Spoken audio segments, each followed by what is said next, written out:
welcome in to the Brawl house. The kick forward, the punch through, that's gonna be it! No way! This is what everyone is here to compete for. So without further ado, let's brawl! That's right, ladies and gentlemen, it's a new year, and once again, it's all to play for. Welcome back to the Brawl Stars Championship 2022 monthly finals, our first for the East Asia region. I'm Mitch Leslie, and joining me here on the show, of course, we've got Kenny and Ready Set, guys. Thanks so much for joining me here on the show. A lot to break down already about this region, of course, the champion region right now in Brawl Stars globally. First of all, Ready Set, great to be back in the booth with you, man. How have you been? Yeah, it's great to be back, man. We are back home at the home of the monthly final, or rather the World Finals champions, potentially some monthly finals champions coming up to once more claim that throne. We got a whole year ahead of us, and I'm here for it. Kenny, great to have you here with us in the commentary booth, man. It's going to be a fantastic show. How are you feeling, man, coming into this one? Are you pumped? Oh, I'm pumped. We are absolutely blessed with a crazy first match. Both these teams could easily be monthly finalists. I cannot wait to see what this region's got for us this year. Now, again, much like previous years, it's not so simple to get yourself into a monthly final. Quite the gauntlet you've got to run to get here. Ready, set. Let's talk a little bit about the qualification process, because some things are the same as last year and some are different. Yeah, the most important things have stayed the same. It's still that 15-win challenge that you got to get through to get to the monthly qualifiers. And then if you make it through that gauntlet in the top 8 of the qualifiers, you will be moving on to the monthly finals. It's a double elimination style tournament in the monthly qualifiers, and everything is played in the power match format, which you'll be familiar with if you've tried out the pretty new competitive game mode in the game Power League. So you get to ban out a couple of brawlers, and you also get to go through that draft phase. It introduces a new, interesting dynamic into the game that we have not seen in competitive up until now. Yeah, so like Ready Set pointed out, it's the power match format. We're going to have new brawlers picked and banned for each set, for each map type. Some things haven't changed, though. We still have a single elimination bracket featuring 8 teams. For those of you keeping track at home, that's 4 quarterfinals, 2 semifinals, and a grand final. Our quarters are going to be best of 3, and once we get on to the real pointy end of this competition, the semis and the finals, we're looking at best of 5 series to really make sure we find out who the very best team in this region is. Speaking of this region, it's East Asia, ladies and gentlemen. Kenny, talk us through what we've got here. A lot of new logos in general. One of our World Championship organization seems to have multiplied. Yeah, there's 2 of them now. The original Zeta division of 2021, our world champions, have split evenly of 2 and 2 and added a few players that were really great last year along the way too. So now we've got Zeta Division 1 competing against Zeta Division 0 in our opening match. We have Winter and Sang playing against each other. And then we have We Need Sponsor, Blood Diamond, composed of a few popular players from last year who did really well, some of the 2nd and 3rd place team members from this region. And then we've got AK and Rising Sun completing our opening round. That's a pretty heavily weighted bracket by the looks of things, but we'll talk about that a little bit more in a moment. Remember, there's a lot on the line here. Not only a very generous prize pool in your monthly finals of $20,000, that's split with first place getting $8,000, second getting $4,000, and so on and so forth. But more importantly, over the course of the season, there's over $1 million on the line. And of course, that much coveted ticket to the World Finals. Last year was an incredible culmination of our Brawl Stars Championship in Bucharest, Romania, where Zeta Division came out on top, an incredible final against Navi. Zeta Division now fighting to be there again this year, but they've got 2 bites at the apple, 2 Zeta Division teams. Remember, it's not just us in a moment that are going to start to make some predictions. It's also you guys at home. Event.brawlstars.com. That is the place to be to watch the BSC this year. You can make your predictions, vote on your MVPs, and you can be able to win yourself in-game rewards as a result of doing it. It's not just the players coming away with prizes. It's also you guys at home. We made some predictions as well. I made the predictions for this show, and I've also copied them onto the event.brawlstars.com. So these are my predictions. I'm also doing it on the site. Don't copy me necessarily, because I'll be honest, my selections come from teams with players that I recognize from last year's East Asia region. But I'm just putting it out there, me and Kenny kind of on the same wavelength, bro. Nice picks. Yeah, thank you. I mean, if you're going down, I'm going down with you. This is kind of how I'm feeling too. I'm going to default to more experienced players when it comes down to it, especially for our opening month. Going to default to some of those more familiar faces, familiar names, just because they've been here before. So to me, it just makes a lot of sense to go with a little more experience early on in the season. Ready, set, you though go with Zeta Division 0 and Sang in your first two matchups there. Do you want to give us some insight into what drove that decision for you? Yeah, I mean, Zeta Division 0, we're talking about some awesome players from the Zeta Division roster of last year. We're talking Tensai, we're talking Achapi, and they also picked up Kuru as well. I think Tensai and Achapi are some of the core members of Zeta Division's roster from last year, and while we saw amazing plays consistently by Shtetampo, I think that those guys were pretty much the baseline that allowed him to make those awesome plays. So it's a really split decision, but in the end, I go with Zeta Division 0, and then Sang, I don't know, I was not thinking in the same way that y'all were. Just kind of went 50-50 on that one, to be honest. Listen, it's not that academic. I definitely chose a team with players that I recognize from prior in the East Asian region. So if you're at home and thinking about your predictions, maybe try and come to your own conclusions. We're just going to be honest about how we made those selections. But as the year goes on, we get a feel for how these teams look. We might be able to make slightly more informed predictions. No freebies, though, here. These predictions still count. So make sure you get them over at home and give yourself a chance to win some rewards. Let's double back a little bit and talk about the format changes, because we're not just working in a Power League format here, which is obviously quite exciting. In the qualifiers, we had a double elimination instead of a Swiss style. Swiss style was always pretty tricky. There was tiebreakers. Now double elimination means that teams get a second chance. That's not the case here in the monthly finals. It's single elimination from here on out.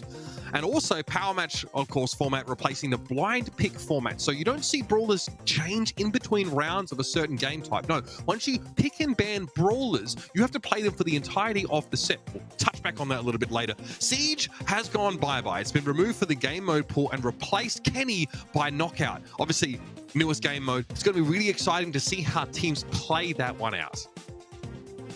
Yeah, sad to see Siege go, but Knockout will provide us with some interesting moments for sure. As that storm dwindles down, it gets really intense. A lot of mechanical skills being implemented in Knockout, some fun strategies as well. I expect some big time plays, and I'm hoping to see some crazy 1v3, 2v3 scenarios. And I think a lot of the enjoyment that we get out of Knockout will be in those types of moments.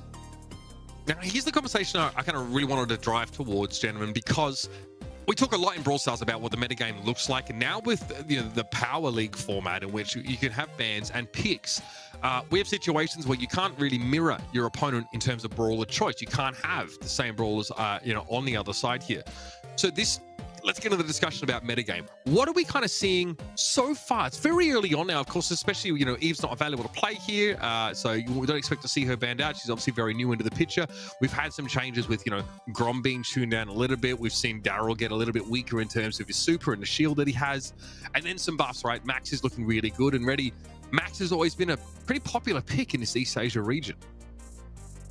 Yeah, welcome to East Asia. For those uninitiated, Max Mid is the meta here. And of course, we had this sort of rock, paper, scissors meta of last year where you don't know what your enemy's going to pick, so you got to play either a counter to it or you play something safe. So you can't have a Max v Max. Not now. Now it is the power match format, so the Max is either going to be available to one team, or if one team decides to ban it out, it's not available to either team. So it'll be interesting to see how that one works itself out.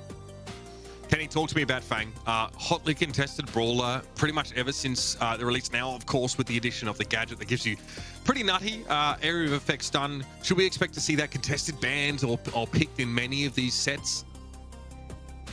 100%. Fang is still super strong right now. If anything, I think in the most recent patch, he arguably received a buff just because that roundhouse kick gadget that he introduced has an AoE stun. It's really nice to get some follow-up shots down, and Fang is an up-close and personal brawler. He does all of his damage right in front of your face. It's a little less damage from a distance, of course, but if you can get those supers off, you can connect to multiple enemies as well. Fang's going to be everywhere. I expect to see him banned a decent amount, and if he's not banned, I think he's going to be played.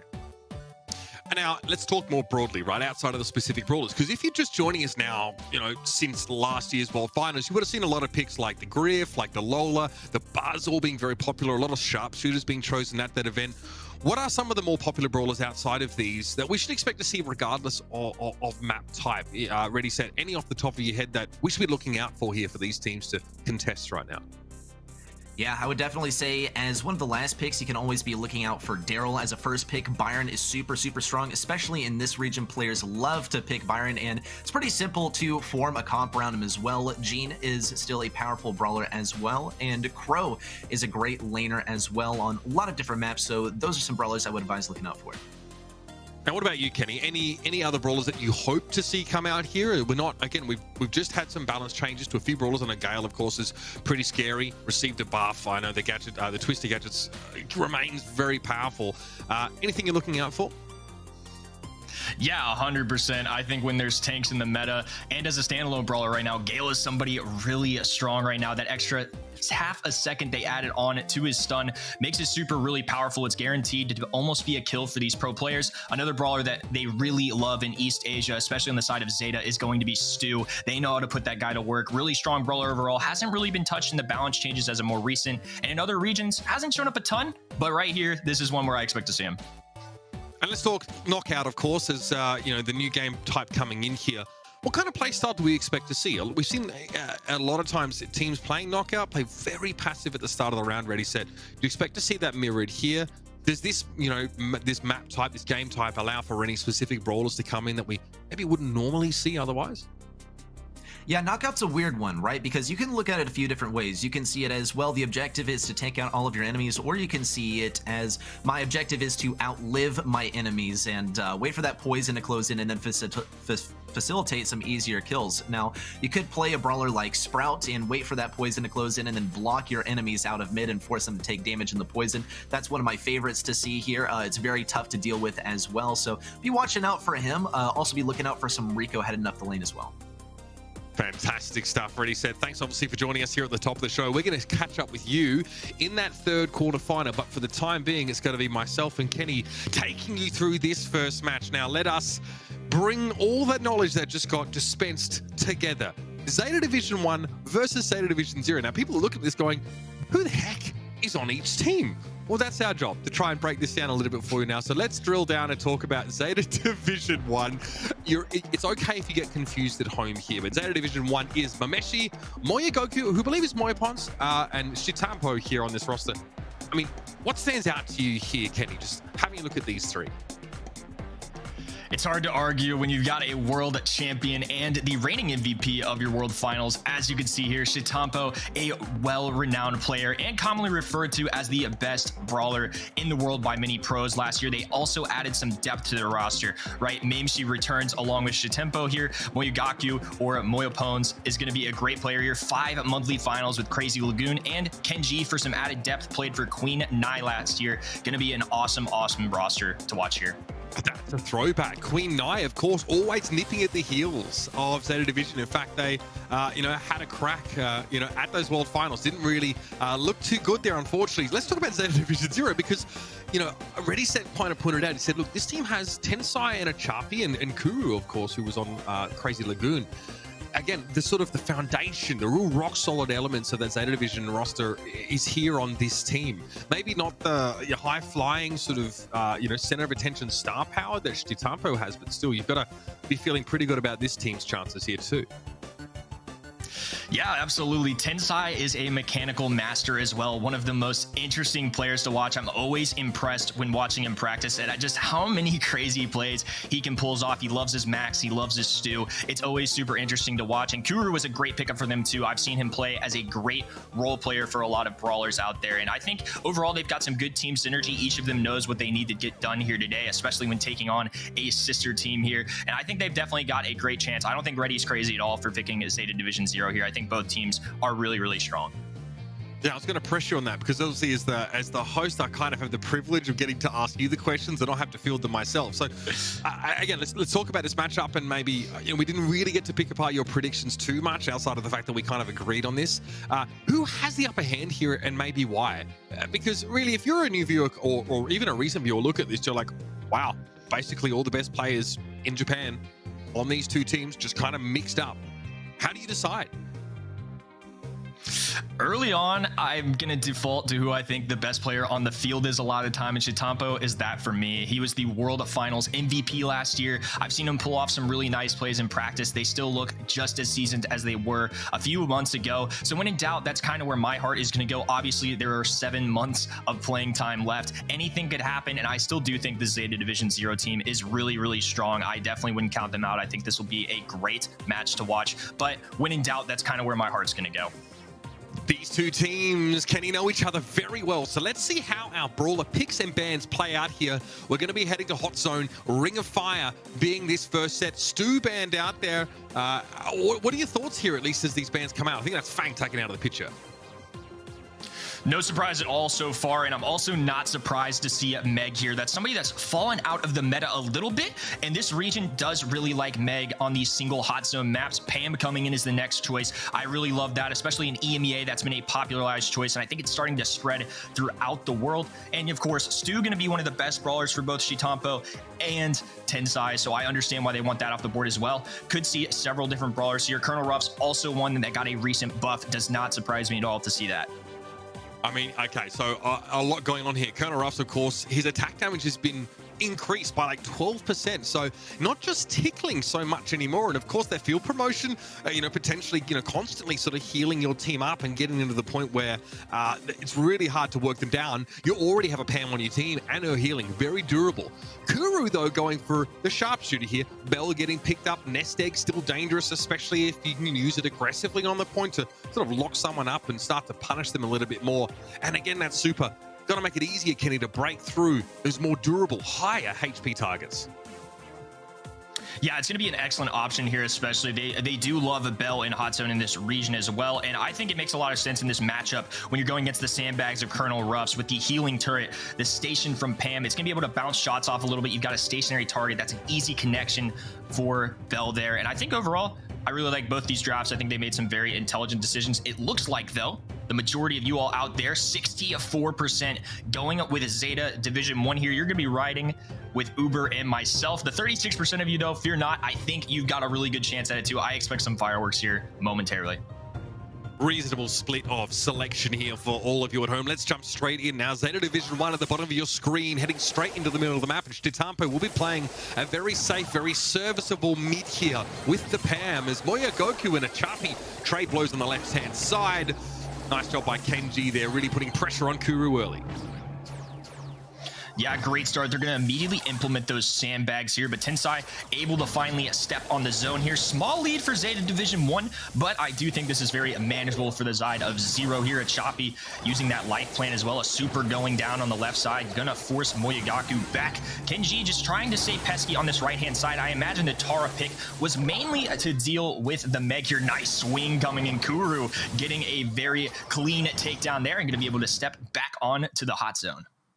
That's the power play moment there. Once Meg has that, Meg, Zeta Division 0 can get a little more aggressive. Okay, help from beyond actually going to be used here. No, sorry, excuse me, the Dark Shades from Kenji. So more of an aggressive build here for this Tara. Kenji going to pop that one again. More help from beyond now as he tries to put pressure on the Meg on that side lane. And life plant popped there by a Chapi, barely alive, and can pressure Chitampo with a wrap around. It's a numbers advantage here for Zeta Division 0.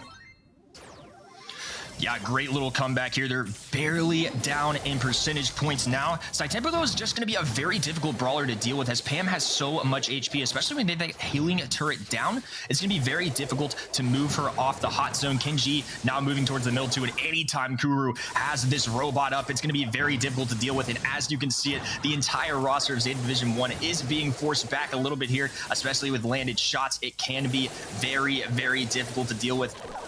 Now it's Choppy. Raining in a super there. Those needles gonna really sanction off where the Zeta Division 1 players can move. They're in a very difficult situation as we approach about 50% for the side of Zero. I mean, that's so hard to deal with. You throw the sandbags down and a Chapi's still able to damage you despite the fact you're standing behind them. A bit of a miscalculation for Moyagaku, but he's able to get aggressive now. Supply drop deployed towards the middle part of the map here as Chitampo is a little bit more durable. Now going to hit a little bit harder. That's the gravity sucks. Tensai straight into the 3v2 now. Life plant had to be used there by a Chapi. Sticking around, throwing out, but Kenji's able to circumvent it. Oh, but it's brought down by Kuru. A 3v2 now for Zeta Division 0. They've got to push Division 1 off the point. It's now or never, 92% on the zone. Kenji taking a lot of hits though, 48 HP on this right-hand side. Side tempo just dodging everything he can. And slowly but surely, Zero making a great comeback here. It's now going to be nearly tied. Tinsai bobbing and weaving back onto the hot zone. They have a small lead here. Can they hold on for a few more seconds? A little back and forth. Can Kuru stay alive? And he does, 100% to 97%. And we expect nothing less in a game number one from these two teams. We have got ourselves a close game here. One of the most pivotal moments in that round. Kenji on the Tara tries to push aggressively on that right-hand side, walks straight into a nest egg, immediately hit, takes damage, slowed up, and is just demolished. Keep an eye on that Tara lane. It's tough going up against the Meg when she's in that mech especially. Yeah, really good start here. This is kind of what we expect from Zeta Division 1. Pam has a lot of HP. If you make those nice dodges, gonna be able to hold up, and you already have a nice 25% lead here. This is gonna be an excellent start for them. Moyogaku trying to deal with a Choppy on this right side, or this left side, as the life plant gets dropped here. Choppy getting on the aggressive now, getting taken down immediately though, and now Moyogaku charges up the super, gonna be able to power up Shitempo, and this is gonna be looking really, really strong so far for Zeta Division 1. Shitempo really needs to build that super up and get some healing, but Kuro actually takes him down with the melee attack from the mech. It's scary stuff. Scrapsucker wouldn't have really helped him too much in that situation, as Kuru's more than happy to use the rest of this mech duration to control the right side of the map. Fortified means that after being knocked out of the mech, there's a bit of a shield as they try and walk away.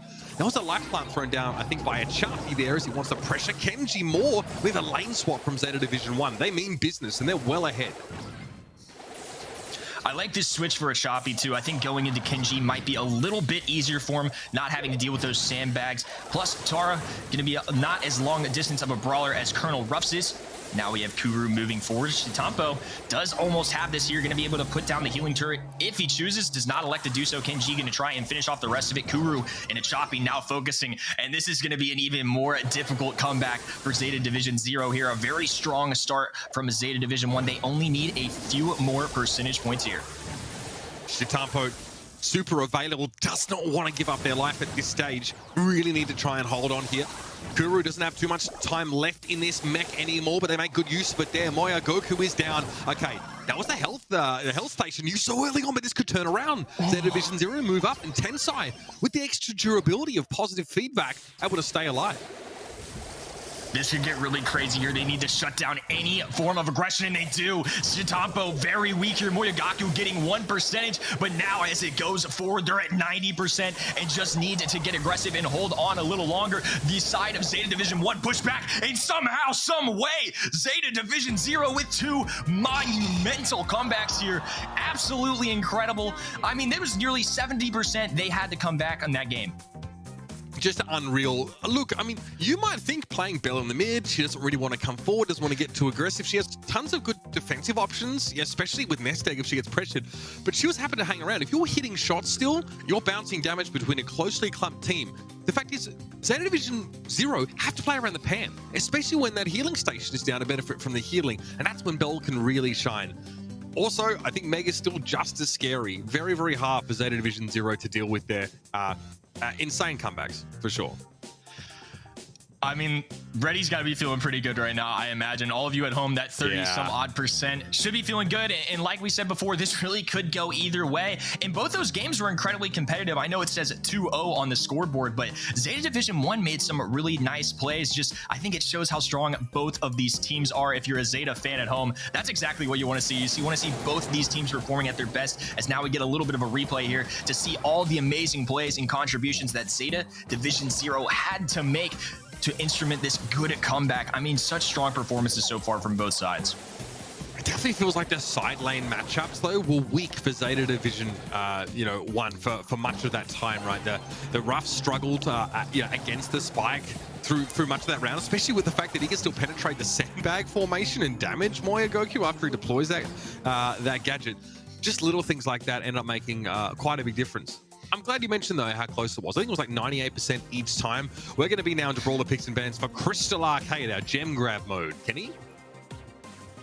Yeah, a couple brawlers I'm expecting to get banned here. I think the likes of Ems, which is a very popular brawler in this region, and our Crystal Arcade is one I've seen a lot. Looks like they're going to be electing to go Sandy and Stu. A couple we mentioned before the broadcast, but Sandy one, not as much. Definitely deserves some credit here, though. They love this brawler in the region. We're going to be seeing a Choppy end up picking the Colonel Ruffs once again. I think that's a very strong pick in general. Can deal with a lot of different brawlers, and that buff makes him a solid lane choice in general. No doubt about it. Really being able to hit a little bit harder. We did see that at times, but going up against the Spike was pretty difficult. No surprise to see Sandy taken out of the picture here, of course. Throwing a sandstorm down in the middle part of this map is just really painful for your opponents to try and deal with. And Zeta Division 1, they settle for the Byron here as probably their safe mid. Yeah, Byron's going to be using a lot of different combinations here. That does mean that left on the board, we have brawlers like Max. We've got a few great options as well. Ems still on the board. Fang still available. I could see any of those being chosen here. Pam, somebody we saw on this last map that also does really well here. A brawler in general for mid that isn't used as much in this region, I would say, that I've seen in other regions, but 8-Bit could be a surprise pick here too. Ash, another one that could get really surprising here as well. That's one that I've seen popularized in the lane. Looks like they're going to be electing to go Tara, though. I imagine they're going to be trying to shred through those sandbags. I think it was a good way to address that in our last game, and they're going to be looking to use that same strategy in this one. And Help from Beyond, very powerful. Not only, of course, does it eat up a lot of that damage, but they go and do some scouting for you as well, and sort of get you that information, which is crucial, of course, given that you're not obviously using the other gadget that reveals enemies in bushes anymore. I mean, Help from Beyond is just so powerful. And there it is. The Max gets picked up here by Zeta Division 0, followed up by the Ems. Big damage here.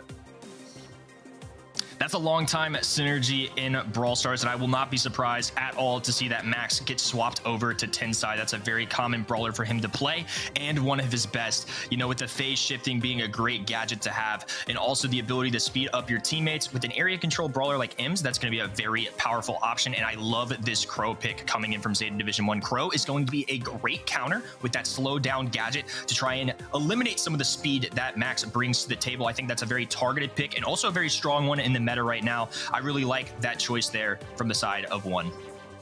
I tell you though, Let's Go combined with Caustic Charisma, that's a scary combination on the red side of the map. So keep an eye out for that one. Of course, Crystal Arcade is your gem grab map for this series. Again, we have some sporadically placed bushes around the map, enabling you to be a little bit sneaky, but there's going to be a lot of fighting for angle and position here. Now is at the bottom of your screen, it's going to be the Byron, the Crow, and the Tara for Zeta Division 1. Off to start here. Tensai, of course, like I said before, I was expecting to see him on the Max, and I am excited to do so. I think a lot of you all at home will be super impressed with his Max gameplay in practice and the previous season. He is one to watch on that brawler in particular, and a great start here for Zeta Division 0, who have applied a lot of pressure. Kuru just going to be able to hang out on this left side, finally getting tagged up by Shitampo, and they pop that gadget there to slow down the enemy teams. Zeta Division 1 reclaiming the mid ground. Help from Beyond is huge in this matchup, Kenny. On the right-hand side of the map, there's no AoE damage available between a Chappie and Tensai, so getting rid of those clones, those shades, it uses a lot of ammunition. It wastes a bunch. And now Kuru can take them down fairly easily, but Moyogoku was in the right place, the right time, and that's Zeta Division 1 sneaking back into position now. They lead by 1 gem. Yeah, in the matchup they're going to be looking for, Moyogaku going to be going into a Choppy here. Great takedown there, but going to be an excellent option. They can't get any value out of the sandbags, which are a very pivotal feature in Colonel Ruff's toolkit. The speed coming in, Tensai going down immediately, though. Now the side of Zeta Division 1 with 8 gems to their name if they elect to pick this one up here. A good takedown, though. Moyogaku going to have to take back a little bit here. Kuru now on this left side. Tensai now moving forward as well. Kenji left all alone until Shitampo returns here. Nice heals coming in from Kenji, and they're still in a prime position. If they can get 1 more gem here, they can start a countdown. Kenji's so safe from this position now as well, and you can follow up Crow's super, of course, with the Byron super and make it hit a little harder. Yes, Moyogoku falls on the right-hand side, but giving over a couple of gems here and there isn't the issue. It's the position control in the middle of the map. Tensai needs to be careful. Every hit from that Crow puts them at risk of getting slowed down with a slowing toxin and then leapt upon in response. Going to be a countdown now for Zeta Division 1. Moyogoku trying to back away with a couple of those gems. Tensai does not have that super right now. Kuru tries to go aggressive as well, but is forced back by the Byron super. 7 seconds left. Yeah, 5 seconds remaining, looking very good. They shouldn't have enough to pick up in the mid. I believe it's going to be just too late. Nice win there for Zeta Division 1. Another very close one for us. Zero is making good strides to try and make another comeback there, but not this time. We finally get a game in favor of Zeta Division 1. Yeah, nice look. And we're getting a lot of the mechanical prowess of the East Asia region kind of showcase for us here. Safe mids, but obviously the max gives you that option to get aggressive sometimes, and this team's waste no time getting into that next round here. Of course, same brawlers. Tensai taking a couple hits early. Remember, that ticking damage from the Byron means you don't heal until those ticks stop coming. Yeah, and once again, we're going to be seeing a much more favorable matchup. This time, Kuru going to be on the Imps, going into Tara. Little extra range, does a lot better with the clones that Tara can spawn. I think overall, this is going to be much more favorable. Having a Choppy go on this left side, and nobody wants to lane into Shitampo, but nice takedown there. That's going to be excellent. Never an easy task, but I think the one that they have to make here, much more favorable start this time for Zeta Division 0. An attempt there from the Byron to go for self-injection. Kenji knew he was under pressure, but Kuru just bearing down upon you, and Tensai in position there just to run you down with Phase Shifter. That's scary stuff. Shitampo now gets the lane swap, or rather Moegoku gets the matchup that they were sort of looking for there. Yeah, just a quick look at our faces, remind you who we are, how good looking we are, of course. Help from beyond being used, and Tensai has to use a few shots to burn them down. This one going much more one-sided and towards Zeta Division 0 this time. I really like this lane switch. I think Kuru playing into Moegoku for the most part has been favorable. Tensai now phase shifting out of that situation. That countdown has begun 15 seconds ago. Shitampo does have a super. That's one thing to watch. A Choppy, though, and Kuru going to be playing defense for their teammate here. Tensai just going to be dancing around their spawn. Shitampo goes in. No Will it be enough? No, not even close, unfortunately. It's going to be 1-1 here. I mean, when you see Crow in a position where they have to hard commit, but they're not close enough to land a slowing toxin hit on the enemy Max, it's done. Especially if Max has any phase shifted charges left. It's going to be really difficult for Crow to actually get to his target being zoned out as much as he was. So it's an even game here on Gem Grab Kenny. The excitement really starting to peak now as a chance for Zeta Division 0 to take it all away. Yeah, I mean, kind of crazy to imagine we're already at a match point, but every single one of these games has been very intense. Kenji with a nice tap there, a Choppy gonna fall. Very favorable start so far for Zeta 1. Sometimes it's one brawler takedown that can really make the difference, but Kuru and Tensai doing a great job of hurting the side of Zeta Division 1 under this right-hand corner, and now Ruff's coming into the rescue as well. Gonna have to move themselves back just a little bit here, readjust. Tensai now manages to pick up 4 of these gems. Slowing Toxic gonna make it tough here. Will he escape? No, that's going to be excellent for them. And Kenji can have an opportunity here along with Shitampo to pick all those up. And now the tides have turned. Zeta Division 1 in the driver's seat. And Moegoku gets a favorable lane matchup now. A Choppy trying to blow it out as much as they can with that star power, but there it is. The sandbags just don't mean a thing. And look at the zoning potential from Help from Beyond. Kuro has to try and help Tensai in removing those. A very hefty lead right now for Zeta Division 1. 1 gem away from victory. Tensai tries to go forward, get aggressive, but they're slowed by the Toxin again. It's going to be a Gravity on the right-hand side of the map. Kuro is in deep trouble. Tries to come forward here. Caustic Charisma to get that elimination. Kenji might just have to be a little patient now. He still holds 9 gems and still has map control with Moegoku returning. Oh no! Great takedown there. They do manage to pick them up. Moegoku not in the best spot, though. They're already being forced back to their spawn. 12 seconds still remaining. A lot of time left on the clock. Kenji trying to get aggressive. Moegoku nowhere to go. Falls there. Tensai going to be sprinting forward. Grabs a couple more gems, and they're going to be able to back off. This is actually going to be a great spot for Zeta Division 0 here. Good positioning. They're only a few gems away, and it's now tied up. Where does this gem fall? Okay, in a slightly riskier spot for Tensai, but he's able to move up and get it. Gems dropped on the left-hand side of the map, though. Help from beyond is dangerous. Tensai, oh, he just stays alive, and he scoops up the final gem that's required. Still, map control going to be required. Zeta Division 0 cannot run straight back to their spawn. Next gem will even the slate. And Shitampo knows this. The gem's going to spawn on Zeta Division 0 side of the map, though, so they still need to get a little bit aggressive. Shitampo does exactly that. Going to cancel out the countdown. A clean reset here, and now 1 in favor of Zeta Division 1. This is do or die for them. They don't want their tournament lives ending in our first round. Good phase shift in here. Tensai going to be on the weaker side, but they do have mid control. 12 on their side. 5 seconds to go. Tensai going to be forced to get aggressive, and they stay alive a little longer. We are going to get a third set now as we see Kenji on your screen. Great plays from them. A nice win there. Zeta Division 1 with a nice clutch. Yeah, all smiles right now from Zeta Division 1 there, as that could have gone either way. A real scrap on that left-hand side of the map there, and even Phase Shifter had to be used by Zeta Division 0 to try and sort of close the gap there. You'd love to see that kind of gameplay. It starts passive calculated at the start of a round, but it really reaches fever pitch once we start to get to 10 gems aside. That's fantastic mechanics displayed by both sides, and the slowing Toxin has to be my MVP of that round. Yeah, it's a great counter going into Max. That's one thing that we mentioned before the game even started. It's a really good way to slow down Max, which is her biggest strength, because it can be really difficult to deal with an aggressive Max going at you. And now we're going to get to see some of the best plays of that last match. And just the whole time, it just felt like a fireworks show. There was never any slowdown, a back and forth battle. And I can't wait to see how it plays out in a set number 3. I'm very glad. I feel like there's no other way than to have one, considering the titans of these two teams right now. Yeah, it's going to be so important for these teams to get those favorable lane matchups, controlling the Tara early in the round, while, you know, help from beyond is still going to be available here, making sure the Ruffs can get a good matchup and not have to deal with that constant pressure across the map is going to be absolutely pivotal. Again, you still need to fear that all-in play, the dive from Zeta Division 0 when it comes to the Max and the M's ults laid together. That's a recipe for a complete team wipe and a big swing in gems. Again, a lot of fun elements here, a lot of burst damage available to these two teams once they decide to engage. Yeah, I can't wait to see what they do on Sneaky Fields. I think overall, we credit them a lot for their mechanical skills, but honestly, I think the drafts on both sides are really strong as well. They're clearly very strategically minded, and you can see it through the constant lane swaps through both games. They're clearly thinking about these things. Every little bit counts. Every single lane you can win, everyone you can hold. A lot of the times in Brawl Stars, I think we focus on the kills as casual viewers, but sometimes it's just about positioning. It's about holding the lane, and even at times where the gym count was vastly outnumbered, Zeta Division 0 managed to hang in there, hold on, and even make some really good poised comebacks. I cannot wait to see what happens in the set 3.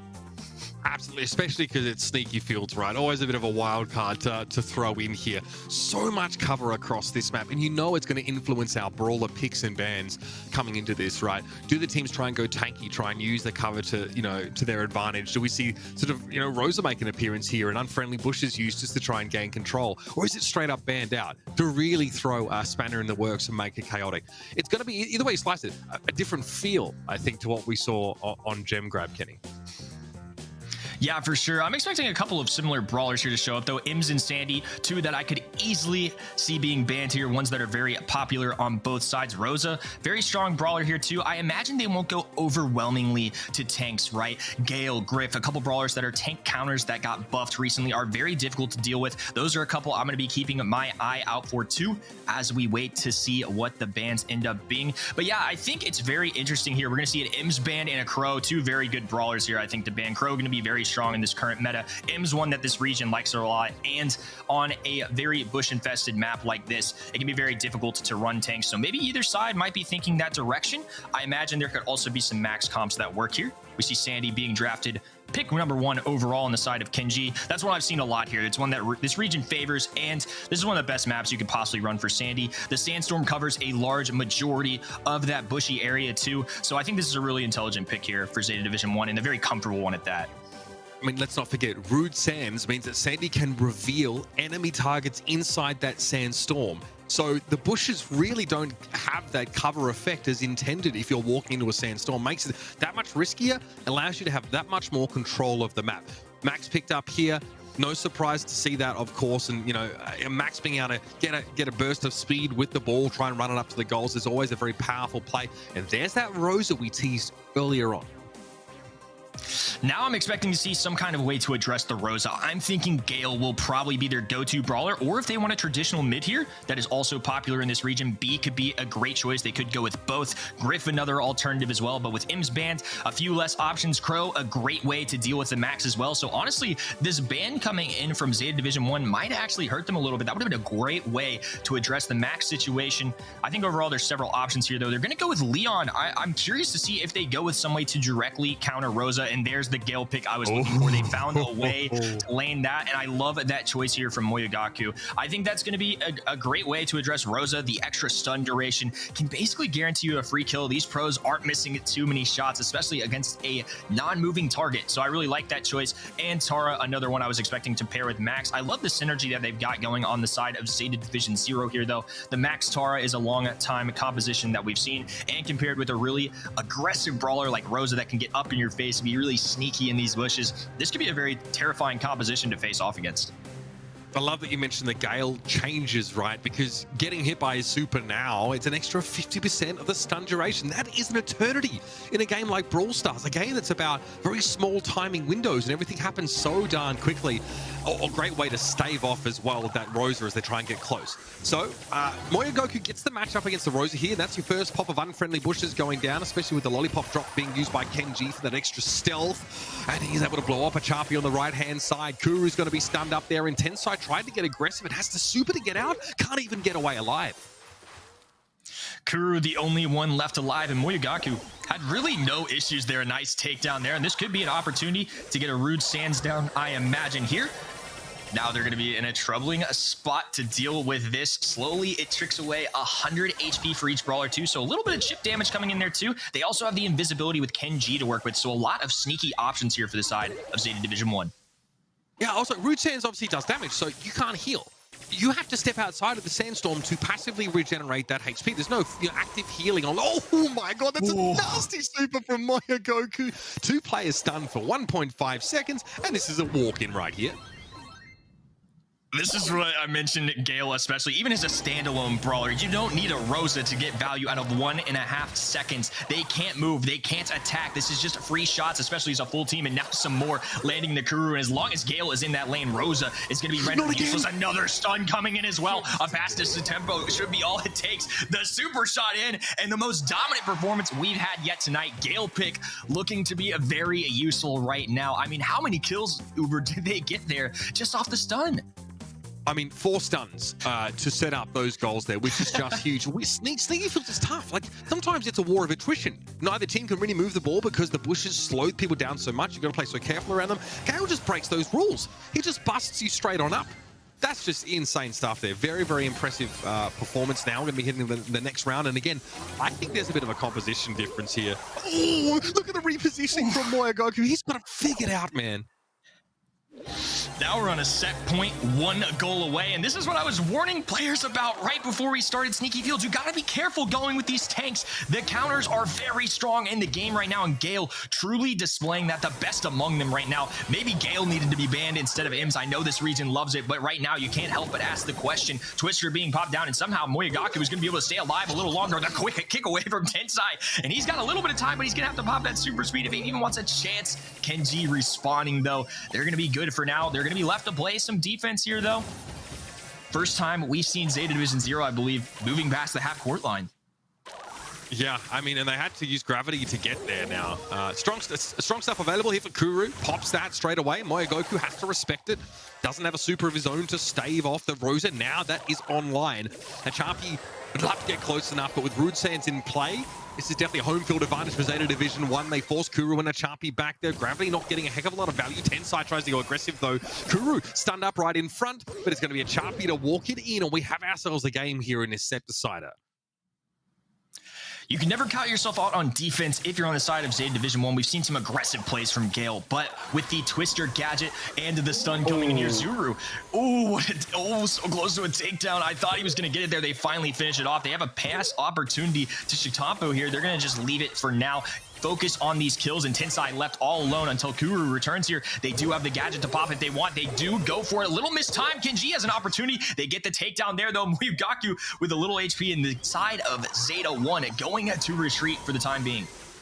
That Sweet Dreams gadget, I mean, adding even more crowd control to Zeta Division 1's loadout is scary. Hard for Kuru to do too much. There's 2 sources of stuns here that he has to worry about, and knockback as well. Kenji able to eliminate Kuru pretty comfortably up close, and that's Leon's disgusting damage output potential. And now Moyogaku wants to set things up here. It's a walk-in. Shitampo gets it done, and Zeta Division 1 and make it happen. You love to see it, of course, in a moment of celebration there. It went all the way to Sneaky Fields here, but D1 get it done. Kenji celebrating there.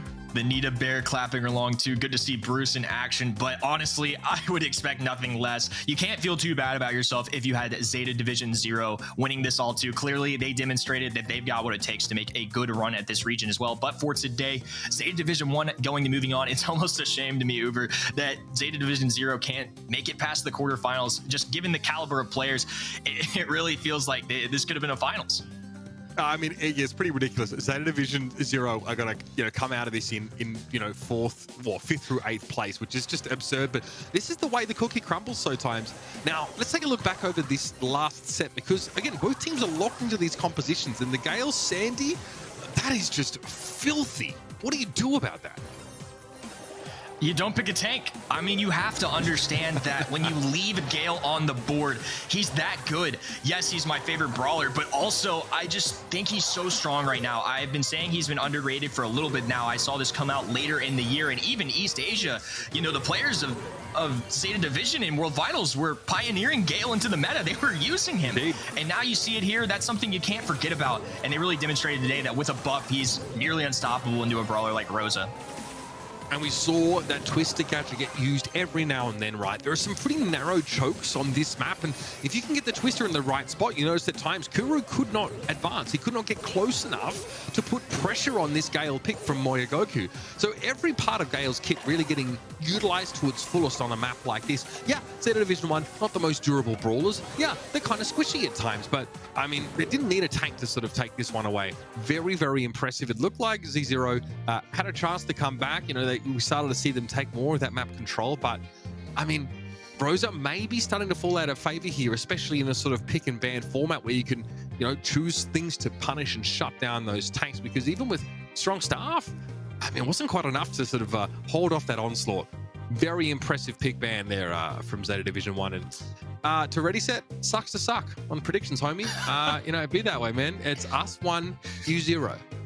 So for those that copied our predictions, very smart people. Some of the smartest people I know have made that same prediction. So congratulations, everybody. And again, I mean, we got, it feels like an exhibition match, Kenny, a show match. You got treated to, probably the 2 best teams in the East Asia region. Straight off the bat, it went to all 3 games. I mean, I can only hope that this next match can sort of live up to that one. Really impressive stuff. Now, bear in mind, over at event.brawlstars.com, you have a chance to vote for your MVP of this match. We want to know who you think. And of course, voting for that will, again, put you with a chance to obviously win some more awards over on that side. So event.brawlstars.com, that's the way to watch the Brawl Stars Championship here in 2022. That's where you can make fantastic predictions like us, just absolutely goated. And you can also vote for your MVP of the match. Kenny, who's your MVP? Zeta Division 1. We're going to choose one from the winning team, so I'll narrow it down for you. Who is the difference maker? I think I know who you're going to say, but... It's got to be Shitampo for me. I mean, just the insane plays at the end, but the kill plays were just crazy too. I think honestly, every player played their role so well. It's hard to say when it was just that good of a performance there at Sneaky Fields, when times were tough, when they needed to get the job done, especially off of not a slow start, but just a very monumental crushing one, right? They were at 97 and 98% in hot zone. They took a loss in those first 2 games, and to just come back swinging, it was just incredible. I'm sure that there is an argument for all 3 of them, to be honest with you. That's fair. That is indeed fair. Let's move on to our next quarterfinal of the night here. The games are coming in thick and fast, ladies and gentlemen. Winter going up against Sang. Now, they might not be known quantity, known names for those of you at home, but you are going to see some familiar faces if you've been a fan of this East Asia region. Let's get a little bit more acquainted with these teams now, as well as for some players, it's really kind of a first time on stage. We got Menmi, Jotan, and Batman. Obviously, Menmi played with Kenji. So again, we see a lot of players from similar teams here, but Winter are essentially, Kenny, outside of that, you're an unknown quantity. Yeah, a few more new faces to the region, but Menmi did play with Queen Guy last year, the 2nd place team from this region. They went all the way to World Finals as well, one of those golden ticketed teams. So clearly they have some strong players on their side. Definitely going to be a fun one to watch this year. And their opponents are Team Sang. Again, a roster with a lot to prove here on the regional stages. They're not exactly much of a known quantity. DJ Goon, Auroris Yumi, and Nana will be representing here. And remember, let us just set the stakes adequately for this matchup, because It's not any opponent that Winter or Sang will be going up against. If they win this match, it'll be a semi-final berth against Zeta Division 1. So for the winning team, this had better be a warm-up. They had better be prepared to face the final boss a little bit earlier in the tournament than they would have hoped, Kenny. I mean, that's got to affect your thinking, you know. You got to be careful, though, because if you're thinking too much about the semi-final and not focusing on this match, it could get away from you before you know it. Gotta take it one match at a time. And of course, either way, you may be laning up against Zeta Division 1 if you win out here, but you do get those nice extra points. In the grand scheme of things, there's only limited number of spots to get you to World Finals, and every single one of these placements counts. Even a win here goes a long way, despite having to face Zeta Division 1, and you never know, they could pull something crazy off. There are 8 really amazing teams here today. They're pros for a reason. Crazier things have happened, and they want to give themselves that shot at all, but of course, gotta win this one first. Now, again, we're heading into the draft fairly soon. Myself and Kenny, I believe, both predicted Team Winter, and like I kind of said at the start of the show, it's got a lot to do with the fact that I know Menmi, and we saw him with Queen Knight on multiple occasions there as well. Outside of that, these two teams, not known quantities, so it's essentially a shot in the dark for those of you at home, but I hope you selected Winter alongside us, because so far, we seem to have had the answers. Let's okay, we're gonna skip slightly ahead before we get to the picks and bans, because Heist is our first game type here. Haven't seen it yet tonight. What should we expect to see? In the past, we've seen, like, you know, Colette and throwers used pretty extensively. Are we gonna get the same thing in this kind of matchup? So the map that we're seeing here is going to be Bridge Too Far. It's going to play out a little differently. It's going to be more sharpshooter brawlers. One sneaky one that I think could appear is Lola. Lola's shown up a lot. And like you mentioned, Colette and Byron. Byron, a very popular brawler in this map. I could easily see that synergy showing up. And if not, Byron might even be banned here. Piper and Bell going to be popular options here. Nani going to be a good choice. I'm curious to see what they end up rolling with. Looks like Tensai's hanging out here. Good to see him. Just hanging around with the Nita Bear on the head. Looks like you see Bell and Feng. Feng ban makes a lot of sense to me. Despite this being a more long-range, sharp-shooting map, it makes plenty of sense considering how strong he is. And they actually at first pick Lola. Good to see that bold prediction paying off. This is one that a lot of you at home may not be seeing on your everyday ladder, but in the mid-range brawler category, going to be a great job. Do a lot of damage to the safe. I love this choice from Minmi here. And we see the Piper and the Byron. That's a pretty strong combo, especially for some sharpshooters. And they take a very popular brawler like Byron off the board, and Winter can no longer select that. And that is essentially all of our main sharpshooters. Our snipers taken out of the picture. There's a couple there. I guess you can sort of opt for, you know, a Brock who is actually, you know, been changed up. He's had a bit of a rework now. That star power, that incendiary, that's now his base ability. And obviously his super fires more rockets now. So an eye out for that, perhaps, if they want to go that way. But it's much more of a mid to close range composition for Winter. So they've got the tankiness here, you know, off Pam. They've got the mid-range, high damage of Lola. How do they tie it together? Do they need something to help them get into range? It looks like they're just going big and beefy here with their final selection.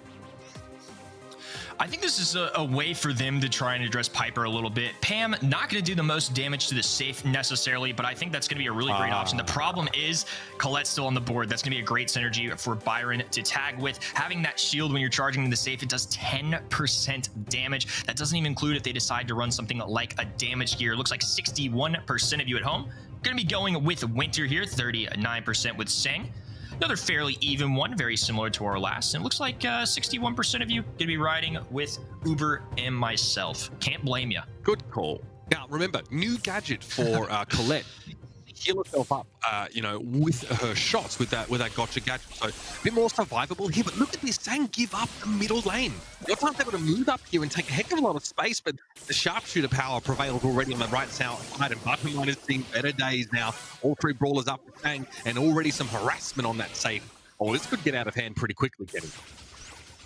I like this strategy, and I really like the composition, to be honest with you, picking Sang. Before the match started, I know we picked a winner, but I do like what they're doing here. I think it's interesting to leave Meg, as long as they don't charge super, which unfortunately they've given to Winter. Now they're going to be able to rein in a lot of damage here. A heavy hitting roster. The swing coming in as well. 30% remaining. They finally take down the mech, but a very aggressive roster. How well can they play defense? And they just keep going. The onslaught continues. Menmi raining down, and I think they just did it in one swoop.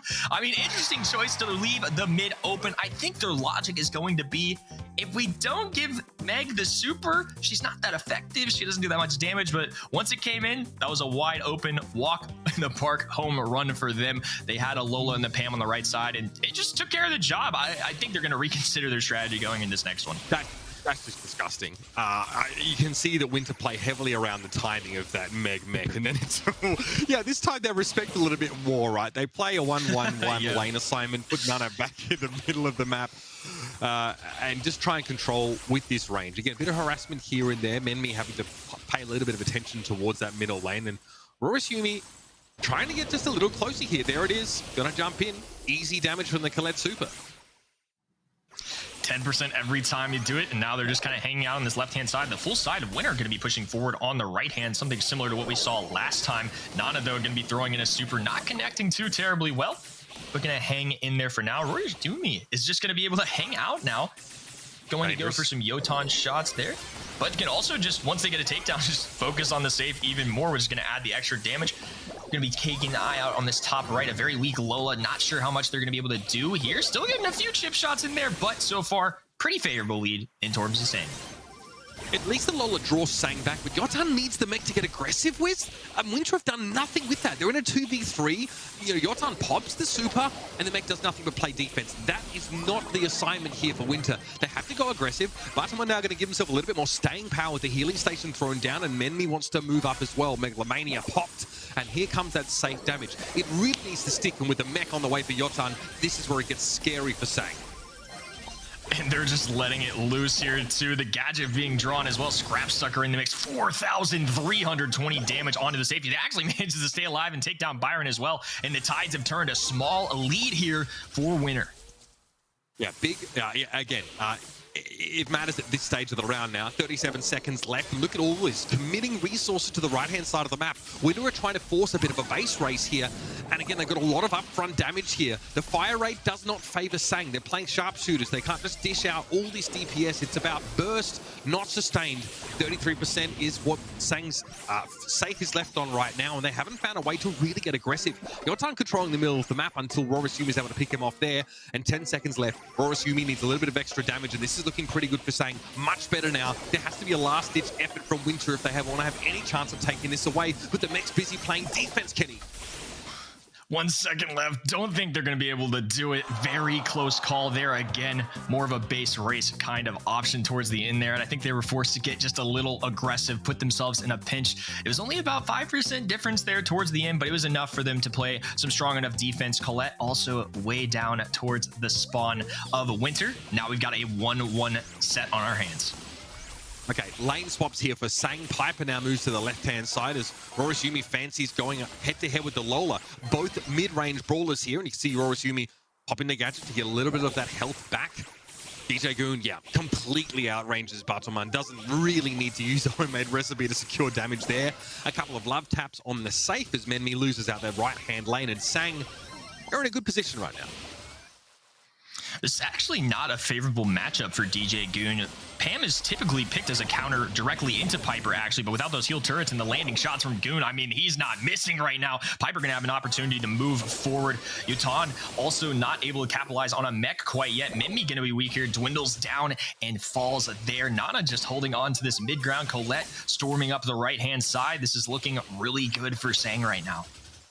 Scrap Sucker is absolutely devastating for Piper, but DJ Goon is keeping a respectful distance from Bataman, so much so that none of that ammunition is going to get stolen away. But there might be some aggression now as, yeah, Poppin has to be used to get DJ Goon back to safety, and it creates a lot of space here for Winter on the left side. A staging ground to get aggressive on the safe themselves. The healing station is short-lived here, but Bataman, of course, with Mama's Hug giving a little bit of that health straight back with each shot.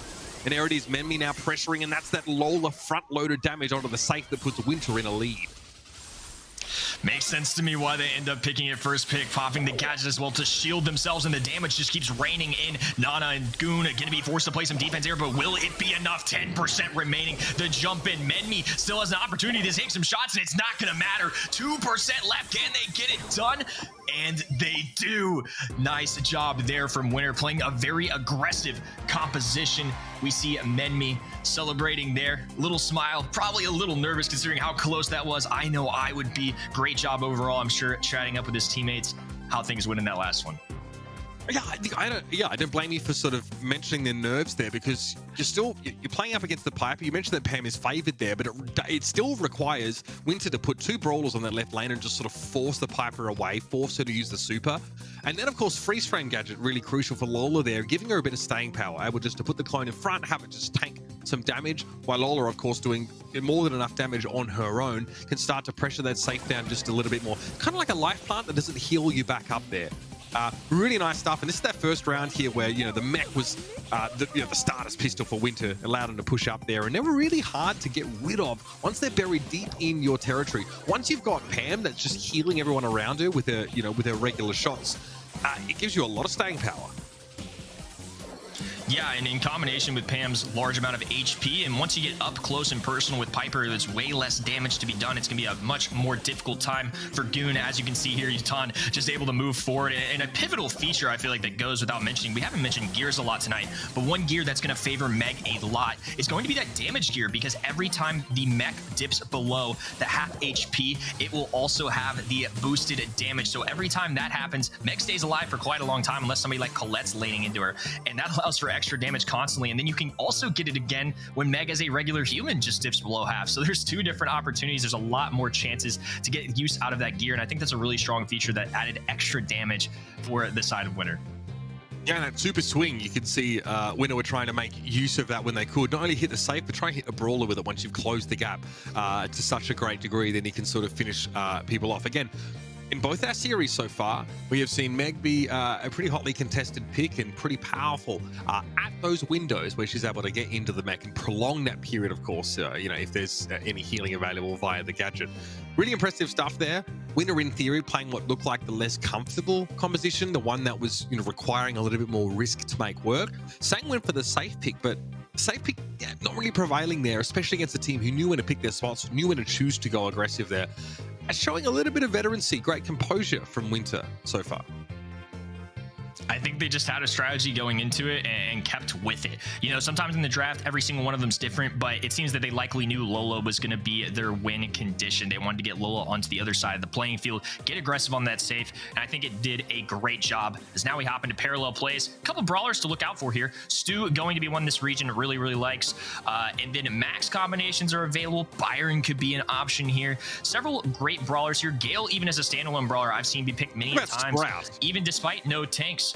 Sprout's an interesting one here. I don't dislike it. I think it would depend on the enemy composition. I just feel like, for me, there are some better options for this map in particular, but Sprout definitely can do a good job of sanctioning off the map. Can play defense pretty well, as we see Colonel Ruffs being banned on both sides. I actually really like that choice here. I think Ruffs is in a very strong position at the moment. I don't fault either side. So now we see Byron getting picked. Not surprising here, considering this region especially, and a lot of Byron combinations just work. Stu, like I mentioned before, coming into the mix as well. Great choice here for Nana. That's going to be one that's a great passive-aggressive kind of brawler. You can really force opponents into tough situations with Stu, stay out of range. It's just very difficult to take down a Stu. And, of course, we see Fang coming in. Can't blame them at all. Fang in such a great position in the game right now.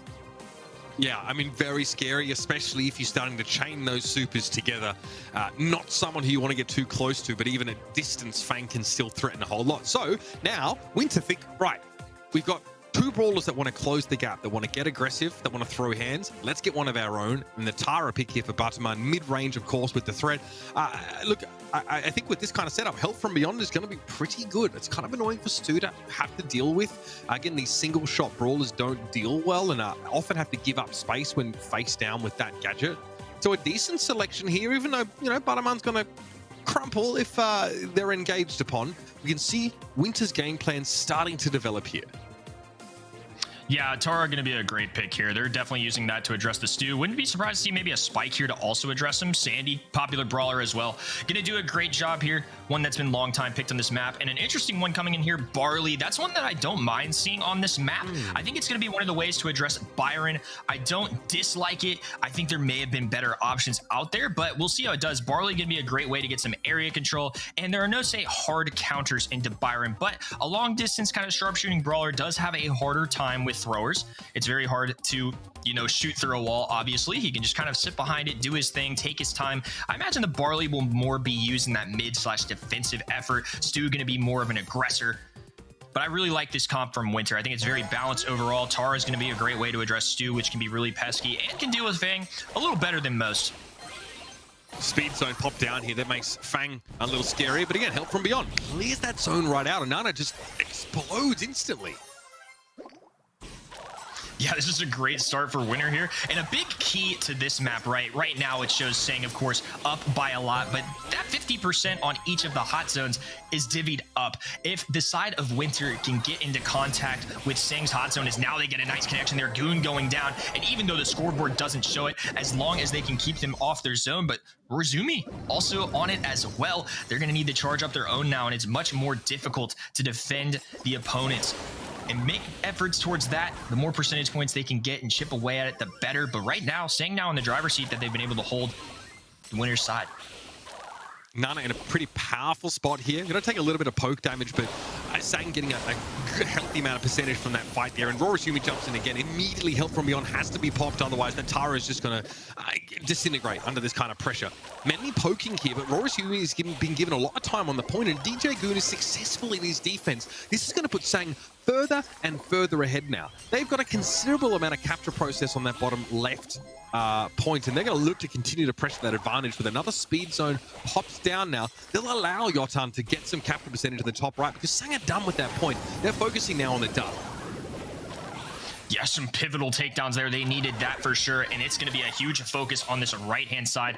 Now the side of Sang going to be forced to play some more defense. Going to be a little bit harder to focus on a full offensive front now that Menmi is camped down on this right-hand side, and over time, this percentage is just getting smaller and smaller in difference, which is a good thing for the side of Winter. Nana almost being forced back to spawn. They're going to have to evade and go to the right side. Barley forced all the way back, being put to sleep by the Sweet Dreams there. Menmi throwing a super, unfortunately not connecting. That would have been a huge takedown to get Goon out of the way. Would have only been one brawler to focus on that right-hand side. Now Menmi forced to back up just a little bit.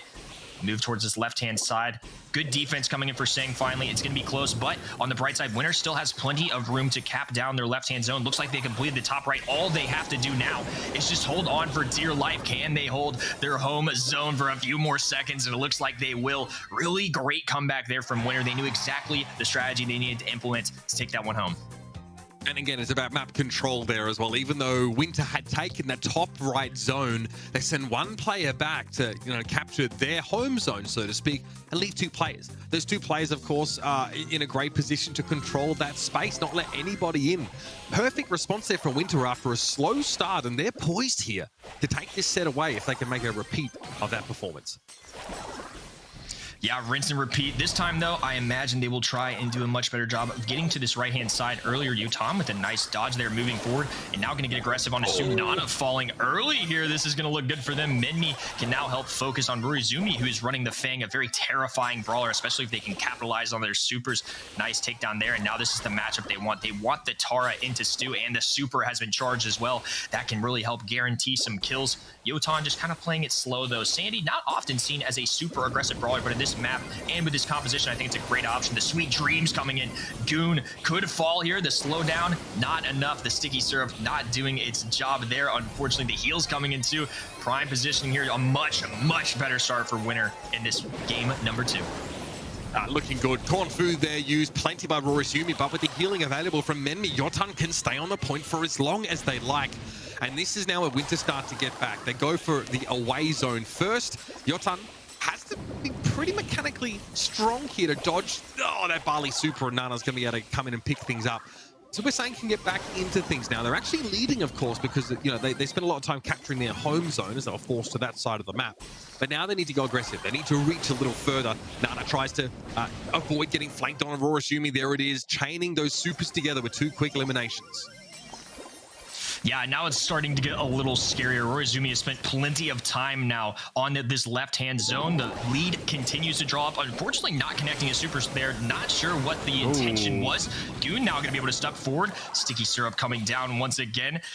Goon able to remain up for a long time. Nana getting in the mix here too, and they only need about 10% left. Going to try and stay alive as long as they can. Plenty of opportunity to capitalize on this left-hand side for Winter, but they still need to move forward. The job is still unfinished. Nice job there. 8% remaining though for Sang. It's going to be a tough one for both sides.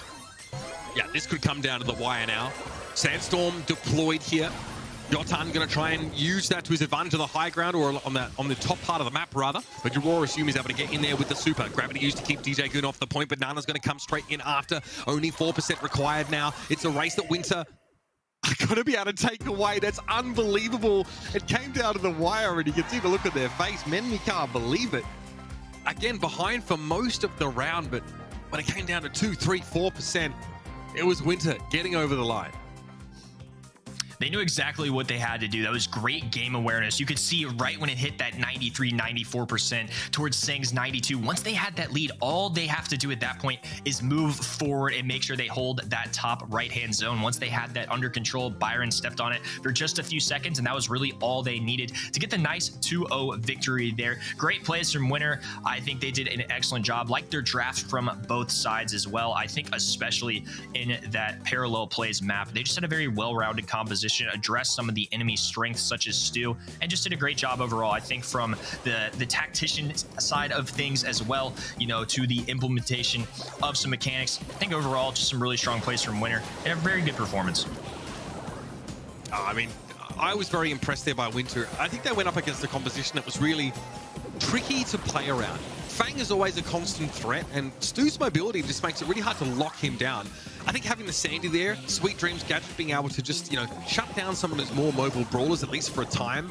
These final moments here were intense. Butterman buys Winter just enough time by getting the elimination with that Tara Super. Perfect stuff there. But really, you're walking a fine line, you know, if you're Winter there. And here's your head-to-head. This is the Tara versus Fang matchup. But you can see that Butterman really putting on a lot of damage, and we're assuming only able to have that big impact when they're able to engage, right? Cornfu doesn't feel like it did a whole lot. You know, it spread a little bit of damage over the area, but it never really seemed to be an issue for a team that was constantly being healed up by a Byron. Would have loved to see the other gadget there just for a bit of explosiveness, but can see why the preference is to go for that sort of AoE sprinkling of damage. Cornfu can be used, I would say, in hot zone just because they want to take more control, cover a little more of the map. But I'm with you. I think the roundhouse kick is just so powerful, can help you guarantee more kills. Whereas you just gain a little bit of area control, and Fang's main specialty is going to be using that super, connecting with enemies, and then using the gadget to finish them off, stun them, get a few more hits in. And I think I would have liked to see that too. I think the Barley one ended up being an interesting one. I really didn't hate it though. I think it made a lot of sense. It actually played some pretty strong defense there. But at the end of the day, I think somebody like Sandy was bulky enough to just get there, hang on in that right hand side, not take it down too many times. And yeah, at the end of the day too, when you see your Fang getting some good DPS but not nearly as high as say somebody like Tara or some of the other brawlers, you're going to need to count on a Fang to be a really high damage dealer for it. I feel like they didn't capitalize on Fang as much as they probably intended when they drafted him. Yeah, and it's going to have to be next month for Sang, of course, as Winter advance to our first semi-final, going up against Zeta Division 1 there. Pretty tough matchup. Our MVP for this year is, I think, is probably Menmi, the guy just you know, dominant, playing, of course, you know, that fairly safe mid role and doling out plenty of healing, enabling his team to actually pressure some of those hot zone objectives there. So congratulations to him. Great performance. Who did you have as MVP at home, everybody? Make sure you get your votes in and make sure you keep those predictions coming. We're going to be back after a short break here with our third semi-final. Stick around. We're going to bring Ready, Set in, and the fun will continue after the break.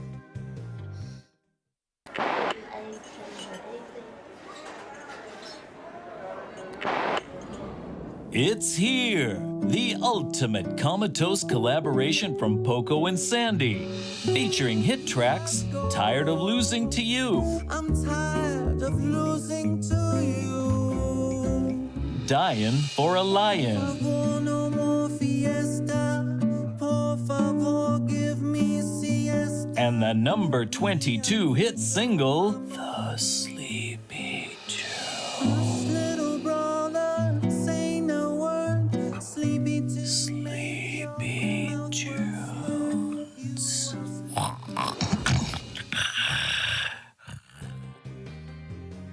Welcome back, ladies and gentlemen, to the Brawl Stars Championship, our first here for the East Asian region. So far, we've seen a lot of names that feature at the top of the tables in last year's BSC in East Asia, of course, with Winter and, of course, Zeta Division 1 advancing to the semi-finals. Now, ready, set. We're getting towards a pretty interesting part of the bracket here. Some new faces, of course, and some old returning to try and make the run through. They know that they don't have to deal with Zeta Division until that grand final. So a lot on the line here. And This matchup here between We Need Sponsor and Blood Diamond promises to be hotly contested. Both teams would love to advance further, get some extra circuit points for themselves. Yeah, We Need Sponsor. This is a roster that we've seen last year. Chegg, Sang, Toby, Deft, and Yehyuk. Hopefully we get to see both of, or rather all of these players on the field today. Blood Diamond, though, you guys know these all already. If you were watching last year, we're talking Dimsy, Nishi, Ryu, and Milk Rio. All star-studded players, star-studded rosters as well. That'll be going head-to-head for match number 3. Definitely a relief to not have Zeta on both sides of the bracket this time. They should take a breath of fresh air and enjoy it while it lasts, because this is pretty much, I think, a one-time occurrence. This is quite lucky, and they'll be able to grab a lot of points as a result, or potentially, if we see one of these two teams competing in match number 3 head on to the grand finals, get to take on Zeta Division for themselves and figure out whether that's a realistic quarterfinals matchup they can succeed in the coming months. Yeah, I'm a big fan of this Blood Diamond team. They were in the mix almost every month last year, and they're a real fixture in this East Asia region. Now, again, don't forget to get your predictions in, or hopefully you've got those locked away now. Again, if you're using the viewing platform over at event.brawlstars.com, there's actually ways to earn extra rewards just by being on the page. So look out for those on the right-hand side of the screen as they scroll up, and you'll have your opportunities to vote for your MVP. There is so many ways to win rewards. It is the way to watch the Brawl Stars Championship here in 2022. So if you haven't headed over there, head over there right now. Dive in, interact, have a bit of fun. It's a great companion and a great way to watch alongside us here in the BSC. Let's talk about these rosters in a little bit more detail, right? Because obviously, you know, the South Korean roster here of, I think Cuphead was the name they came with. I think We Need Sponsored might sort of just be their logo. Not nearly as much as of a known quantity here, right? We've definitely seen plenty of South Korean, you know, players and rosters compete here in the East Asian region. Definitely outnumbered by players that hail from Japan, and the Japanese teams tend to come in pretty hot, you know, more often than not. But again, there's a lot on the line for this team, a lot on the table as well, but they have to go up against a very known quantity, right? They are going up against some tough competition. Their opponents are legitimate, like, grinders of the East Asia region. Yeah, I mean, this is no secret. We've seen great performance from these folks in the last year's monthly finals, and this is a really good opportunity, I think, for WNS to, you know, get some representation for Korea and a very Japan-dominated genre, right? So here we have our roster. Blood Diamond being represented by Dimsy, Nishi, and Rio. These guys are star-studded, all representing the favorite brawlers as well. It's no secret that Max is a mainstay in this region, and we can be looking forward to some more gameplay of here in the upcoming matches, as we saw earlier on in the day. Yeah, I mean, I cannot wait to see what these two teams come up with in the draft, because, again, we haven't seen Bounty in the first 2 series yet. That's what's going to be up first. It's going to be a map that many of you sort of know and love in Layer Cake, so we'll sort of elaborate on that a little bit more. Love to see the Surge aggression. I mean, Surge, not a common pick over a lot of these maps, but the opportunity to blink forward and try and secure an elimination and start to obviously build up those levels is a lot of fun to see. It's high risk, high reward kind of play style. Blood Diamond, the question is, how much do they respect their opponents here? You know, have they gone up against them? It's double elimination in the qualifiers, so there's a good chance that they've played against each other before. But there's a lot of pride for these teams from Japan. You know, the best players in the East Asian region come from this region. Blood Diamond have always been like a quarterfinals and onward, semifinals and onward team, right? They were, you know, unfortunately Queen Nai and Zeta Division kind of locked everybody out by the end of last season, but there's a lot of pride on the line for these veterans of the scene, and there's We Need Sponsor that have to face a baptism of fire here. But anything can happen, ready, in the Brawl Stars Championship. The draft is moments away. A chance for We Need Sponsor to get an early edge by having some clever picks and bans for Layer Cake, our first game. All right, we'll have to see who gets that coin flip once we get into the pick phase. First, though, we got to see these bans. If you have the first pick, then I would definitely say that you want to ban out some sort of long-range brawler, particularly Piper or something like that. We actually see the double Fang ban. Interesting. That is quite surprising. Now we'll see the first pick, though, for We Need Sponsor. Probably going to go for some tick action here. Don't want to be too stuck to the throws. Yep, there's the tick pick. Definitely a strong Definitely a strong brawler here. Now Blood Diamond gets to pick 2 brawlers in a row, so maybe a Byron combined with something else. Keep in mind that when you're playing versus throwers, you're gonna want to pick something that can destroy walls and compete in close range with them as well. Time's kind of running out for this second round of picks though for Blood Diamond. We'll see what kind of duo they go for. Again, yeah, I wonder if this forces them into like a full engage style. Knowing that they're going up against a thrower. Okay, yeah, sort of. Obviously, the Gene can hook in one of those throwers, or anyone really, with the stars. So this gives Blood Diamond like an explosive option around that super, a chance to sort of sneak back into the lead, and also, Gene's pretty good at keeping people at range. If Lamp Blowout is the gadget choice, then if anyone on We Need Sponsor tries to engage, he has the option to force them away.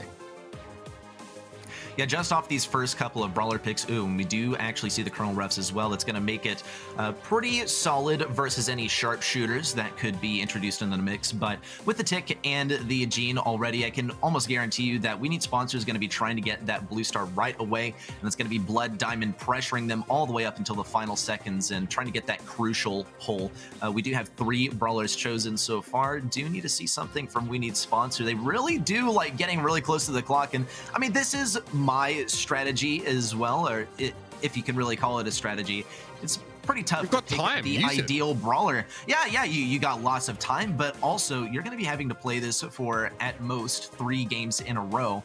And if you get countered out, then you're just going to have to play around it. You're just going to have to play with better mechanics. And I think the Daryl pick is definitely wise here. Though Blood Diamond does have the final pick, they can pick something that counters out the Daryl. It might be a bit challenging. There's the Byron. And we're looking at something very solid, actually. Toby is going to get lots of healings from Chegg saying this is great for getting aggressive plays should they need to. But now it's up to Blood Diamond to pick up a counter. Interesting. Daryl, a little less durable now. Steel Hoops only reduces that incoming damage by 25%, as opposed to, it being a lot stronger, of course. Rolling Shield, it used to be, it went from 90% to 50% of his shield. So keep an eye on that. It's going to make it a little bit harder, of course, for him to sort of hang on there. And here's the predictions. 71% to 29. Not a huge surprise here that many people favor Blood Diamond as a very known quantity, like we've mentioned here. Interesting draft, though. I like the Daryl pick. It's like you've got a thrower. You've also got someone who's very good at disengage as well. You can use that Daryl super to knock people back away, or you can try and go aggressive. It really comes down to execution here for this We Need Sponsor lineup. Let's see what Blood Diamond have to show us now. Of course, that Stu was the last pick.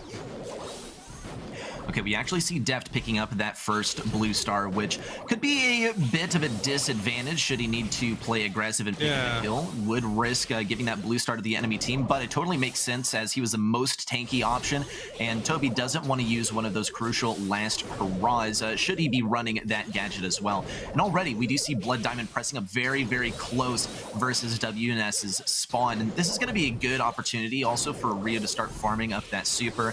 Hoping to get some sort of pull versus Toby. Now, Toby is going to have his Tick Super ready to go should that opportunity present itself, but he's also going to be cautious to stay within the bushes and be capitalizing on that speed that he gets from the gear in the bushes to dodge out a super appropriately. We do see that super picked up by Rio, whiffed just a little bit, and We Need Sponsor are still... No, never mind! We see a good kill on the right side by Blood Diamond, but Toby fires right back, and once more, We Need Sponsor gets to turtle up back at their own spawn.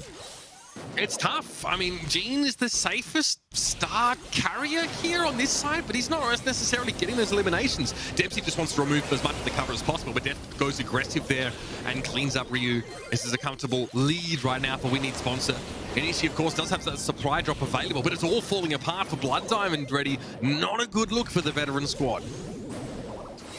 Ooh, and another whiffed pull there. Unfortunate stuff. Just at the end of his range, missed that pull on Def. We'll see what Dempsey can do here. Could get a kill. He's going to have to use that super to get away, but it's not going to work. Daryl is just too tanky, and Chaiksang is doing such a good job of keeping him alive. Seeing the tank plus the Byron duo is always bad news, and for Blood Diamond, it seems even worse. Only able to pick up that one first kill off the beginning of the match and nothing else. A 16-star lead for WNS, and that is pretty brutal. I mean, it feels like a little bit of a composition difference there on that map. I mean, with no throwers, it would seem very difficult for Blood Diamond to pressure their opponents once they had lost the lead. Simple, Def just picks up the blue star, you puts his team ahead and then just leaves. And then what are you going to do? You're going to hope to try and get Magic Hand, but those were sort of whiffing. There's some jitters at play here for Blood Diamond. Yeah, this is interesting. I wouldn't say, especially that Daryl is a hard counter to Gene, but it seems that he was playing very well as a counter to Gene. Blood Diamond, though, they have picked up the lead so far, and now they'll get to play more defensively. Hopefully, for the sake of Rio, yep, there he goes, picks up the super as well. Will allow them to play quite defensively. Now, Deft is going to lead the charge, hoping to bait out a pull here. He will be able to escape with that roll. Toby is also going to be hanging out on the back lines. Ooh, and the heal misses from Changsang on the Deft, and Blood Diamond picks up one more kill, but Toby fires right back, bringing the difference to just 1 star plus that blue star hanging out on Anishi. Arguably the most defensive brawler on Blood Diamond's team at the moment. He's also going to give himself a power up as well to keep himself quite tanky and quite powerful as well. We Need Sponsor, though, are going to be preparing for another push. Changsang could afford a super here.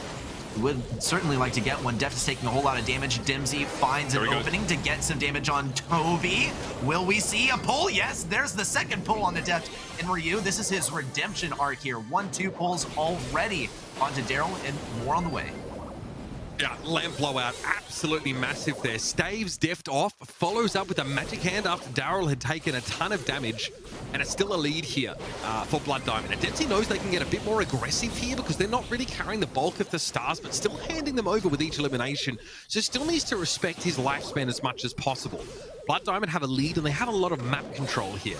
They're trying to keep an eye on Deft because as soon as, you know, Daryl decides to go forward, he can really eliminate just one of those isolated brawlers. But Lamp Blowout's still available. Dempsey has the mobility to get away. There's still Sandbags, of course, was available. And there it is, the jump in onto Anishi. They're going to pick him up here, 16 to 14 rather. And We Need Sponsor in the final moments find a burst of aggression to take away the set.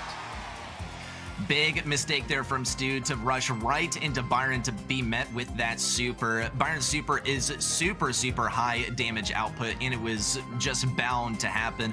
Unfortunate loss there for Blood Diamond. We Need Sponsor are really showing off their stuff. This is not necessarily what we were expecting coming into this. Y'all can submit your predictions as well on event.brawlstars.com. But Uber, neither you nor me nor Kenny were expecting this sort of outcome. Of course, this is just set number 1, and set number 2 is on the way, but we'll get to reflect on some of the highlights from set number 1 to sort of see what happened here. I think that this was one of those games that was won in the pick phase. Yeah, look, yeah, absolutely. It's pretty tough for Stu to find like a legitimate assassination opportunity. I think everything from Blood Diamond had to be thrown at Deft, thrown at that Daryl to try and eliminate him. And when Deft wasn't in a position of having to sort of hold on to those stars, like here, where he can just go aggressive and find an isolated brawler, and when there's no lamp blowout available or anything like that, it's extremely difficult to get that Daryl off you, even with his durability, ready set, being kind of reduced with the most recent patch. He's still very scary. He's still very hard to get off you once he engages.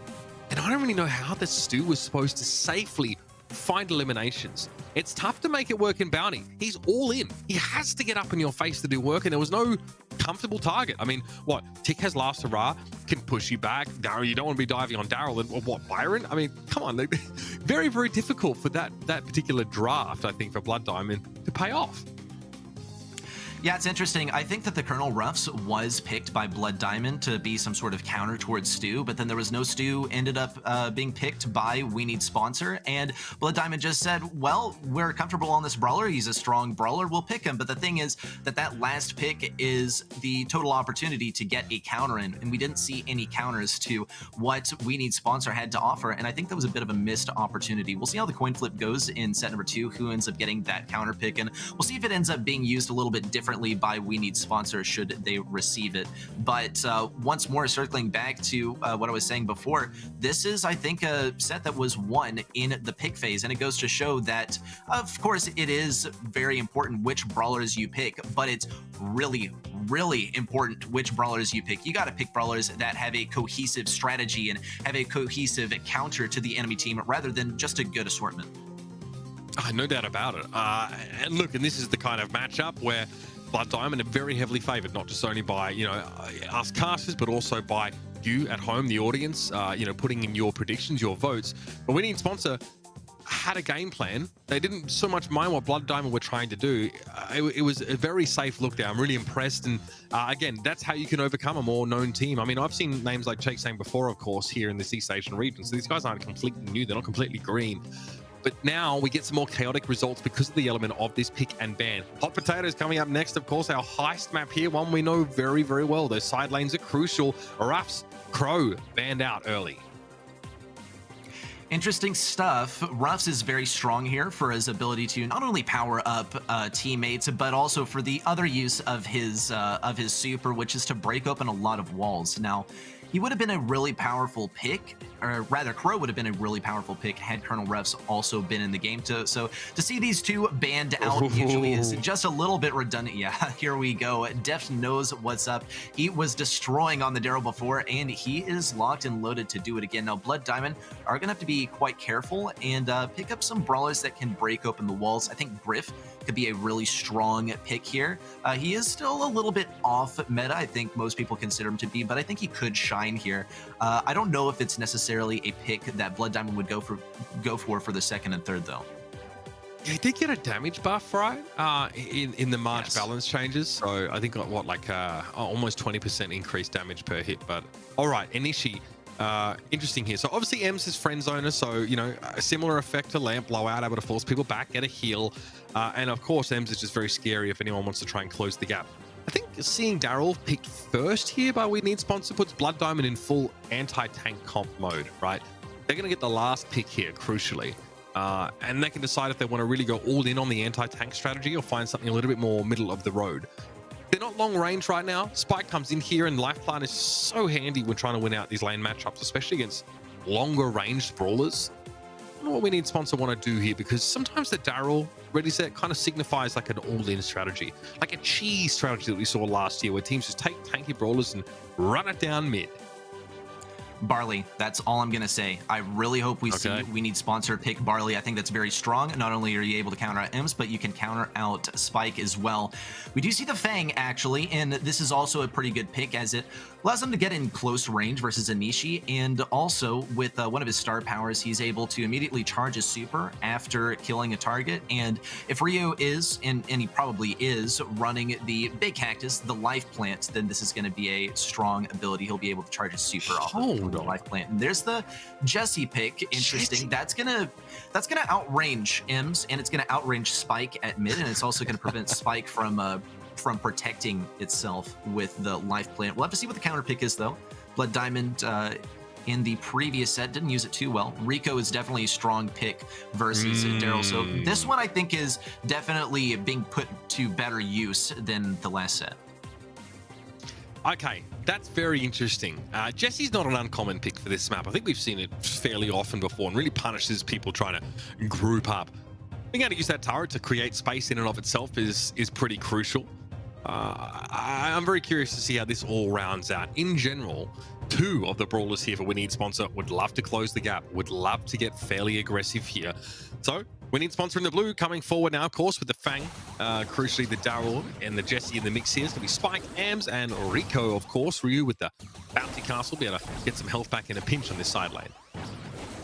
Things are looking quite good for Blood Diamond right now, but this is how things would typically go with these brawlers, not only outranging We Need Sponsor's brawlers so far, but also with We Need Sponsor not having their supers yet. Once Shake Sang is able to get that first roll in, then things will change up a lot, but most importantly is going to be Deft with his super. We will see Inishi's position revealed any second now. Toby and Deft are baiting things out. There, the attacks from Inishi, and the friend zoner is not going to get anything. Shake Sang does empty a clip into Dempsey's life plant and not really get much off of it. Still, though, We Need Sponsor, despite looking like they've been losing for the majority of the time, have been getting quite a bit of damage on the enemy side.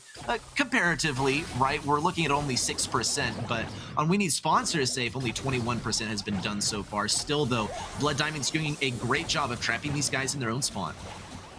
Yeah, I mean, Anishi there has to use a friend zoner charge to stave Deft off, but it works. Really controlling that middle part of the map. Once Dempsey's able to pressure Toby away, and obviously sticking around there, used just to make it impossible for that Jessica to come forward and retake mid control. And look, Blood Diamond are in no hurry right now. Life Plant used by Dempsey. Deft, okay. Super's in onto it, of course. Knows he gets resets for that one. And oh, yeah, that's ugly. Yeah, that's what happens when Fang gets an AoE stun. It is insanely powerful, and we can already see it. Nearly got a team wipe on Blood Diamond off of a single super alone. And there he is once again, from one target to the next, onto the safe. And finally, Cheksang is going to be able to get that first gadget onto the safe and get a ton of damage in the process as well. Ryu does manage to take him out, but look how much damage has been dealt in just a single push. And Toby is not planning on going anywhere. What is Deft doing? This super is ridiculous, and Blood Diamond are feeling it full force. I mean, homie's just tapping the super button at this point. I refuse to believe any other narrative here. Absolute carnage there from Deft, and he'll charge in and end the round here. We need sponsor. Oh, these pick and ban faces are looking mighty fine. This plucky South Korean roster. You love to see that. Oh my God. Oh, nasty stuff there. But you can see again, they have the all-in plan available to them, right? The Jessie's there. She's really serviceable, controls mid quite effectively. But once it's time to go, they go. Oh, they get a move on. Let's see what happens this time. Deft is going to be denied a super quite a bit more by Blood Diamond now that they know what exactly they're facing against. They already knew that Fang was crazy strong, but I mean, not even we were expecting that kind of stuff. There's the AoE stun from Deft, another kill as well, and he has his super ready to go as well. We'll be hanging kind of on the back lines. He can hide in the bushes and use his long range super to, yep, do that thing. Yep, and he's going to be getting 2 kills off of that. It's insane, and Blood Diamond have walked right into it. Takes something look beautiful there, of course, using that super perfect angling to make sure he's just on top of Anishi or the Dempsey there, blowing them up instantly. Toby can't quite outrange the spray cloud there from Anishi, who's going to be able to come forward and get a little bit of damage on the safe, but my God, it's 47, plays 89.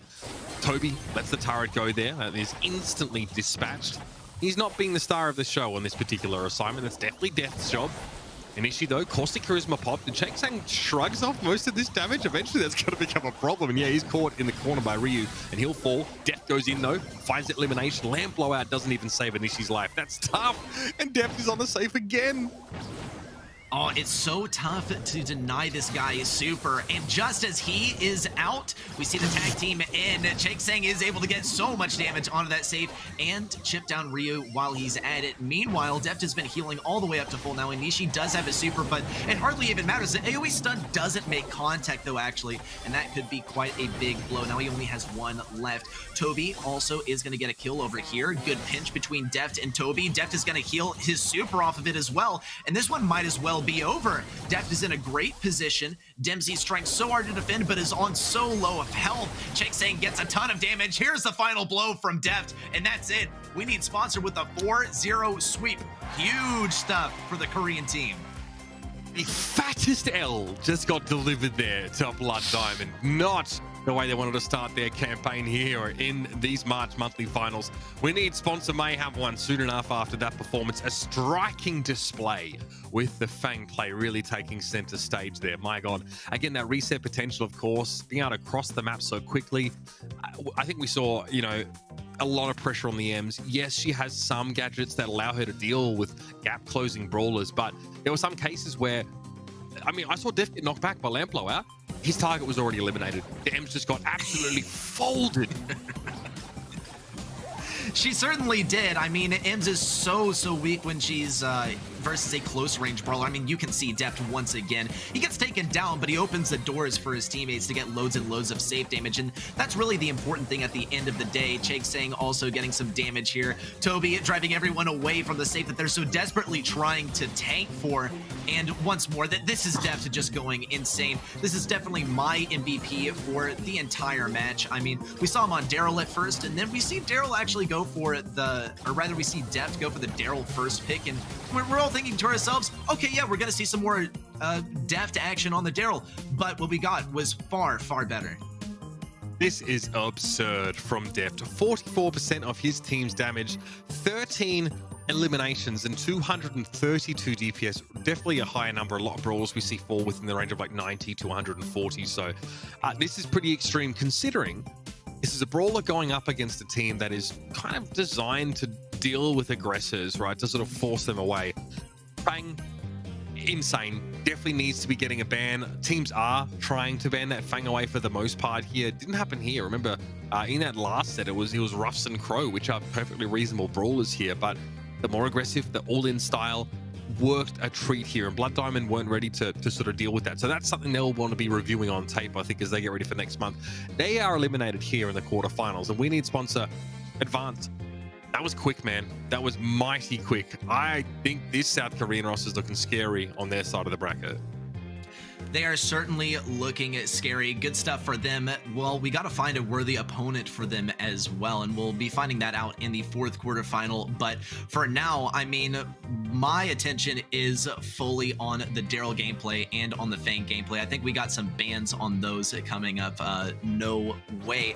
We see those once again. I think the Crow would also be a good way of dealing with this. We see Deft able to get in here on the right side, rolls right through to take out Colonel Ruffs. The sandbags are not really going to do much for you when the Daryl's at point blank versus you. Once more, lots and lots of damage from Chegsang and Deft. We can see Anishi trying to do his best to slow everything down, but he's not able to keep people out of his range, right? We see the Daryl roll in, we see the Fang dash in, especially when your super is able to auto-target onto enemies and go so lightning fast that no one gets the time to react. Ems is just not going to be cutting it, neither is Spike. Now, all of you at home over at event.brawlstars.com actually had Chegsang as your player of the match there. I think 43% of you voted for him. Must be a pretty popular player. He was on the Daryl there, of course, in that last set, and was a pretty big part of what allowed We Need Sponsor to take the W there. Again, not a lot of highlights to show because it was just a short series. It just really didn't go for that long. But that does leave us now staring down the final of our quarterfinal matchups here. But again, remember, your predictions have to be locked in right now.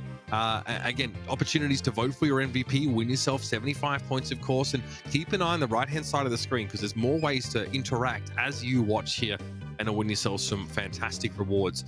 Let's set ourselves up for this next matchup. We've talked about some teams that are known quantities, some teams not so much here. I think this match is more of the latter, all right? We have some interesting names here, of course. Akatsuki, which is, I'm pretty sure it's a Naruto reference. I'm going to be honest with you. I'm pretty sure that's the group of ninjas with the clouds on them. Going up against Rising Sun Esports. Here's Akatsuki here, Yachi, Nico, and Peke. Yep, great stuff. I mean, these guys are kind of coming out of nowhere in this region, but that's the great thing about the BSC and the monthly finals is that if you work hard, then you can start to make a name for yourself. So looking forward to seeing how these guys perform and whether they're able to make it into the later stages of the tournament, especially versus some known names as well that are waiting them, staring them down from the other side of the arena. Rising Sun Esports, we're talking about Wahochi, Arrow, Aaron, and Ryohi. These are all-stars that we saw last year, and man, this would be great if AK are able to make a stand versus these guys.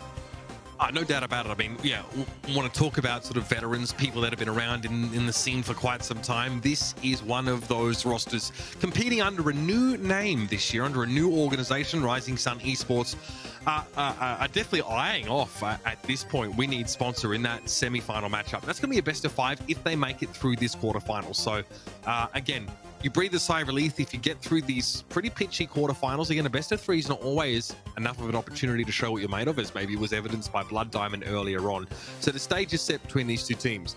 I think I predicted Rising Sun Esports. Again, a lot of these predictions came from, you know, what rosters that are new, and this one is like primarily players that are returning. So you kind of have to put your faith in experience, I think. At this stage of the year anyway, it's too early to really have too much data. I think Reddy said you had the same prediction, right?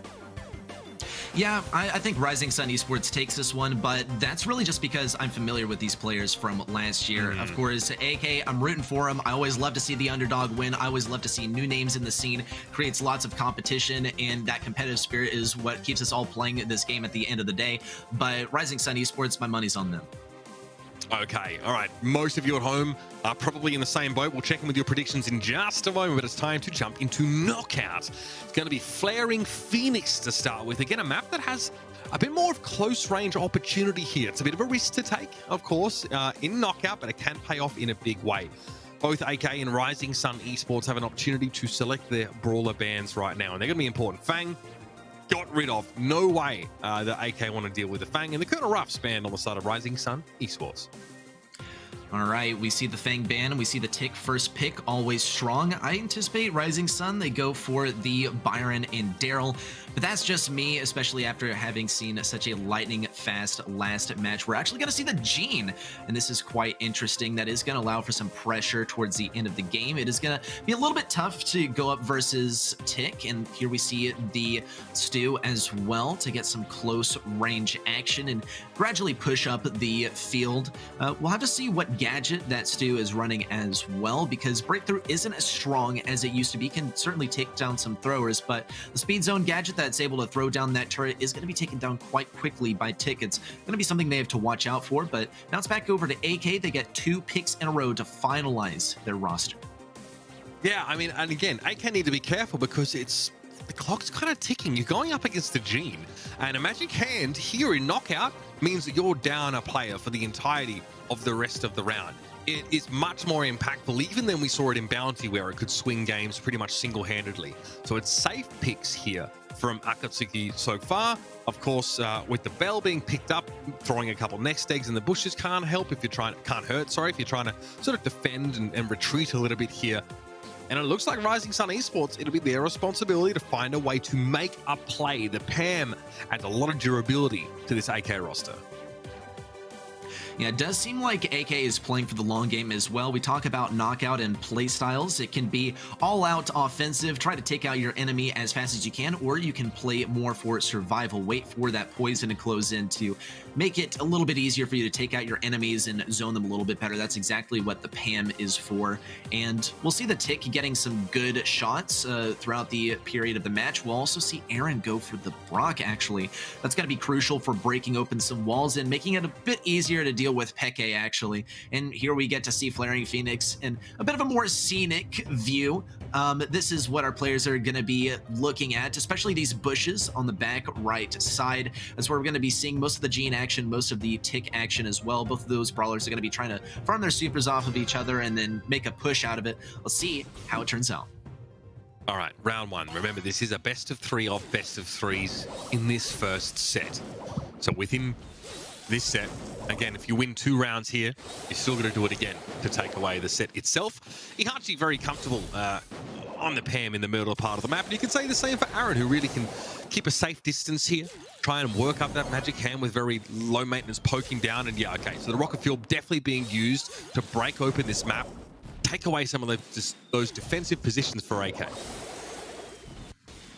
Let's see what Peke is up to on the right side. He is going to be trying to farm that super off of Stu, and Stu has no super, so he's not going to be able to get any positioning for himself, which is not the ideal situation by far for Peke. This is actually fantastic. He's now going to flex a little bit on the mid as well to help keep Aaron away, hopefully prevent him from getting a super. On the left side, Nico in a long-range standoff versus Wahochi. This is just one of those maps where when you have long enough range brawlers, it's going to come down to the final few seconds where the poison is all closed in. And we are quickly approaching that situation. We have the Vengeful Spirits as well getting some damage. There's a big pull, and 2 brawlers remain from each team, and it's not going to be enough from Ihachi. That's round number 1 going to Rising Sun Esports. Both teams have some supers at their disposal, though. We'll see how they use them. Yeah, again, look, those magic puffs can, to a degree, offset some of the damage that's coming in from the poison clouds there, and that was pretty crucial there for Rising Sun Esports, as Ihachi wasn't able to maintain that strong position in the mid. So now Nico gets swapped to go up against Aaron here. Pretty hard for Belle to sort of get insta-kills. Of course, she doesn't have that that scary burst damage like Piper does. She's very low maintenance, I guess, in that middle part of the map here, so keep your eyes on those supers as well as they start to come up, because they persist in between rounds. And Aaron, oh, nicely done by Nico. Connects the super, and the shot to follow it up gets the elimination. Those early game picks are pretty much a win condition here, but Rising Sun Esports can always bring it back. There's the kill on Wahochi. Ryohi might be the next to fall. The best he can do at this point is get a super charged up for the next round. He's going to play very safe, trying to heal up as much health as he can and then get in range of Nico to get a little bit of damage. The thing is, AK could absolutely afford to face tank this one, but they don't want to give him the super, and they've succeeded in that regard. It's all tied up 1 round to 1 round. Who has the supers at their disposal, though? Looks to be Nico over here, waiting for an enemy to approach him. Peke doing the same old thing, keeping Ryohi at bay on the right side. There's no guarantee that Nico connects that super, but if he does, it's almost guaranteed elimination, as he'll try and push forward and follow up with that damage boost lent to you by Mark. And of course, headfirst available for Peke here as well. So great to create a lot of space, and could be really handy if you hold on to it into the last moments of the round. Ihachi wants to get a little aggressive, but that super doesn't quite connect, so no damage amplification, but still enough to force Rising Sun back. Oh, Peke has gotten a little bit of chip damage on a Gene. He's going to be quite defensive. Nico's not going to be taking any chances, though. Needs to make sure that he is at max health for when this poison starts closing in just a few seconds here. On the left side, still Wahochi is trying to farm up this super, and Ihachi is just waiting for that poison. Ihachi has twice as much health as Wahochi, which is going to be a massive advantage. We do see a pull available to Aaron, though. Ryohi picks up a kill. Ihachi once more is the last one remaining, and that's going to be it. Rising Sun Esports are taking game number 1. Such a drawn-out game mode when the teams are playing so defensively, but hey, you got to play the meta, you got to play the strongest brawlers, and you got to play the strongest strategy, too.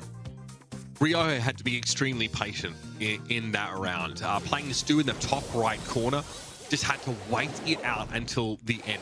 We're going to jump in now to our second game, of course, of this set, with Rising Sun winning that first little best of 3. And again, Ryohi will be stuck in the corner because of the pressure that comes in from the tick here. And, you know, again, he'll be waiting until the end of the round where he can start to go aggressive, use that super to close the gap. But it might just have to be another patient display from Rising Sun.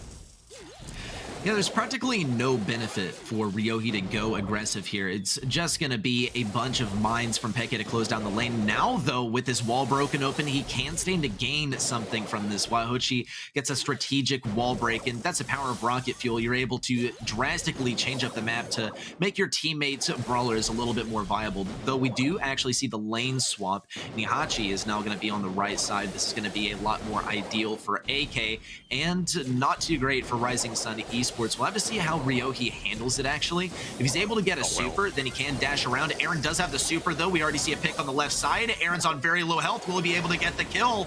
Well, there's a breakthrough on the right side. Ihachi has to pump out some damage. Scrap Sucker isn't going to make too much contact. It's going to be so close, but Ryohi goes down in the end. Ihachi manages to clutch it out with that healing turret. That's beautiful. Pam using everything at her disposal there, ready, set. The healing turret is unreal in 1v1s, but the Scrap Sucker forces Stu to sit there, look at you blankly for a couple of seconds while he reloads. Very clutch play from Ihachi there now, and Rising Sun think, okay, this is a true test of patience for Ryohi. This guy gonna have to be a Mahjong master to be able to do anything in this late round there, knowing to find the right time to strike. Ihachi continuing to push him back. It doesn't take long, Ready, before those clouds start to encroach a little more, and Rising Sun need to come up with something special here.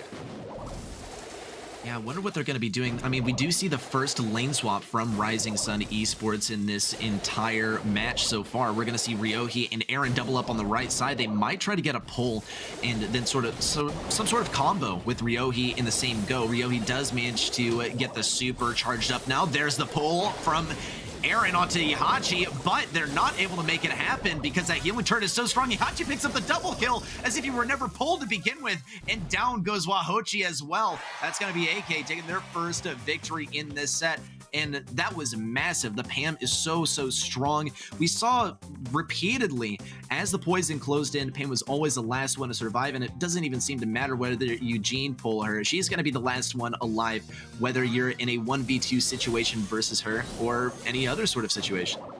Feels like the Stu is an int here. So hard to get value on that, and honestly, even the gene pools, they come few and far between because, I mean, again, so hard for Aaron to get consistent damage. Nico might tank a little bit of it just to, you know, get positioned like that, throw down a nest egg. And that nest egg in the final moments could make all the difference here. Rising Sun cannot see it. They don't know it's there. And they have to find a way to get this to in position to do anything. They realize that going aggressive early, mid-round doesn't really work. There's just too much space for AK to retreat to. And later in the round, the healing of Ihachi is a difference maker. I'll be honest with you, Reddy, I have no idea how Rising Sun are actually going to take away this last round. This is going to be wild. I mean, I'm not sure what they're going to be able to tap into from game number 1, which was a victory for them. But still, after game number 2, it seems like AK have really figured things out. It was just a novelty of what Rising Sun Esports was attempting in game number 1 that I think netted them the victory in the end. Ooh, we could see a kill on Ihachi, though.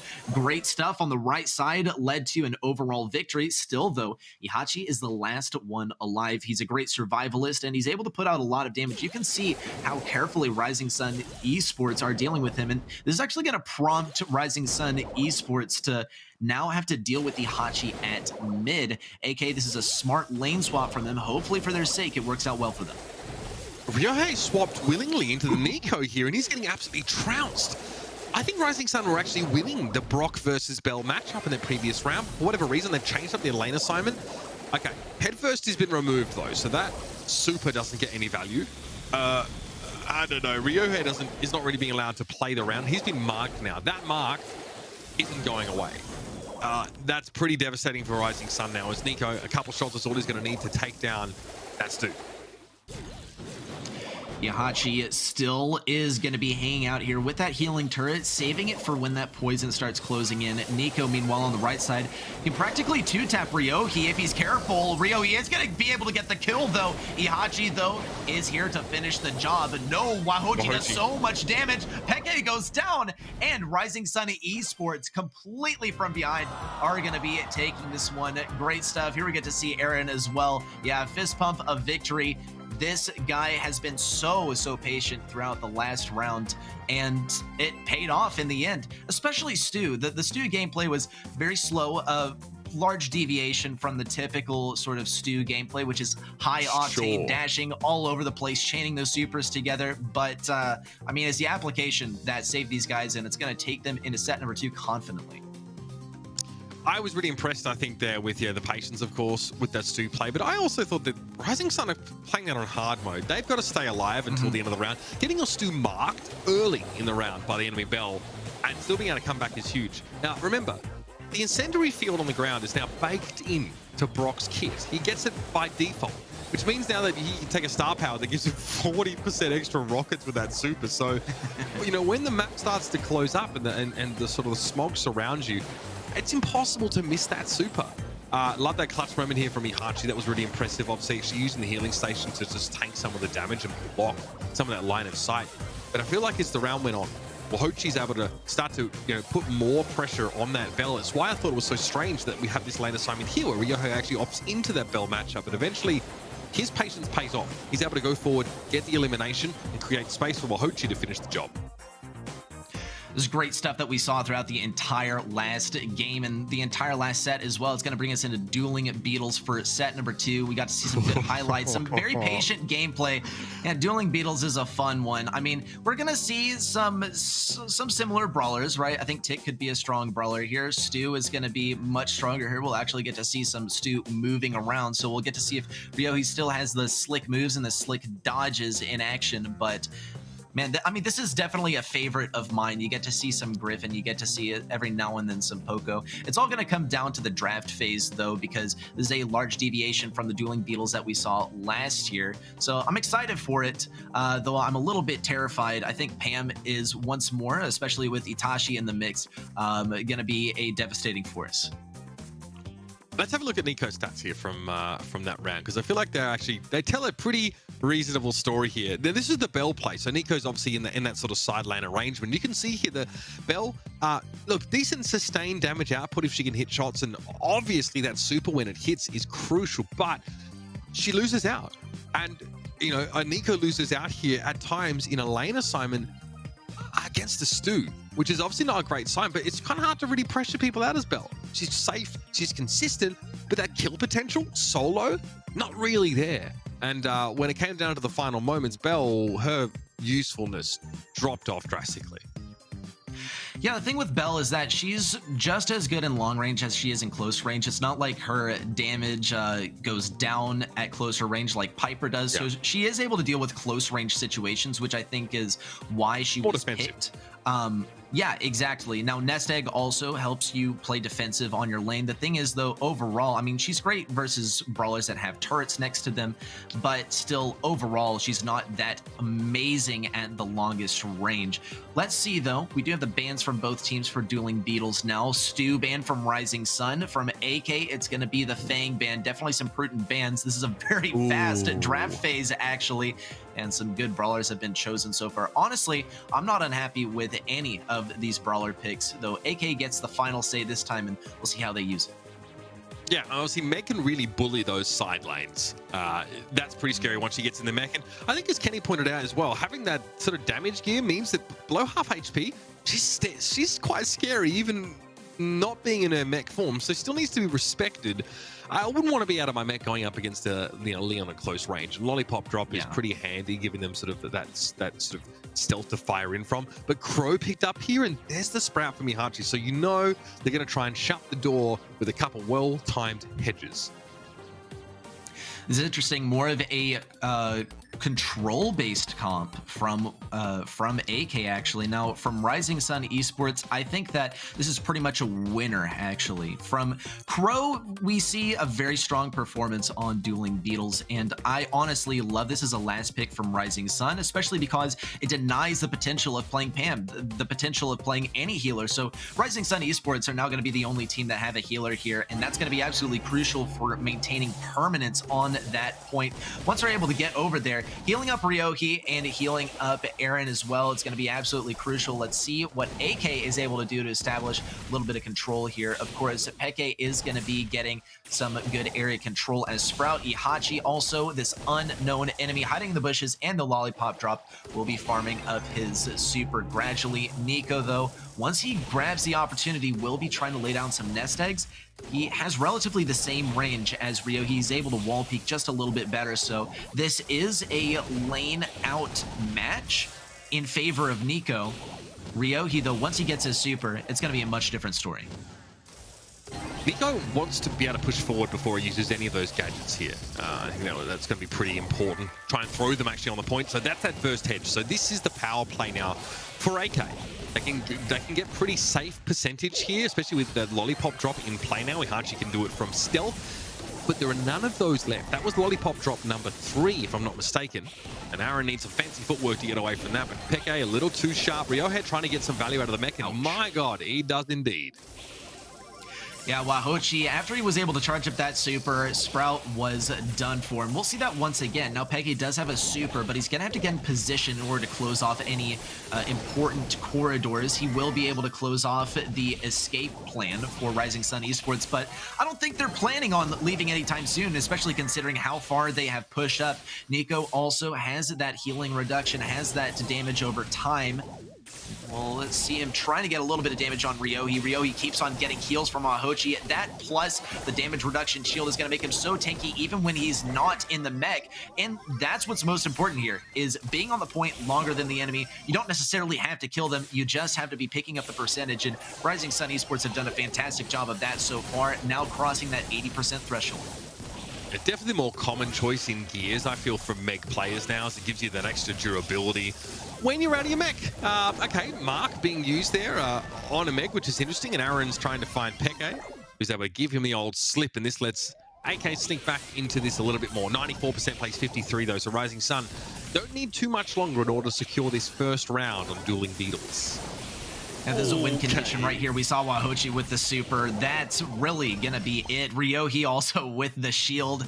I mean, these guys are so tanky. It's the healer plus the tank combo. And even when the tank is not in her mech, she still has that shield, and she is not unkillable, but not an easy target for some of these control-based brawlers, most notably Sprout. We'll get to see it game number 2, though, and see if AK has changed anything up. We're going to see basically the same strategy. Now, though, Nico is on the right side, trying to get that lane victory versus Byron to start things off. It's going to be a different dynamic. You got to go for the support brawler before you can have a realistic chance of taking out the DPS. I like this approach from AK. Ryohei doesn't have to fight a lane matchup here. It looks like AK don't want to feed any supercharge to Ryohei at all, if possible. So they play out of line of sight, they play out of range, but that gives Ryohei enough control to move up and then just pop one of the Akatsuki players as they try and push up. And now I think they're in danger, real trouble. There's a lot of free percentage here on the point. Ryohei builds that mech just from being able to play forward in an aggressive position. He actually has to go forward now, and this mech looks a lot weaker in a 1v3. Yeah, this is real interesting. Now, Ryohei does have the super, though, so if he's able to get in close range for Zeta... Okay, yeah, it doesn't even matter. He'll pop out of the mech, sure, but he has that shield as well, and Peke is hardly able to do any damage versus him, and here comes Wahochi to heal him all the way up to full. Can you believe Meg gets that shield for 30 seconds? That is practically as much time as she needs to pop up another mech, and then some, actually. We will see Nico ready with the super, though. Ideally, would want to get it onto Ryohei while he's in that mech to deal a whole lot of damage. Here comes the hedge taken down from Peke once more. Is going to have some protection over here. Nico also taking the flank, will get 1-2 kills in combination with Peke, but Wahochi still gets to maintain that mid positioning. That plus the super plus the gadget adds the combo that's going to prevent AK from getting anywhere close to 100%. This one might already be in the bag for Rising Sun. Yeah, Ryohei just trading that mech HP for a little bit of extra percentage here. They're so far ahead, Rising Sun, that they can afford to play this way. Wahochi pounding heals into Ryohei here as Aaron runs straight into that close range bell we were talking about now, and it's just throwing bodies onto the point. Rising Sun, they got himself enough of a lead earlier in the round. They take the series away. Falcon punch for Aaron there. Very pleased, of course, to be propelling his team forward. Well, great stuff for these guys. That is going to be them going on to the semifinals, and now I think we have found a worthy opponent. This is very close to the record that we saw set by We Need Sponsor in the previous set. So we're looking at two teams that have swept through the right side of the bracket and now are ready to face each other. But we're going to have to, of course, reflect on what exactly happened in this match before we can effectively move on. We did see AK doing pretty good in knockout, but completely from behind. Rising Sun managed to clutch it out and then channel that momentum into set number 2. Get some highlights from Dueling Beetles as well. This was the deadly combo that we got to see throughout the entire set. It was the Meg plus the Byron. I mean, these guys were unstoppable, and it's plain to see why.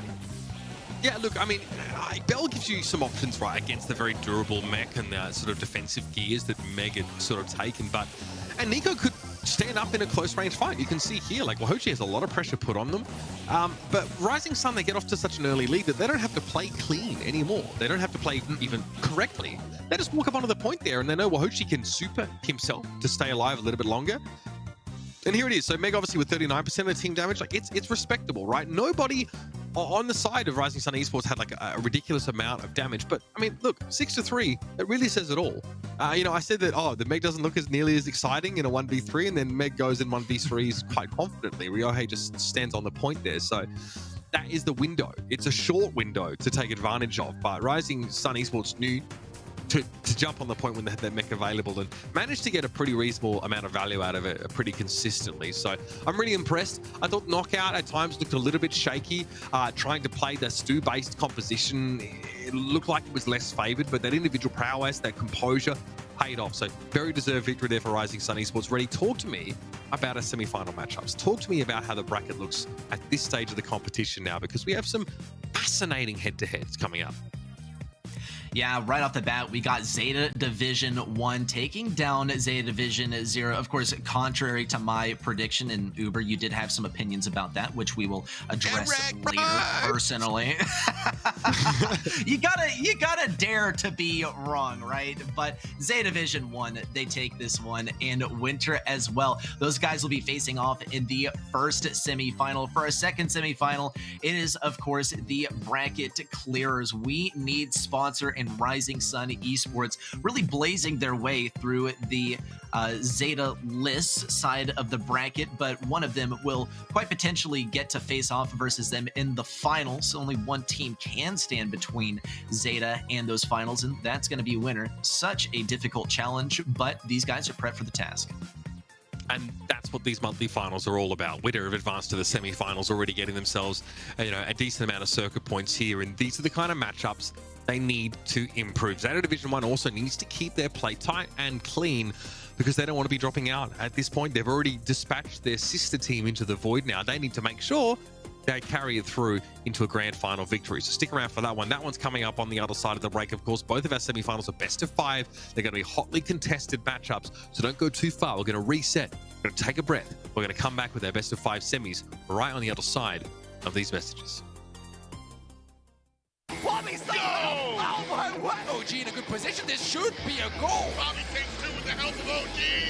I'm Bobby. I'm OG. I'm a professional player for Stamina Esports. I play professional Brawl Stars for STMN. Last year we made Worlds. It was like a stepping stone. So in the 2021 World Finals. Bobby, Yeah? have you walked the dog yet? Not yet. Okay, don't forget to do that. Okay, Mom. Anyway.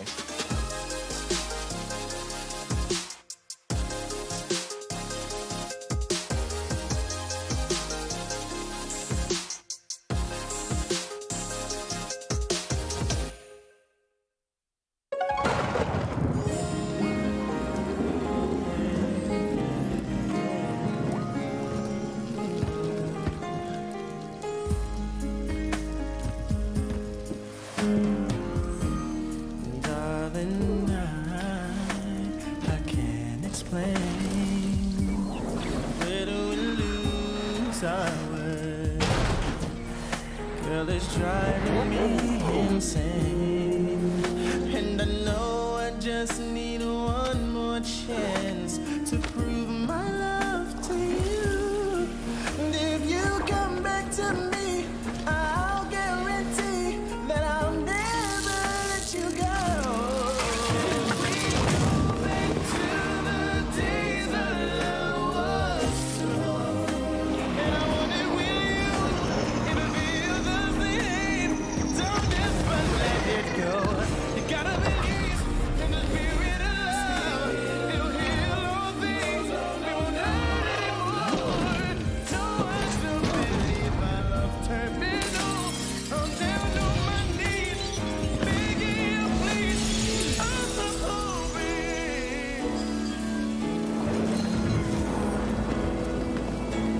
Can you go back to the days our love was strong?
welcome in to the Brawl House.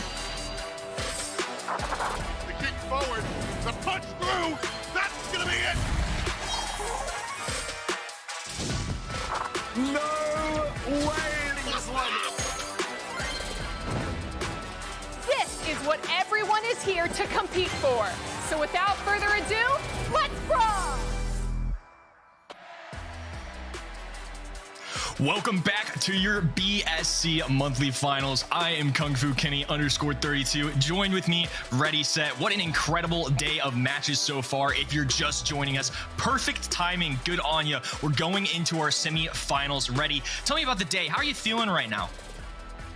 I'm feeling great, right? Not feeling too amazing about my predictions. I'm about 1 for 4, but hopefully that can improve. We'll get some later predictions out, and of course, we encourage you guys to submit your predictions too at event.brawlstars.com to get some points for it as well towards claiming that awesome pin at the end of the road. But I was a little bit upset, right? I wanted to see Zeta Division 0 advance all the way to the grand finals. Didn't quite go how I was expected, but now I have a new favorite team, and it's We Need Sponsor, and I want to see them win.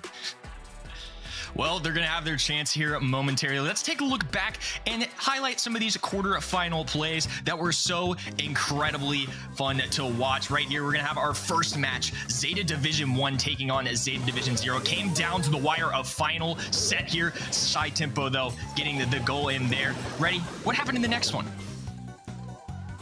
And of course, we get to see this super close victory by Winter, just a 4% margin. And of course, who could forget Deft going absolutely crazy on that save towards the end. This was actually a speed run by We Need Sponsor, a 4-0 versus Blood Diamond, who we all thought would be taking this one just by that star-studded cast.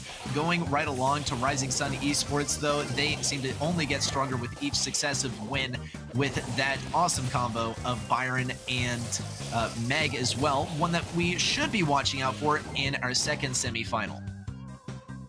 Yeah, if there's anything we learned there, Fang is somebody that you cannot mess with. Ready for these semifinals matches. What are you thinking for the remainder of our bracket today? Who you got winning? What are your new choices? I know some of the players that you expected to be here didn't quite make it, but what are you thinking for the rest of the day? Look, I love Zeta Division 1, right? But I'm rooting all the way for We Need Sponsor to be taking those grand finals. So I want to see Zeta Division 1 make it to the grand finals. That's my prediction for match number 6, our second semifinal. I think We Need Sponsor, they take it all the way. This would be an epic showdown in the grand finals. What about you, Kenny? Yeah, I'm similar. I think Zeta Division 1 has been my favorite the entire day. I expect nothing less from them in order to make it to the finals, but I do differ with you a little bit on our second semifinals match. I'm going with Rising Sun Esports. I think they have a strong team composed of some veteran players. That was a sleeper pick for me throughout the tournament coming into today, and I'm going to stick with it here. I liked what I saw in their quarterfinal one that you guys did just a few moments ago, and it looks like Uber thinking similarly to you, though, so I am all alone on semi-final number 2 there, and I can't say I blame you all. We need sponsor with a strong showing today, and especially for players that may not be as well known. It is absolutely true. I'm always rooting for the underdogs, always rooting for the new faces in the scene because I love those kind of success stories. I'm a strong believer in the hard work and the dedication and the expertise, the knowledge, the deep understanding and analysis of the game is what propels you to the top. And I love to see it, that kind of trajectory that we've seen so far from We Need Sponsor. But we're going to be moving right along, of course, into our first game. It's going to be Zeta Division 1. And man, this is going to be a doozy. Yeah, and if you want to make your predictions as well, be sure to go to event.brawlstars.com to interact, get those free rewards, earn that pin. I know I'm very close to it at this point. I've only missed one game on broadcast ready. First one of the entire 2 weekends combined. So I'm pretty proud of myself. Hopefully I hold on a little more. We do have butting of heads here in our second semifinal matchup, but we will be on the same team, of course, in terms of predictions going into this first. But it is true, Zeta Division 1, strong performance taking on sister team. They're going to be competing against winner here. What can you tell me about Zeta Division 1 ready? I mean, Zeta Division 1, right? I'm not going to be able to tell you anything that you don't already know. Mameshi, Moegoku, Kenji, and Shite Tampo, they're all such an amazing players, especially Shite Tampo being the just craziest Mortis in the business. If we ever get to see that last pick, that counter pick going to the side of Zeta Division 1, I would definitely be watching out for that one. Kenji, though, we saw some rockstar plays from him in that first match of the day as well. But of course, don't want to steal too much of the spotlight from Moegoku as well. Just all around solid performance from these guys versus their own brethren. Yeah, great roster, and now we can see Meshi at his former World Finals stage, one of those pivotal members that helped bring home the World Cup in 2021.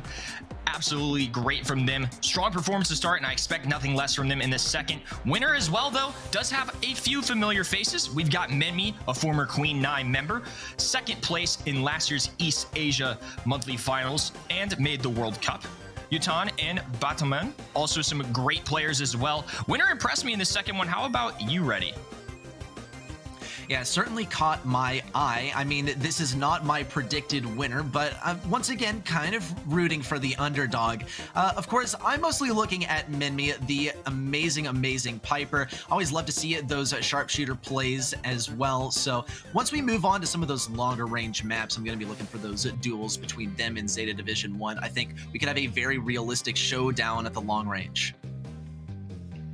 Yeah, I'm with you. I think Zeta Division 1 is such a strong team. They were my favorite walking into the day. It's very hard when Shitampo is on your team, right? That's the 2021 MVP of the entire world. Best in the tournament, voted by many and considered by pros to be one of the best there is. I'm kind of with you in that. We'll start our draft momentarily here, though, walking into our first map. But I think Winner's got some strong stuff showing for them. I think it was an overall good first round performance, about what I expected here from them, especially from maybe some more unfamiliar names to our faces at home. Menmi, of course, a player from last year that you all are a little familiar with if you tuned in 2021, but now we hop into Hard Rock Mine. What do you expect to be banned here? What kinds of brawlers do you think will be played, Reddy?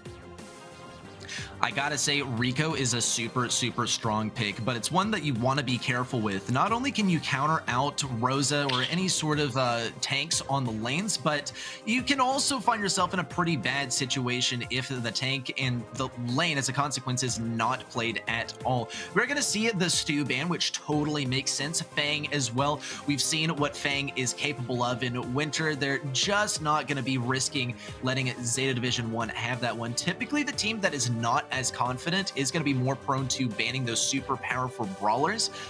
Even considering as well that Winter has the first pick, they could have picked Fang if they wanted to, but they chose not to, which is going to be interesting. We will see the Colonel Ruff's pick. That is going to be a lane, so Winter will find themselves with their last couple of picks being dedicated to picking another lane, but also their mid. Yeah, we see Kenji talking it out. And honestly, they may be more scared of the Stu, to be honest with you. They may have tried to reserve that for themselves, but on the side of Zeta Division 1 that they're going to be banning it. Byron, one I was definitely looking out for, and wouldn't have been surprised to see banned. A lot of different combinations work in tandem with Byron, and also one that this region loves. The Tara going to be an excellent pick to try and shred it through those sandbags, one of the utilities that Colonel Ruffs has. I really like what I'm seeing so far from Zeta Division 1. A Rosa pick is an interesting one here. We've seen that earlier today. They could address that with their last pick as a counter pick, something like Gale, Griff. There's plenty of options out there to really deal with Rosa. Not ones that are super familiar to this map per se, but definitely do well. I could see something like Ims kicking in. 8-bit for the mid, not as popular with this region, but I do think 8-bit is actually a very solid choice for a gym grab carrier.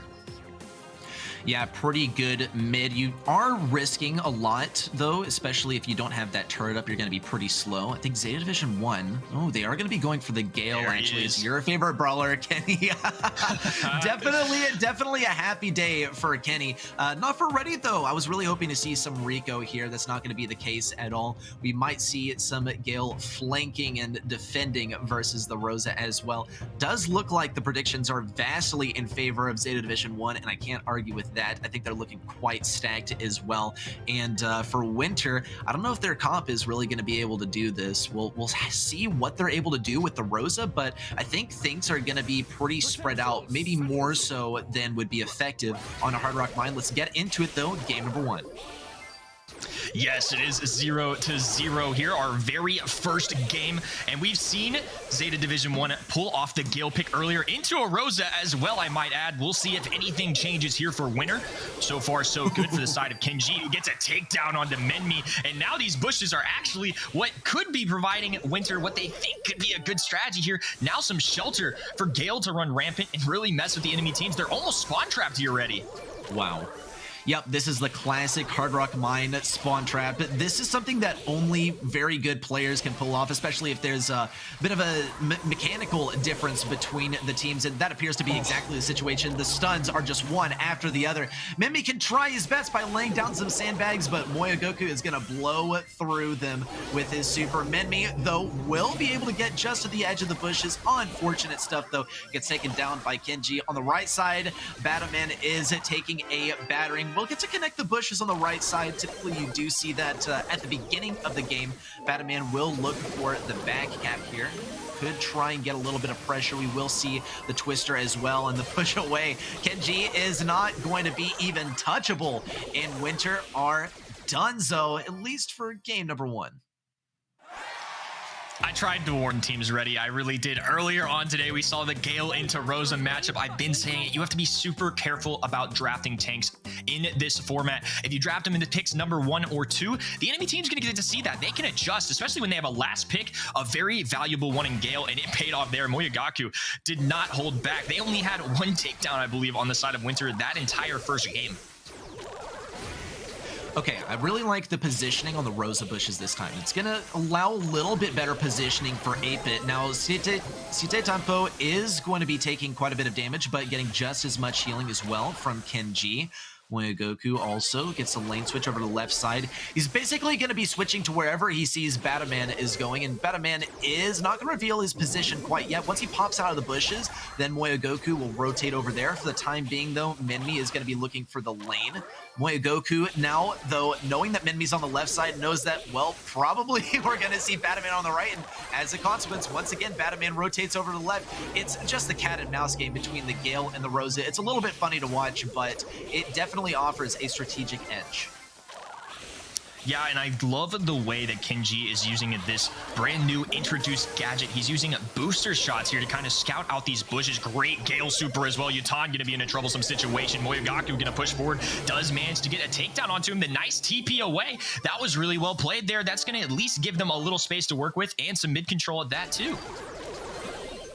Okay, oh, and Shitetampo goes down with his super as well. Winter will be able to get a little bit more control here, but Moyogoku keeps on chaining those supers together, and Kenji keeps healing him up. Moyogoku has no incentive to retreat at all, and he has another super ready to go as well. This super is going to allow Zeta Division 1 to play a little bit aggressively. Now, we do see one of their members fall, though. Shitetampo has to pick up those gems as well. Menmi also throws down the super to break open some of those bushes, creating some more openings to deal damage versus Kenji. There's a super from Moyogoku on the left side. Really no supercharge on those last few shots that he shot over, though they will be able to grab that 10th gem, and Winter actually will have enough time to pick up the 10th gem and tie things up. Zeta Division 1 have to come back, regroup, and look to interrupt the countdown some other way. Yeah, especially with those takedowns there, it's going to put them in a nice position. Good stun there, but a takedown. Batman in a great position to try and get this kill. Does have the aggression. Side tempo falling there. That's going to be just enough gems for Batman to make a clean escape here. 12 seconds on the clock. Kenji going to have to aggress with Moyogaku. No super in either hand. Throwing it up. No connection at this point. Just trying to throw up the blind desperation plays. And it is now going to be 1-1 in set number 1 of this match. Honestly, MVP for me there was 8-bit, but they couldn't have made it happen without the bushes from the Rosa. I think that was great positioning on the bushes. It offered a lot of cover to the 8-bit, and it made it very difficult for Byron to scout out the position. Let's see how it goes once again. Yep, Batman is going to be placing those bushes down in the same position, and hey, if it ain't broke, don't fix it. They won the last game, and they're going to be looking to claim another for themselves. Now, Moyogoku around the right side is gonna be trying to rotate over towards Bataman. It's the same cat and mouse game that we saw in the previous games. Minmi always going to be rotating over towards the Gale as well. We'll see how Stay Tempo rotates as well. These teams are just constantly flowing in and out of each other, going for the optimal lane matchups. Meanwhile, the mids are just going to town the entire time. It is a slugfest at mid, but for the other lanes, it's just one rotating in and out of the other. Yeah, friendly reminder as well. This is only set number 1, 1-1. We're going to get to decide who takes this first map. Moyogaku not going to have as much fun going into sandbags as he will Rosa. Great pushback, a nice finish there. Gonna get the kill. Yatan still holding on to this mid ground. It really allows 8-Bit, who needs that extra speed from his turret, to really just maneuver a little bit, not be as well known, and land those sharpshooter shots that he is known for. Bataman on this left-hand side trying to mess with Gale. Nice takedown there. Things looking pretty good here for Winter.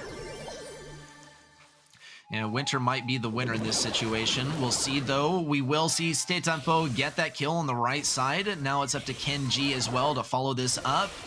Yaten is looking quite vulnerable. Will manage to get away with the cheat cartridge. Meanwhile, on the left side, Bataman looks for a kill on Moyogaku. Great timing on charging up that super for Moyogaku. He will not have one for the time being, but if someone can take him by surprise, they might be able to get the kill and then turn this into a victory. And a little bit of control for Winter as well. Doesn't look like Kenji's going anywhere besides his own spawn, though, with all 10 gems that he needs to succeed. And Winter cannot camp this one out at mid. They're gonna have to get some sort of interruption. They gotta scout out where Kenji is, and Yaten is actually going to have that turret down in place to protect himself, but wow, great timing for Stay Tempo to come in with the super, and that is gonna be this first set, headed over to Zeta Division 1.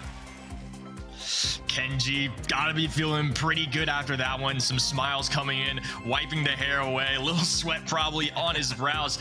Had to really work for that one a little bit. Despite the really nice matchups into Rosa, they had Tara and Gale. They still really made it work. I think that was a lot closer of a set than I expected in Winter. Definitely showing some strong stuff here. I think they could possibly take a stab at this. No doubt at all. They did a great job of keeping Zeta back towards the end.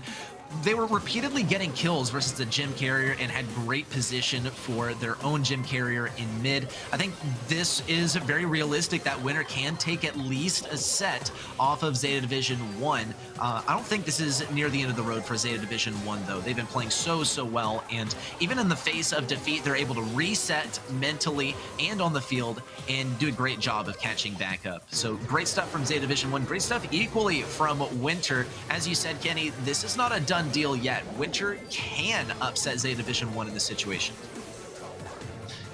Yeah, it's just really good to see some good plays from them. I know this was heavily favored towards Zeta Division 1, of course, who are a favorite to many, and very reasonably so. I mean, we've seen some incredible plays here. They, even in the face of defeat in one of those games, came back very nicely, but I definitely respect that Winter was able to make some very pivotal adjustments, do what they had to do, and I think games number 2 and 3 were much stronger showings for them.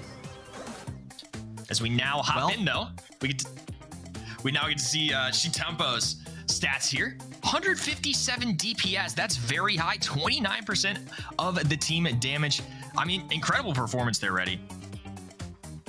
Yeah, great stuff for Stay Tempo. He did go down a few times with his Tara super, but still managed to grab that kill in the end and grab some great gems in the process. So that aggression, right, is something that we've seen consistently throughout his play.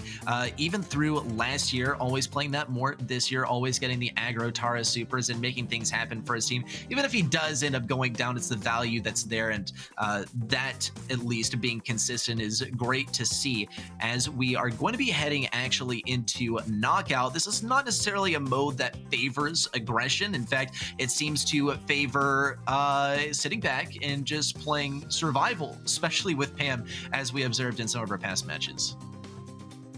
Yeah, this is always a really interesting one for me. Sometimes there are several different strategies. You can go for a very aggressive composition. I've seen the Zeta divisions both kind of go for some more max compositions here. You can really push the enemy, use that speed, get aggressive. You got Stu in the mix too, which is a comfort brawler for this team as well. Or they could go with a more passive strategy. They could play the Pams, get really defensive, hunker down and play for the end game. I think that's a very good point. This is a mode that provides lots of different opportunities to try and win and really build down to those final moments. hopefully we can see some crazy plays here. I think Knockout is a great blend of mechanical and strategy combined.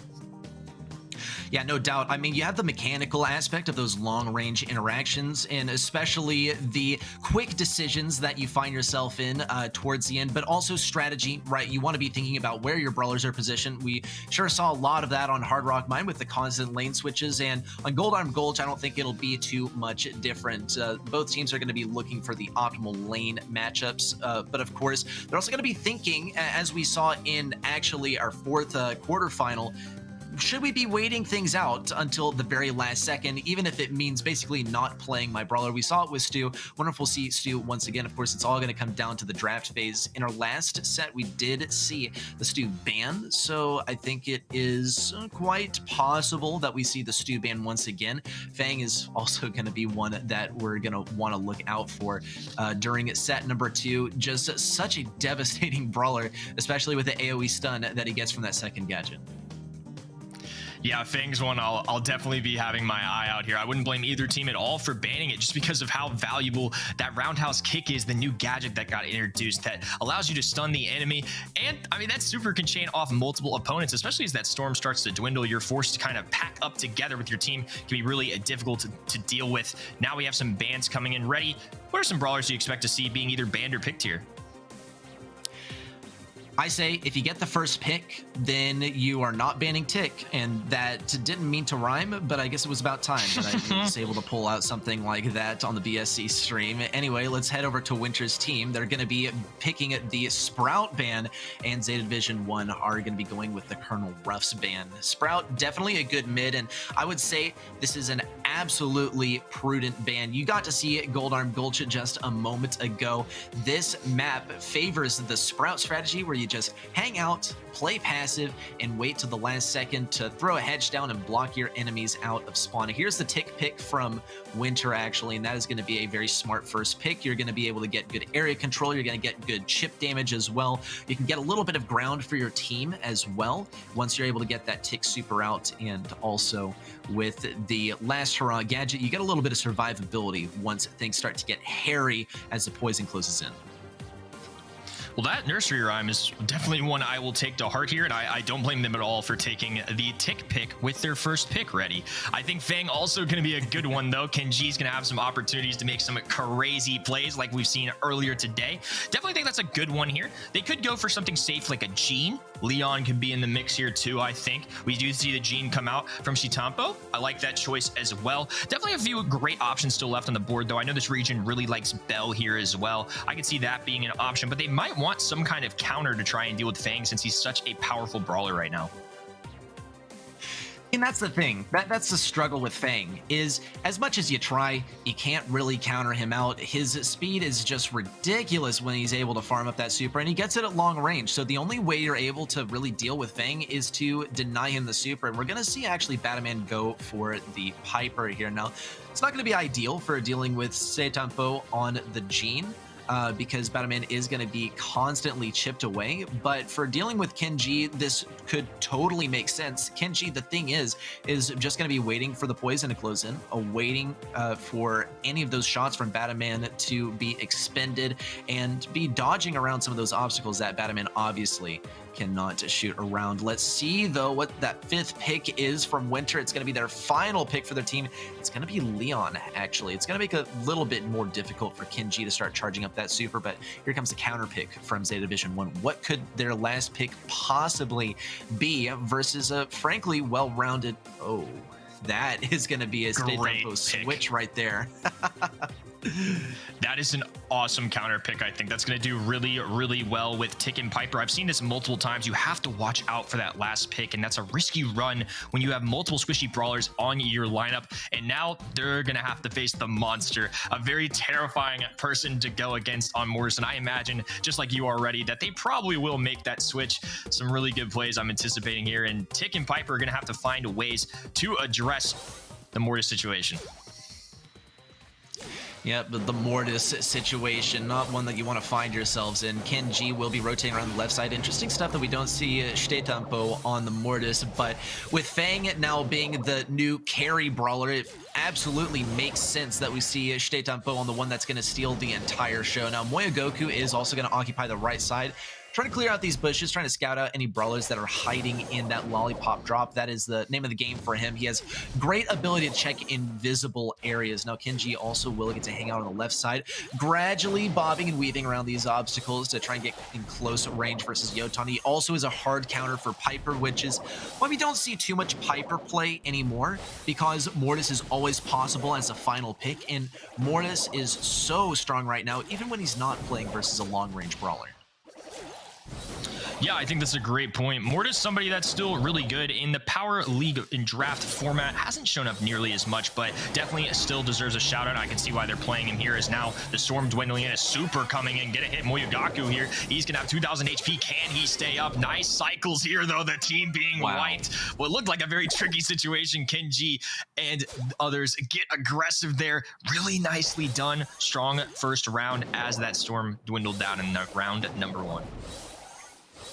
All right, Winter this time, they got Yotan up the right lane. They saw Zeta Division 1 all win on the right lane last time. They were hoping to capitalize on it, but Zeta Division 1, they switched things up. It's all about the left side now. And Kenny, you mentioned this at the beginning of the show. Sometimes it becomes this sort of left versus right, east versus west matchup and knockout, and that's exactly what we have the privilege of witnessing here. 2 supers on the side of Zeta Division 1. Winter not wanting to play too aggressive, just playing for control here. It's going to be a challenge, though, as Kenji encroaches further and further on Menmi's space, and Moyagoku has the super ready to deal with Yotan. Shtetampo won't be able to get too amazing of a matchup versus Bataman, and we'll see Bataman swiftly, along with Menmi, deal with the 2 short-range melee brawlers. Now it's down to Moyagoku to just hang on to the super and not give too much to the likes of Winter. He's probably going to just die in the poison if he can to avoid giving them any supercharge, but it's too late. Everyone on Winter has a super. This is a really good opportunity here for Winter to make a comeback. And one interesting thing to point out as well, normally you're going to see them lane a mid, a left, and a right. Very traditional Brawl Stars. But on this map, the bushes are on the left to the right, which is one of the reasons this plays from that east to west kind of laning that you mentioned. I think it's a very important thing to point out, that sometimes you can get really aggressive strategies. Now Shtetampo going to be popping the roundhouse kick and a takedown there. He's in a troublesome situation, though. They managed to get him. Kenji going to be moving forward, but that is going to be an auto-aimer gadget to put him to a halt here. Menmi gonna have to dash away. Kenji, though, not letting off. Great pull coming in from Moyogaku, and now it's just a lone Yotan in the bottom left-hand corner. Oh man, Yotan's gonna have a rough time down here. Yeah, there's the angry pin from Kenji. Just let us end it already. But Yotan is trying to make his escape, and that he will do successfully. Kenji, though, is quickly catching up, and Yotan still is keeping up the chase, trying his best, but Moyagoku ends up putting an end to his misery. We need some yakety sacks in the background as we were watching that wild goose chase go down. In the end, though, Zeta Division 1 is able to take that win for game number 1, and we'll be heading swiftly into game number 2. But once more, Kenny, this looks like a set that was simply won in the draft phase. Winner is countered out in so many different ways here, and really they're just gonna have to think outside of the box here. How on earth can you deal with so many hard counters? I think it's going to be a tough one to overcome. Feng, already a super strong brawler. They don't necessarily address him either. No hard counters, but a Gene takedown there will certainly help. Kenji falling as well. And now you just have to deal with Feng. Things become a little bit easier when it's a 3v1. Nice round there. Winter with some convincing takedowns. Yeah, interesting stuff, and Yotan also has this super at his disposal. Menmi likewise has his super. Both of these are supers that can defend themselves in close range, and Shtetampo does not have his super ready to go either. Now, he can't farm up this super versus Menmi. Menmi, though, likewise is going to be looking for the long-range damage as Shtetampo closes in further and further, though. Things are looking even more grim for him, actually. There's the kill from Bataman, actually. And Zeta Division 1 will get the opportunity to bring Kenji up the right side, but Moyagoku's all alone on the left. No kill potential for him. Kenji tries to make his escape, but Bataman has the long-range damage to make it happen, and Moyagoku will be the next to fall. There's no way he gets this one on his own, and Winter, just like that, like a snap, like a flash in the pan, they are getting their own first win within this set. And hey, look, even if Zeta Division wins this set, I mean, we'll see Winter at least grabbing one game in each set, and that is a victory in and of its own. But after such dominance, this could be Winter going all the way and tying things up. Yeah, I mean, a very dominant performance there. They did a great job in both of those rounds. Kenji actually electing to go to the left here, straying away from his teammates a little bit, which is something we don't too commonly see. Most of the time, they're going to travel in a pack, as now they all group up together on this left-hand side. Winter hunkering down on the right. Kenji just going to be pressing against this wall. An invisible Leon, though, for the moment. Moving forward, he's going to have to avoid that situation for now. G-Tempo just playing the long game, trying to charge that super, because you're a much more powerful brawler as Fang when you have a dash ability, when you can close that gap and do what he does best and really give you that nice roundhouse kick in front of your face. Yeah, roundhouse kick to the face. It never feels amazing, but it feels amazing if you're the one dealing it. And Zeta is going to be looking for any opportunity to be using that. Minmi is going to get stuck in this three-man pinch. Luckily, though, he does have the super to make it happen. Zeta gets taken down by the close-range super from Yotan. Now, Moyogoku will be able to get his own kill and farm up his super as a result, but it's not going to get the round victory for Zeta Division 1. What we've seen from Winter is they're able to break open the walls on the left side, which is going to pose a massive advantage for them. Moyogoku will have to play intelligently around these obstacles on the right side in order to snag a victory for his team, at least for this round. Yeah, breaking open these walls in the long game is going to make things a lot easier. Shitampo taking a lot of damage here. Kenji electing to go forward as well. That was a little bit of aggressive push as he goes down, and now we're in a 2v3 situation and one round away from Winter taking this set. Yeah, it's getting super, super close. They're just about to tie things up, but Moyogoku has the pull. Instead, Tampo is so close to achieving that super that could really wipe out the entire team. Minmi doesn't have a super, neither does Yotan. This is the perfect situation. The thing is that Stetampo doesn't have the super to get in close range. Minmi's on such low health, and Batman is looking like quite a good target. Yotan has a super. Stetampo is able to take it out, but takes a lot of damage in the process. Minmi gets pulled. Yotan could get taken down, and we are all tied up. Zeta Division 1 with a single game win, Winter with a single game win, and each a round win to their name. It all comes down to this. Every kill, every death matters. Double set point here. First kill really could make a difference, but on that last one, it sure didn't. Zeta Division 1 still managing to get the job done there. But again, as this continues toward the map, more open Minmi, more opportunities to use that sharp shooting range here and try and capitalize on this matchup. Shitempo getting tagged up there a little bit. Kenji scouting out his prey. The auto-aimer coming back. He's going to have to dash away from now. A regroup here from Zeta Division 1 as we move forward with this very intense game number 3. Oh man, Winter has this super on all of their brawlers. They will get to fire off a tick super. Zeta Division 1 does have to dash away. Batman looks for some good positioning. Zeta Division 1 can't be too sure of where he is. They have two melee brawlers that can't check the bushes, and no magic hand contact for Zeta Division 1. Here comes the close range kill though from Kenji. No combo spinner kill for him either, and all kinds of healing for Batman with the Invisi heals. Stetampo manages to pick up the kill, and there is the super as well. Such a narrow miss for these guys. Kenji also, yeah, that is the expression of someone who very narrowly took an L in that last set. We were getting very, very close. It all came down to that final round, but in the end, this has been a massive victory for Zeta Division 1. Now they're heading into set number 3 with 2 set wins already under their belt. But let's break it down here, right? Because we saw Winter get very, very good strategy and deal with this pretty well, get very, very close to taking this set, even in the face of just huge counters. Yeah, I really liked the draft coming in from Zeta Division 1. I thought Winter was not going to have much of a chance with the Tick and the Piper facing off against the Mortis, but in reality, they did a great job. They were neck and neck with Zeta Division 1 all the way. It literally came down to a 1-round difference, and credit to Winter here. They have really played alongside Zeta Division 1, which has some world champions on their side. I mean, that is not an easy task at all, and I feel like they're just doing a great job of just hanging tough, hanging with them. The problem is, though, they do need to take some of these sets here if they want to make a comeback. You know, that's the thing. I mean, you can get the microplay wins, you can get the 1v1 victories, you can get the round wins, you can get the game wins, but at the end of the day, you need a set victory for it to count towards the match, and you need 3 of them. And so far, Winter has 0, Zeta Division 1 has 2. Things are getting pretty close. One single game victory for Zeta Division 1, and it's going to be a match point coming in. And it's plain to see why they've achieved those wins so far, but just as well, it's plain to see why Winter is such a realistic competitor. Look how close things got. If Stetampo didn't have that roundhouse kick ready to go, that would have actually been a victory for Winter. A tick versus a fang. What a way to end things off. We do get to check out Moyogoku's stats, though, on the Gene. Magic Hand was very impactful at some points. Pretty even here on the kills and deaths as well. All around, a safe brawler, and was pretty much the hub for both of those melee brawlers to come and receive some healing from Magic Puffs.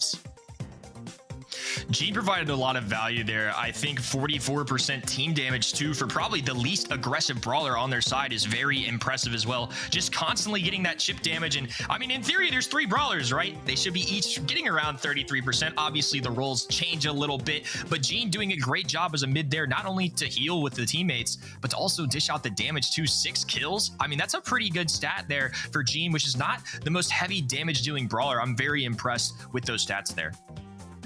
Yeah, I mean, you're looking at 6 kills, and you can only have 3 kills per round, and they got a couple of game victories in there, so that's a pretty decent amount of the victories for your team. Certainly an essential brawler, but also an essential player that we can anticipate some more mid-lane gameplay of in the upcoming games. But what we saw from Kenji and Stetampo is that they are just crazy aggro players. It'll be interesting to see who gets priority on the aggro players. I would definitely say Stetampo, considering that he has a history of being a very successful aggressive player and that he got to have the Fang all his own, and Kenji was delegated the Mortis. Let's see how things go on Safe Zone, though. Love this heist map. Get some action at mid for these long-range brawlers, maybe some shorter range brawlers on the side lanes. Definitely looking at some Brock play here. As far as bans, though, Kenny, this one's a bit mysterious. I think Tick could be a good-ish ban here, though. Byron just as well. I mean, it's quite subjective. It all depends on what brawlers you prefer to play. Yeah, I'm not as big on throwers in this map. I'm not sure about Tick for me personally, but he can dish a little damage. Typically in Heist, if I'm going to be running a thrower, I'm going to be going along the lines of more like Barley, I feel like. But honestly, on this map, I feel like it's more a wide range option. Fang being a great ban there. Ruff's coming in the mix. Colette being banned, which we saw provide some value earlier. Lola one I'm definitely looking out for, and I love how you mentioned Brock. A long time strategy on this map is going to be breaking open those right-hand walls in your spawn, giving those sharpshooters a little more access, free range to the map. Brock and Colt are 2 candidates for that, and Brock right now, with the recent buff Incendiary being built into his kit without the star power, I think is a really strong option. Those are definitely some that I'm looking out for, and I love the Brock mention from you. Yeah, interesting stuff. We do see Minmi picking up the Bell as well. That's going to be making it a little bit tougher for Zeta Division 1 to be picking up any sort of turret-based brawlers. So that means Jesse, that means Pam as well. We'll see if Zeta Division 1 responds with any funny things are going on in the player cams as well. You can see Minmi is in very deep focus, right? Of course, they're in the pick phase right now, but Zeta Division 1, they're loose and they're calm and they're collected and they're having a grand old time. I mean, it's the mischief that really brings the team together. You can see that the synergy from this team is just off the charts, and that is what sets one team apart from the other, besides just the mechanical skill of their individual players and their skill on those brawlers, as well as the comps, is the players themselves, right? Yeah, I just love seeing that side of the players, especially for newly found teammates. Kenji being a new addition to joining some of these guys, it just makes things really fun. I love how they're just being human, right? Just showing that, you know, their teammates, they're having fun, they're enjoying the game, and despite these intense moments, they can still have some fun with it, which we love to see. Meg being a choice here that region is clearly favoring. I like the Meg pick here. I think it's a very sneaky one. And of course, Byron, a longtime favorite in this region, definitely going to provide some value here. No Colette to be paired with it, though. I'm curious to see another interesting composition is 8-bit combined with Byron. They do go with Brock, though, and I think that would be a better pick. That wall break can be very pivotal for them. You can allow more free access. But Byron and 8-bit in the past has been some synergies that I've seen, not necessarily on this map, but I do like where their head's at. It still leaves Piper on the table, which is one that I wouldn't be surprised to get snagged here, and it would leave the side of Winter in a pretty good spot. They would have some great range against their opponents. Piper would be a toughie into those sandbags, but into Brock and Byron could provide a nice advantage there for Winter. Yeah, I totally agree. I do think that maybe Minmi could be picking up the aggro on the sandbags and dealing with it pretty well. Oh, man. And this is the East Asia region classic. We love to see the Max, and that plus Meg could be quite devastating, especially versus these brawlers who can have a pretty good damage output even at close range. But the thing is, they're not able to fire it off super quickly. Byron can get some damage off, but it doesn't come out super quickly. The unload speed is not amazing. They're more powerful at long range, getting some consistent damage, getting some control, especially on the safe. Let's see how things happen, though. We do see Kenji picking up the Byron at the mid. Moyogoku opting for the right lane to start things off. We'll see if Shitetampo actually manages to get a rocket fuel blown up on the right side. For the time being, though, it looks like Moyogoku would prefer to get this special angle on the right side versus Minmi.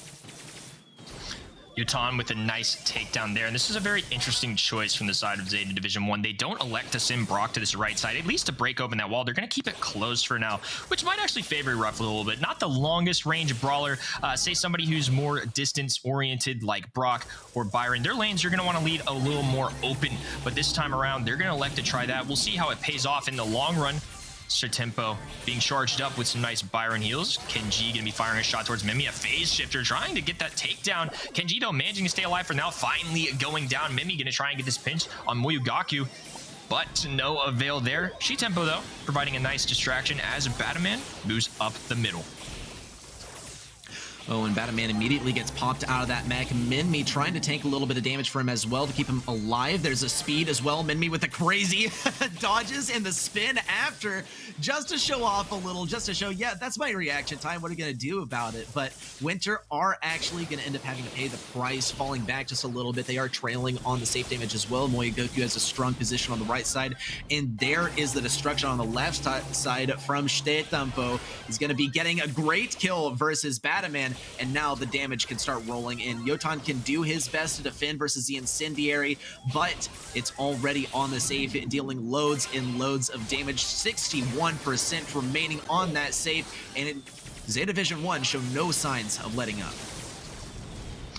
Tempo's nice thing about having Brock here too is the Incendiary. It's going to do some long-term damage, plus the connection you get from that initial shot hitting the high safe. Batman going to be in a tough position now, 42 HP. He is managing to stay alive though. Minmi with the extra speed as well. This might be the first opportunity for some real team aggression here. Yotan, though, taking a lot of hits. Moyogaku landing some nice tags there. Minmi now going to be forced to get really aggressive. This is going to be a very tough one to come back from. A huge deficit here of over 40%. No brawlers in sight for Winter, and this one is looking like it's going to be all Zeta.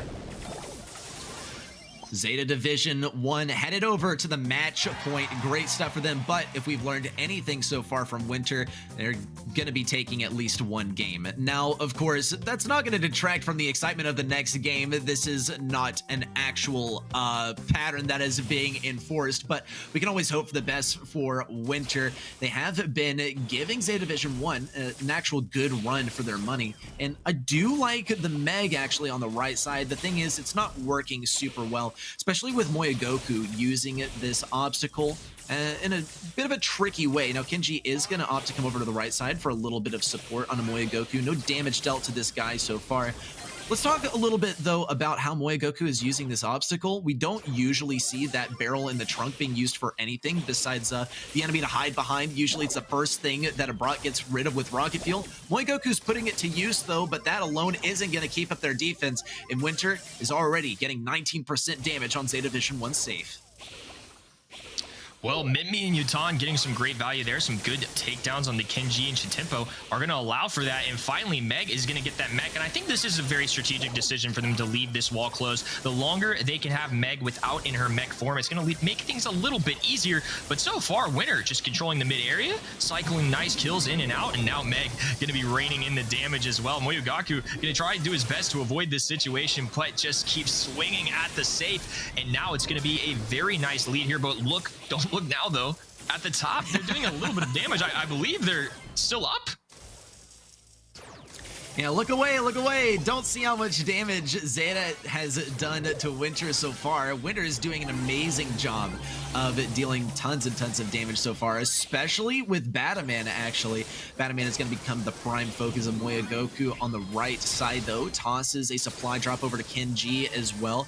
She'll be picking up. It does get one shot onto Minmi, but here's the speed, and Minmi leads the charge. Bataman gets one swipe in and some considerable damage on that safe. Minmi might be the one to finish it off, though. Tons of damage coming in from these guys. Kenji is going to try and face take it, and he will succeed, but only 5% remains, and Kenji's all slowed down from that nest egg as well. 30 seconds remain for Winter to get that last 5% off. They need to get at least one kill at mid, though, before they can start this push.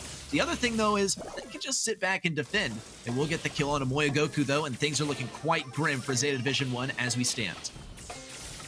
They've kept it competitive the whole night, and that does not look like it's going to change here. It looks like your prophecy has spoken true. It is going to be a 1-1 here once again. It's been really good. I think Winter has kept up tremendously, way more than I anticipated for sure. And I'm sure, as we showed before, 80-some-odd% of our viewers at home were really betting on Zeta Division 1. They're still obviously with a nice 2-0 lead here, but once again, we find ourselves in a 1-1 situation. Could Winter steal one here?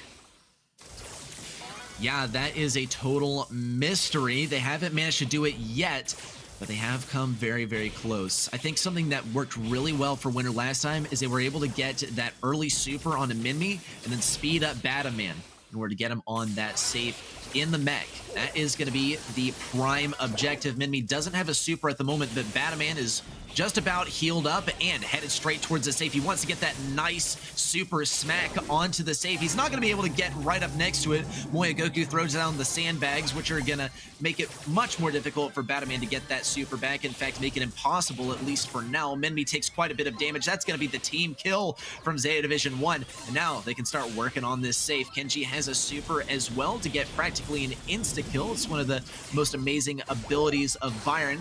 There's a supply drop as well from Moya Goku, and Winter are setting themselves up to go for another push while Zeta Division 1 are prepping for the long game.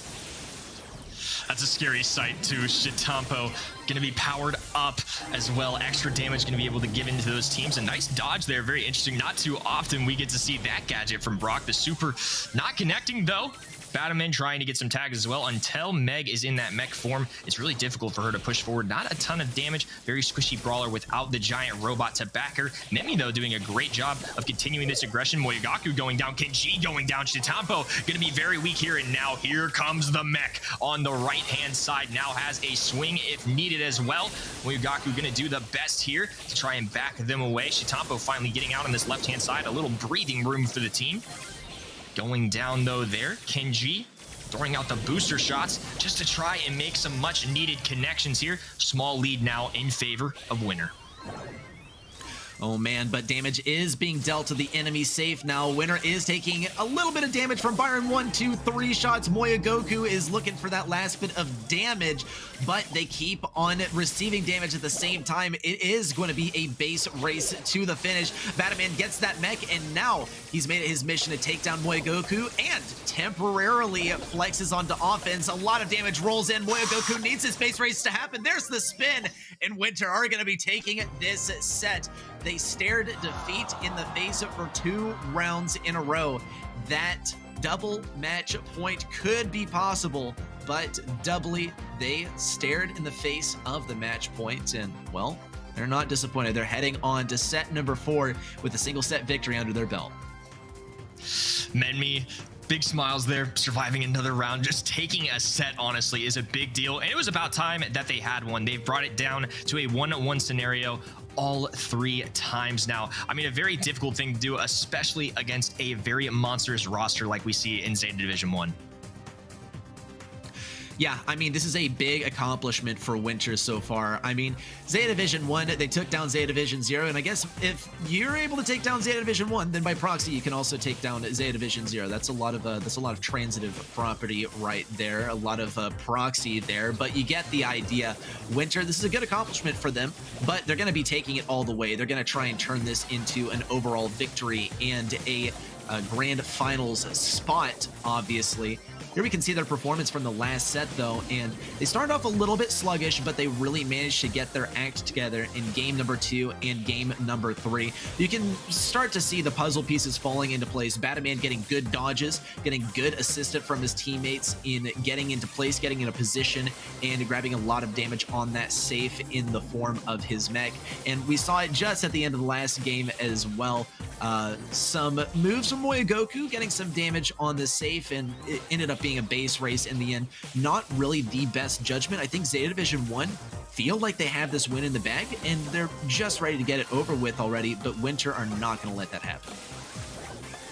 Yeah, I think their composition was a very interesting one as well. We kind of questioned a little bit what the value of Meg would truly be here, but in combination with Max and Bell, I think Bell provided a little stability going into that. You got Meg, who can be really aggressive, as we see here. Of course, we got Batman's stats, team damage at 31%, but 126 DPS per second. That's gonna be a really good job for them, and it's gonna provide a lot of nice opportunities for teammates to push forward when they're all distracted with the mech robot from Meg. It can be very difficult to deal with that swing, of course, with a damage gear on too. Can do over 4,000 damage. That's a lot to deal onto a safe. That's a lot to deal onto a player, and almost guarantees you a kill.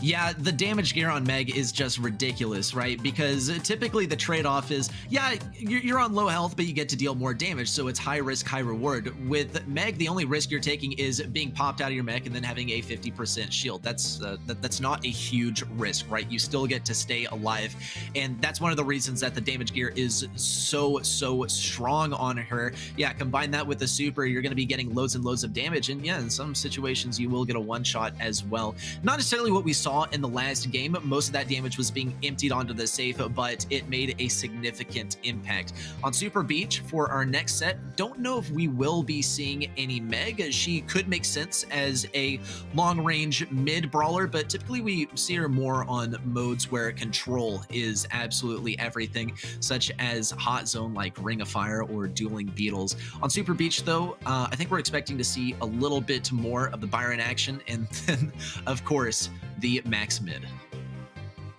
You gotta think so. And yeah, it would surprise me to see Meg here too. I think that would be an unusual pick for Super Beach, and I agreed with what you said. Gonna be mostly for control brawlers. I was already a little surprised to see her on Safe Zone in our previous map. That's not typically up Meg's wheelhouse. A lot of the time she's gonna be on those single Hot Zone maps, say like Dueling Beetles, where she can do a great job in the lane or as a mid. She's a very versatile option, but mainly when you get that mech, she's gonna be standing on the Hot Zone, grabbing a lot of that damage, doing a lot of work on obtaining that positioning. I think that's her really good spot too. And of course, Max is absolutely a good choice here. Byron could be an excellent choice here. I could see Stu getting in the mix too. I know that the side of Zeta loves their Stu, especially, but that's one this region is very known for at this point. And of course, if Fang's in the mix, things can get scary too. Ready? Yeah, Fang is a very scary brawler. I do think that Fang and Stu are our most probable bans that we're looking at in the next set.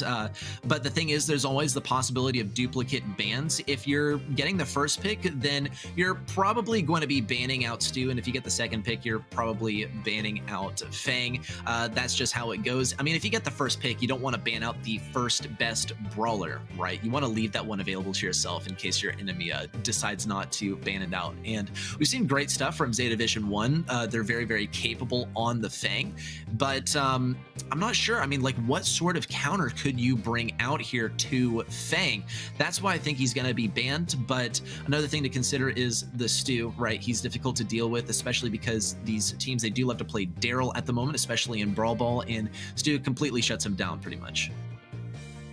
Yeah, if it's me though, I feel like there's more ways to address, say, Stu than there is Fang, right? Spike, a long-time lane brawler that's really good on this map, does great into Stu. Tara, a very known brawler in this region, but also just a decent one for this map. Wouldn't be my necessary go-to, but when I'm laning against a Stu, I'm gonna really enjoy that matchup. You know, that's one that Tara favors. So I could see that being a way to address that. Fang, though, a very toughie, but again, I'm looking out for my man Gale here. I think he can be great as a standalone brawler. I've seen him be on this map just to be on the map. He's great for offense, for defense. The Twister can really put that ball in some tricky situations. You can pin your enemies. And again, that stun duration at 1.5 seconds has shown today it can really grab you as some free kills here. As now we hop into our ban phase. We'll see if me and Reddy can call our shots pretty well. I imagine we're pretty on the money, though. I think some Ooh, some Hims and some Sandy. Not ones we mentioned, but definitely good brawlers in this map. Sandy shows up a lot here, very popular in this region. Doesn't super surprise me, but what it does mean, though, is that Fang, Stu, Max, all very viable options here, are wide open. I could see this going a lot of different directions. It's interesting. I mean, typically when you ban out a brawler, you view it as, well, if the enemy gets to play that brawler, then it's a win condition for them. And predictably, Winter are going to be going for the Fang right off the bat. Now, Zeta Division 1 knew that since they did not have the first pick and they did not ban Fang, that Winter had that option completely available and it was likely that they would pick it. So what on earth is Zeta Division 1 planning to deal with the Fang? Because if they're going to leave it open, then obviously they have some kind of backup plan. Time is running out for that first pick for them. They get to pick 2 brawlers in a row. It's pretty likely that'll end up being a support and some sort of brawler that benefits from it. There's a Tara, as you said, Kenny, and now they're going to get to pick probably a mid brawler. If they don't, though, then they'll have to waste their counter pick on that one, which would be a bit of a suboptimal scenario. Yeah, I'm curious. I feel like they really want to try to address Fang here. They do pick the Stu. I was going to say, too, Tara could be a good choice just to prevent anything like Stu being picked if the enemy team decided to pick Colonel Ruffs, which is a popular option here. Tara can play into that, so I think that's a strong pick. Stu, of course, going to be one that Shitampo really likes running here, one of his stronger brawlers, so I see why they go for that comfortability factor. But now, Winter does have some options here, I would say. There are several different routes they could go. They could go for the Max combination. I really like Spike here as a lane. That could be a way to address Stu for sure, but they've got plenty of options. We see the Max come in too. Can't say I blame them. It's a really popular one for this region, and one I definitely wouldn't want to be giving it to Zeta Division as well. That could also be preventative in their hands as well. Don't want to give the opposing team any brawlers they're super comfortable with. And I definitely think the Max pick's going to work here. I'm curious to see what they end up doing with pick number 5. Yeah, well, we'll have to see. They got to account for the fact that Zeta Division 1 does have the counter pick available to them. So far, we got Kenji on the Tara and Stetampo on the Stu. What could be the cherry on top for Zeta Division 1? It's going to hinge on what Winter is picking here. And here's the Barley, actually. So for Zeta Division 1, I would say a pretty strong brawler could be Mortis, but we'll see how it goes. This would be a lightning fast strategy for Zeta Division 1, but that is not to say at all that Winter would not be able to pull out some crazy fast moves here, especially with the Max available to them. Max probably will be taking that mid lane. So what will they have to say to it? Actually going to be going with the Crow. This is interesting. They're definitely going to be using the slowing toxin that is available in his kit to be slowing down this push from Winter. The thing is, they only get to use it 3 times per game. So they're going to have to be very, very cautious with it. Yeah, Crow's going to be a great way to address Max in general. Getting the slowdown, which is her biggest strength, of course, being her speed. Once you take that down a peg, it's going to help out a lot. Barley, a long-time brawler on this map, though. I will give Winter credit. I think it's going to be a strong one. No inherent counters on this map to them. I think it's going to be an interesting one. No traditional mids really on the side of Zeta 1, but I don't hate the comp. I think it's actually pretty solid. They've got Tara to try and deal with the Fang. You know, we're going to have Shitampo on one of his best brawlers in the Stu, and Kenji, I think, just going to have to try and do his best in the long term against Batman. It's very tough to hit a Barley when there's no direct line of super aggression. You know, they don't have a Mortis or anything similar that can get to him quickly. Someone like Fang or Daryl, or just a very aggressive brawler in general. Yeah, well, that's a trade-off, right? Kenji on the Crow, this was his pick. This was his team's pick for the counter to min me.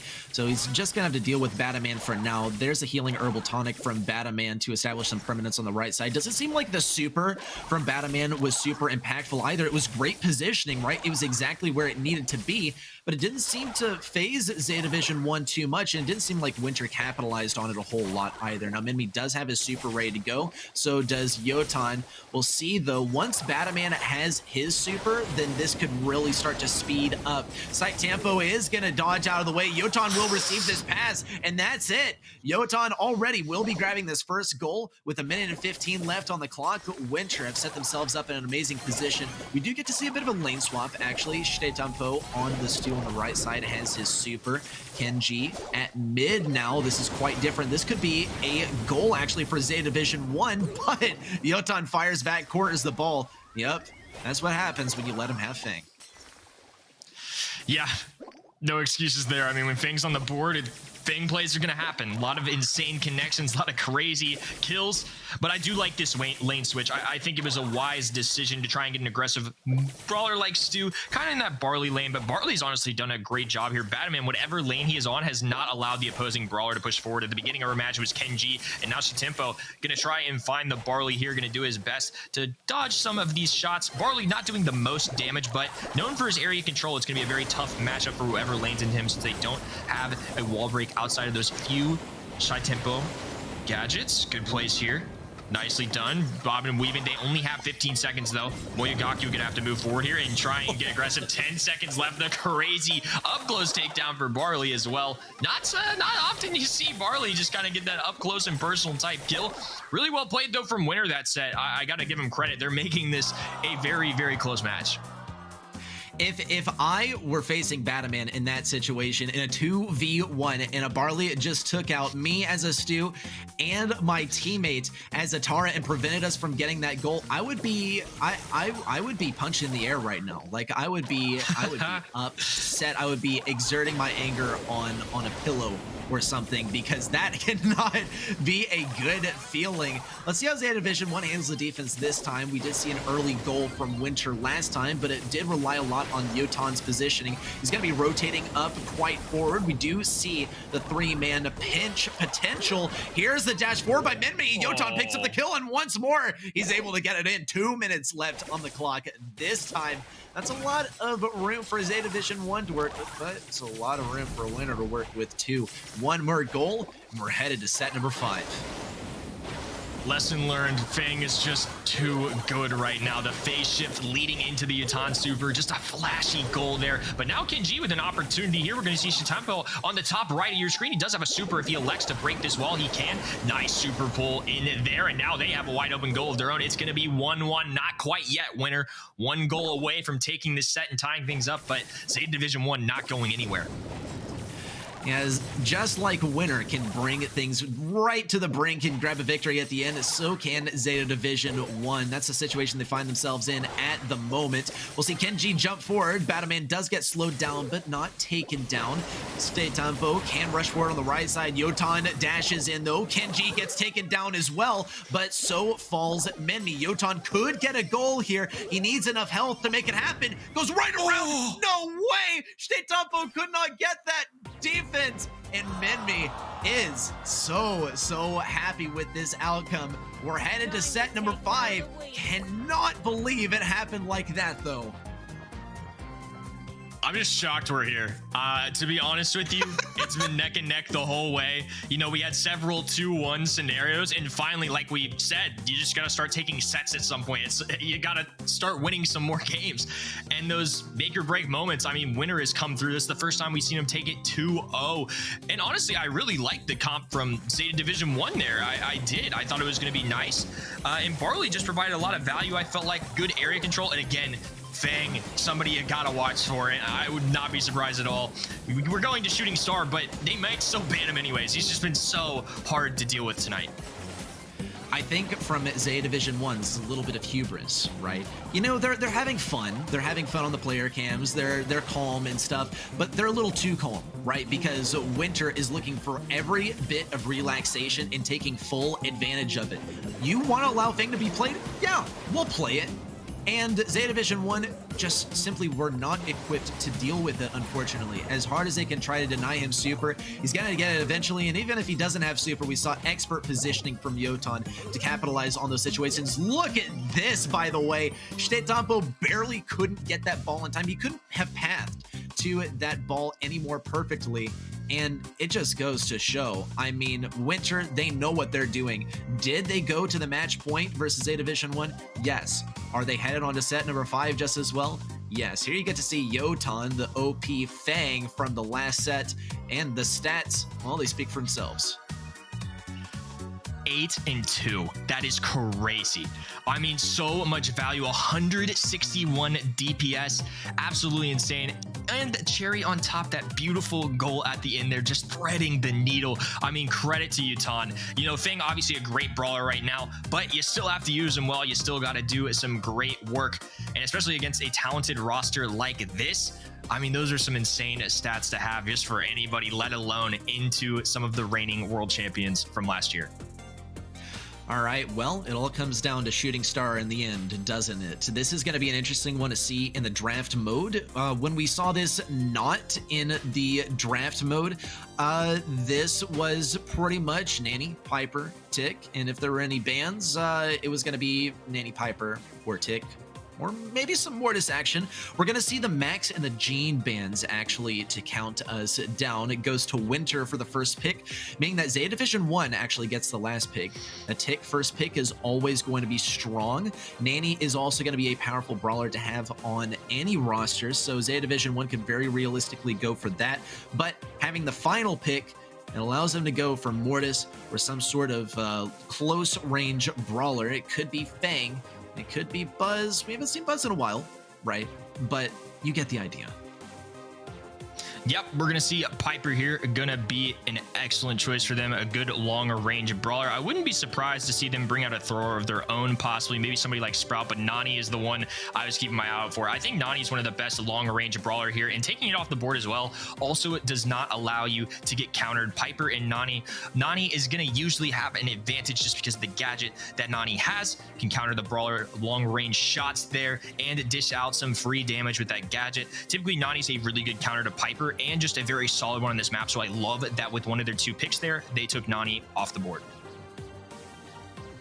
Yeah, interesting stuff. Okay, here's the Leon as well. It's going to make things a little bit more complicated for Zeta Division 1 to deal with them. They'll be fighting versus, as I say, an unknown enemy. With that Lollipop drop down, Zeta Division 1 are not going to be very effective at checking that invisible bushy area. But Zeta Division 1 are definitely playing it safe with the Nanny and the Piper. These are classic, tried, tested, and true brawlers for this map. Winter, though, they're going to be taking a bit of a risk, but it can be a high risk and a high reward scenario. It's the Byron, the Leon, and the Tick. They're going to get that early game control with the Tick, but they're going for the late game comeback potential with Leon and Byron.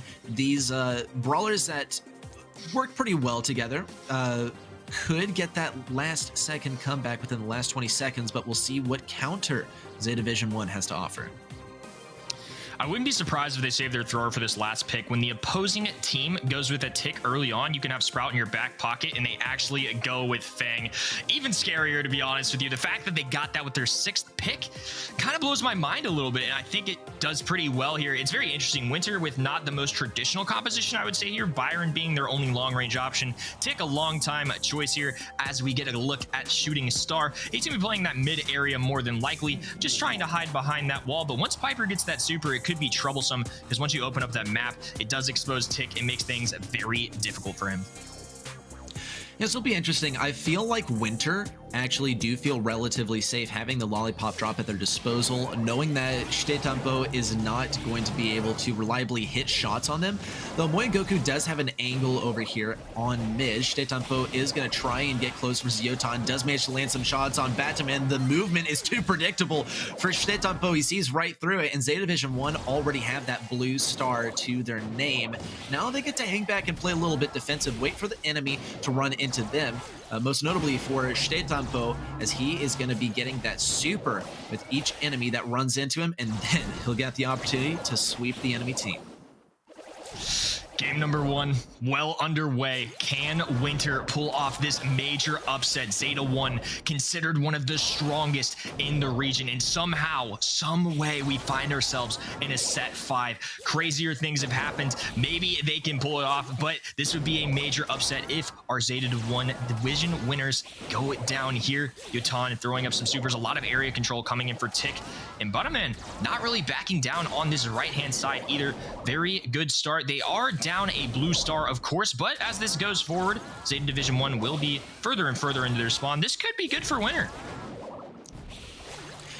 Yeah, this is interesting. We'll see how they handle it. They still need to pick up a kill. Shtetanpo is taking a lot of damage. He's on very low health. 2404 remaining. Bataman is going to go in for the kill. Moyagoku and Shtetanpo turtle up on the right side. Here's the tick super. Shtetanpo on super low health does get away. No way!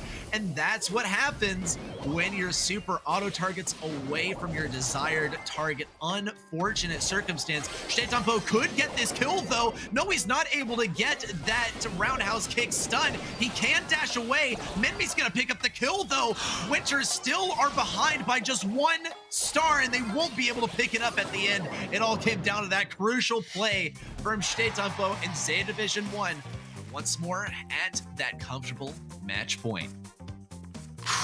Match point underway. Winner has brought it to multiple games before. They're still very much in this, I feel like. I love this composition from Zeta Division 1, but again, 1 star is really all it took there. Can Winter change their fate, really set the course and tone for the remainder of the year? Can the big bad Zeta Division fall? We'll have to find out as we enter game number 2. They got a long road ahead of them. They need 2 straight here to make the comeback, but they've done a great job tonight. Anything I think is possible here, Eddie. Yeah, anything really is possible. We do see some getting back to basics as well. Yotan is going to be picking up the blue star. Typically, we used to see Tick always pick up that first star, but we do see Shtetanpo already getting that super, and that is a bad, bad sign.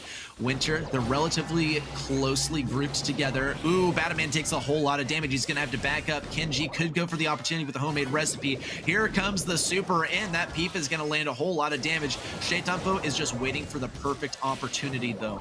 But now that Yotan has his super, things could look quite grim. Minmi also has his super ready to go as well. This could be a guaranteed kill, actually, for Minmi. Shtetanpo goes down. It does cost Yotan his super, but Winter still get to hang in the lead by 3 stars now. Shtetanpo has his super ready to go once again, but still, we'll see if he's able to make it happen at mid this time.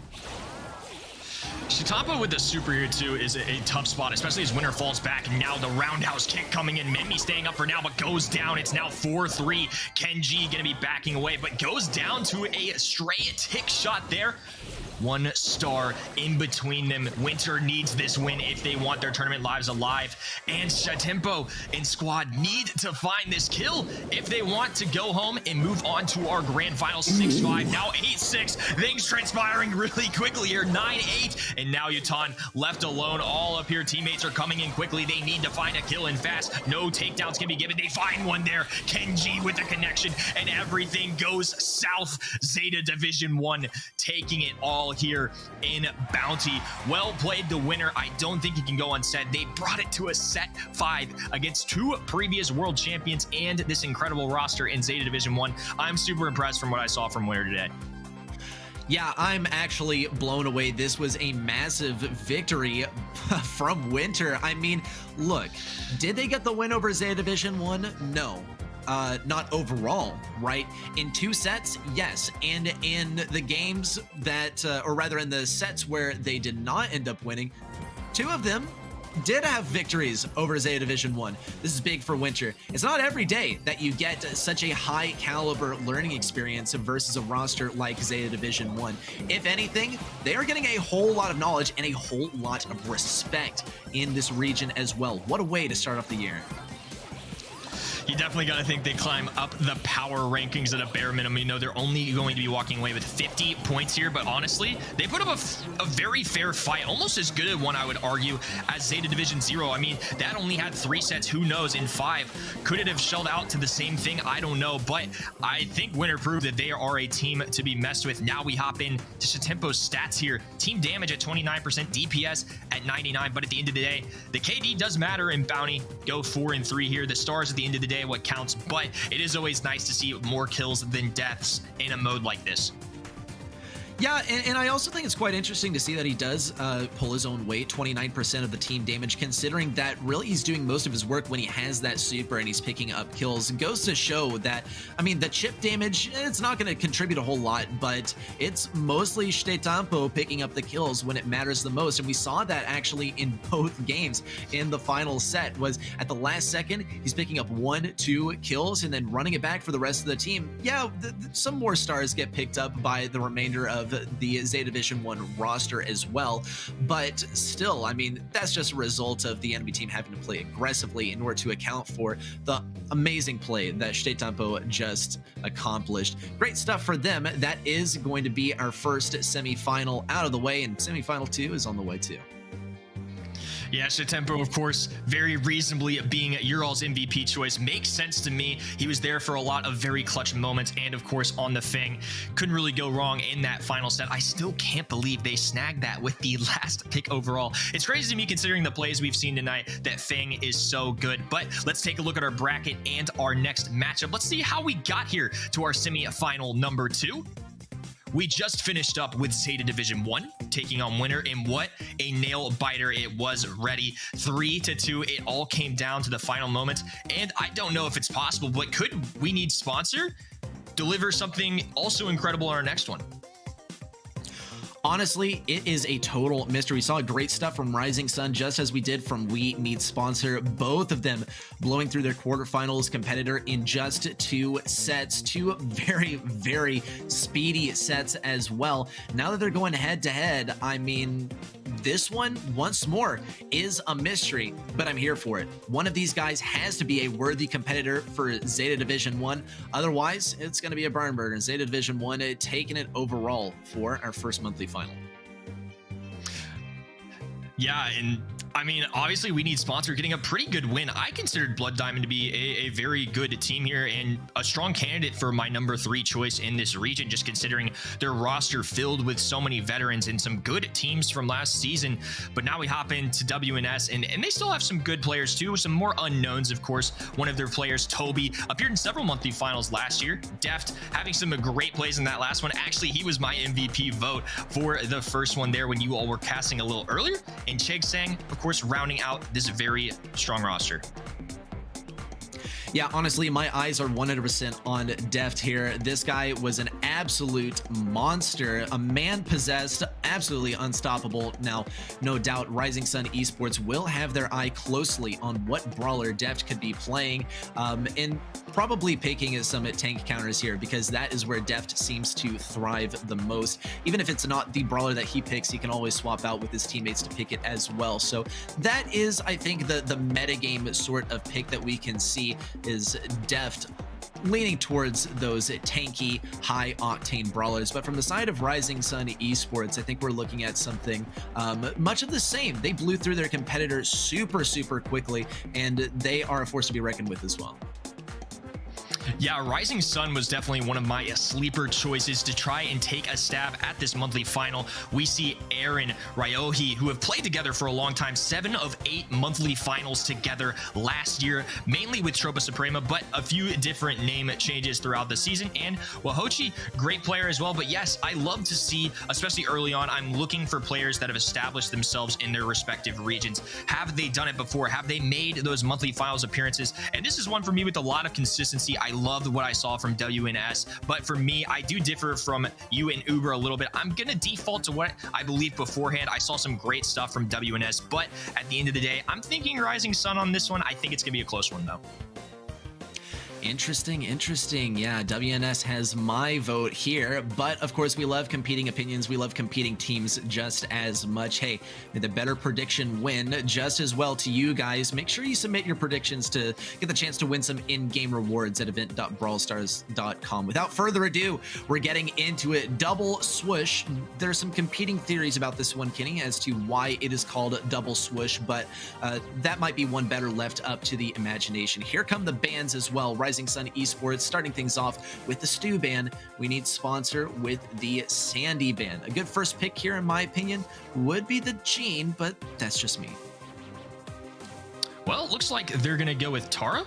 Do like that choice too, though. That's one this region definitely likes, and a long time brawler that stands on this map. I like Imsir a lot too in this region. That's one that they very commonly pick. It would not surprise me to see that, and also can deal very well with the minions from Tara. Wouldn't be surprised to see that come out at some point. Jean, like you mentioned, a great mid here, really like that. Crow, a sneaky pick here too. It eliminates a lot of options, right? What if they want to draft Rosa, a brawler that is tanky, does really well in this map? Crow can address that immediately. You can scout out the bushes really well too. A sneaky pick too that I haven't haven't seen a ton in this region is somebody like Amber. They're going to go with Pam, which I do really like here. I think that's going to be a great mid option or even lane. I've seen Pam be very versatile here. Really does great at countering several different options. I think in draft, Pam is just a very safe option. Can address those single shot brawlers. The tankier choices can't get taken down immediately. You know, Fang is once again on the board. It is possible. Jim Grab probably not his go-to mode, but honestly, given how well he's done tonight, it wouldn't surprise me at all if they're preparing for the worst. Yeah, definitely strong all-rounder. We do see the Pam pick, of course. We can break that down a little bit more interesting. We see the double healer that is going to cause Rising Sun actually to suffer a little bit on the DPS side of things. Now, we need Sponsor also. Might be tempted to go for a Crow here. It'd be certainly a logical choice, given that they will be playing into 2 healers here. Rising Sun Esports, so they do have the counter pick, so they can always try and counter out the Crow. I think that Spike could be a relatively good decision here. We'll see exactly how things go. First, we got to see WNS with their last couple of picks. Here's number 2. And interesting stuff. Okay, so this is the typical double swish strategy pre-power match format. You go for the double pull, right? You get Jean, you get Tara. Each one of them is going to have their pull at some point, and they just keep on farming the pull off of each other's kills. It's a strong strategy, and I would definitely say that this could be a tricky situation for Rising Sun, but they'll have to use that counter pick at their disposal wisely. I think Crow would be a very solid counter into these healing compositions too. I like how you said Spike, but they're going to elect to go Fang. There you go. A pick 5. He survived this long yet again. I think it's almost necessary to take him later on sometimes, though, just because there are some really strong counters into him. In the meta right now, you know, in case they elect to go something like Ims, which they could still do. I imagine that's why they wait till later on, but Ims still on the board being a great option. Crow, a great brawler on this map. And Max, still available too. The brawler that everybody really loves in this region, could make an appearance. More aggressive choice in Spike. I like that. You mentioned Spike, but we haven't seen him a lot here. In other regions, though, he's actually banned in Zeta, for example. They banned him pretty frequently. I think Spike's one of the strongest lane brawlers you can have, and at range, going to do really well at pushing back the enemy. Say somebody like Fang, who doesn't have the longest range, Tara, who doesn't have the longest range. I think it's going to be a great option here, and it looks like at home, we're pretty split on this decision. 51% stand with you, though, Ready. You got to respect it, but this is about as big of a coin toss to me as it gets. I think this could really go either way, and I expect another really heavy-hitting semifinals match as we get underway. Okay, let's get into it. Toby on the right side on the Fang. Wahochi trying to get the defense here with the Spike. This is going to be interesting because Toby does outrange Wahochi, not by a significant margin. Also, Wahochi is running Curveball, which is not what I would have picked personally. You can get better ability to scout out the bushes with Curveball, but most players are going to know how to dodge Curveball by now, and Toby's doing an excellent job so far, but he is having a little bit of difficulty grabbing that first super. Does manage to get a few shots every now and then. Deft is going to take this opportunity to rotate over to the right side. He has the penetrating shots, which can get through Wahochi's life plant, and Wahochi will be picking up that first kill. Shang Tsung will also be getting some damage versus Wahochi. Down goes the life plant in just a moment as well. And Toby will be looking for the opportunity to grab a kill. And as you can see, Fang is pretty good versus Spike. He will get taken down in the end, but not before picking up his own kill. Ooh, and Deft is in a bad situation. Will end up falling. Aaron tries to snag a few gems here, will succeed. And this is actually turning around quite quickly, Kenny. This is a good start for Rising Sun. Some good takedowns there, and Pam going to be well equipped to try and deal with Fang. With the healing turret on the ground, the Scrap Sucker gadget to take away shots, that's about as good as you're going to get in terms of counters, but any of the brawlers here on the side of WNS have the ability to turn the game around. The Tara pull, the Jean pull, the Fang super to connect to multiple enemies. At any given moment, you could be completely safe, and all of a sudden, the tides could turn given the supers of this enemy team. Wahochi on the right side is going to be versus Deft once again. This didn't turn out amazingly last time. for Deft. Wahochi is going to be picking up the kill too, and this is the 3-man pinch opportunity. Do they even really need it? No, but why not? Get rid of Gene, get rid of that pull. He's not going to be able to respond in time in order to make this happen. Toby is really the last hope of bringing back WNS, but it's just too late. Here the spins from Wahochi. Man, calm down. It's just game number 1. But for Rising Sun Esports, it's just the beginning of this steamroll that they are planning versus WNS. I think they came up with a comp that was well built to deal with somebody like Fang. If they can just keep that Pam matchup there, I think it's going to be really good for them. We'll see if they change things around, though. Again, WNS at any given moment just has the supers to chain and have the ability to really shape up a game. I do love this spike lane going into Tara, though. The extra distance going to help out Deft. Already popping in 2 gadgets here. Going to be taking those out very quickly. A nice connection there. Very, very close. Deft finally popping the third, just doing anything he can to establish some dominance in this lane. And it is going to pay off in the sense that they do grab it, but no more gadgets for the remainder of the game. Yeah, that's not amazing, but Deft is in a super strong position right now.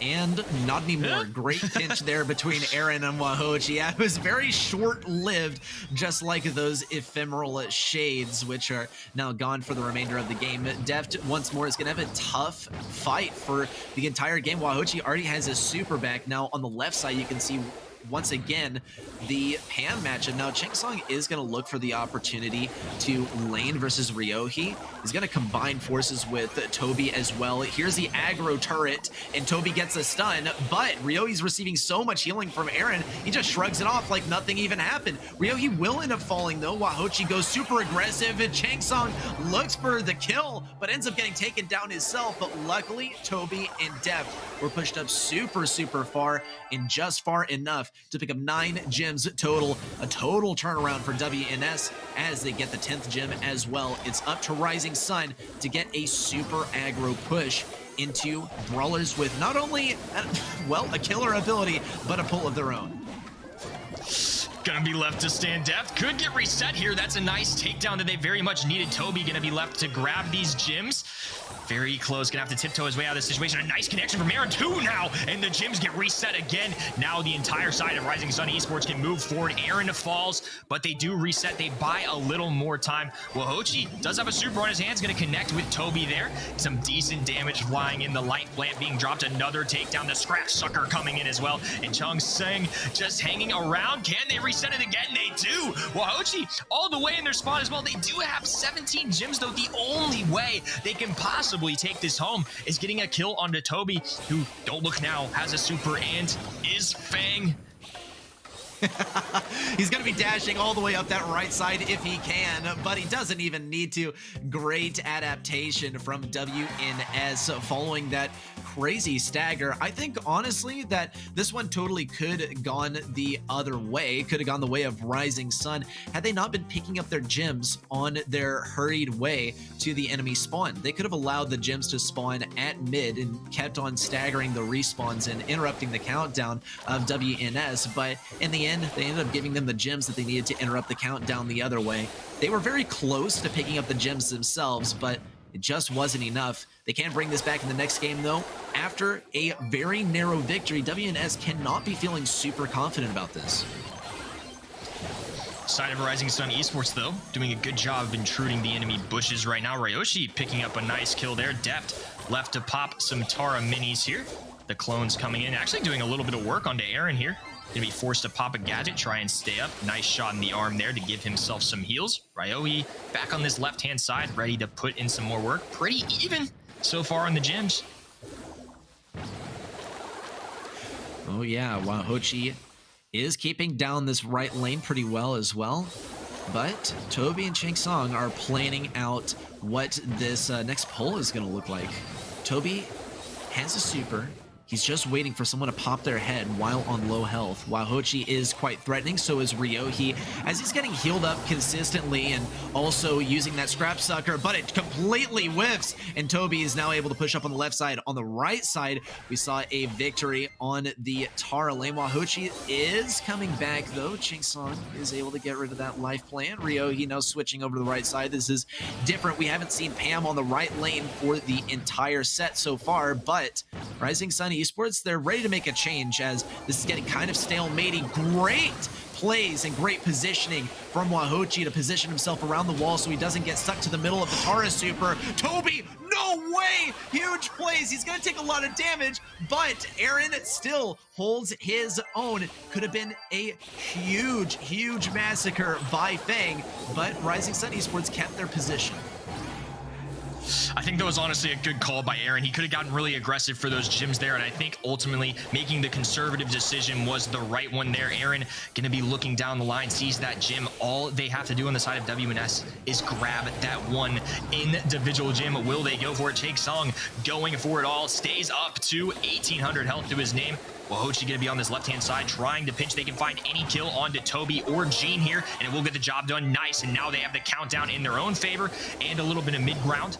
Now a tie ball game, but especially when it's a tie gym count, especially at this high, you're gonna have to learn to try and control the mid. Great job there. Pam being the carrier as well, not a problem at all. If anything, that might be the rest. With the pull coming in, can they survive? No! Deft gonna be grabbing every one of these gyms, and now they're forced to find a kill on the Deft. What an insane gene pull there. The super coming in clutch. 7 seconds remaining. Can the side of Rising Sun move forward? Not with a Toby charging at them. Deft holding down the line with his super. Great plays there, another Super Bowl, and that will finish the job there. WNS will be taking game number 1, and that's Chig Song celebrating their very close and narrow win in our first set.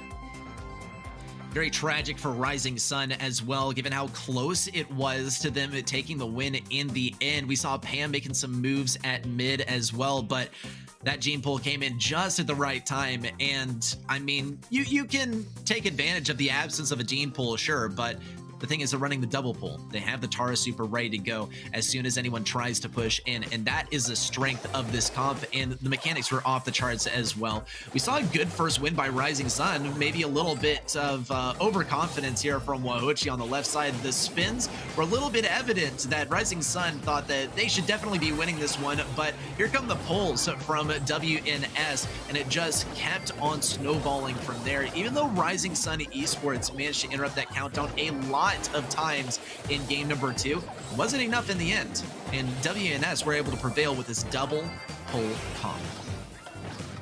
It's very difficult when you get all the way to the back of your spawn, right? Even if teammates are respawning, they have to somehow get a clean getaway. And there's really no quick answer. There's no max speed. There's no Fang dash for the side of Rising Sun Esports. In that specific situation, I don't necessarily think that's something you always have to look for in a comp, but it certainly would have helped them out there. And then game number 3 just came down to the wire. Toby, though, finding a much-needed kill there.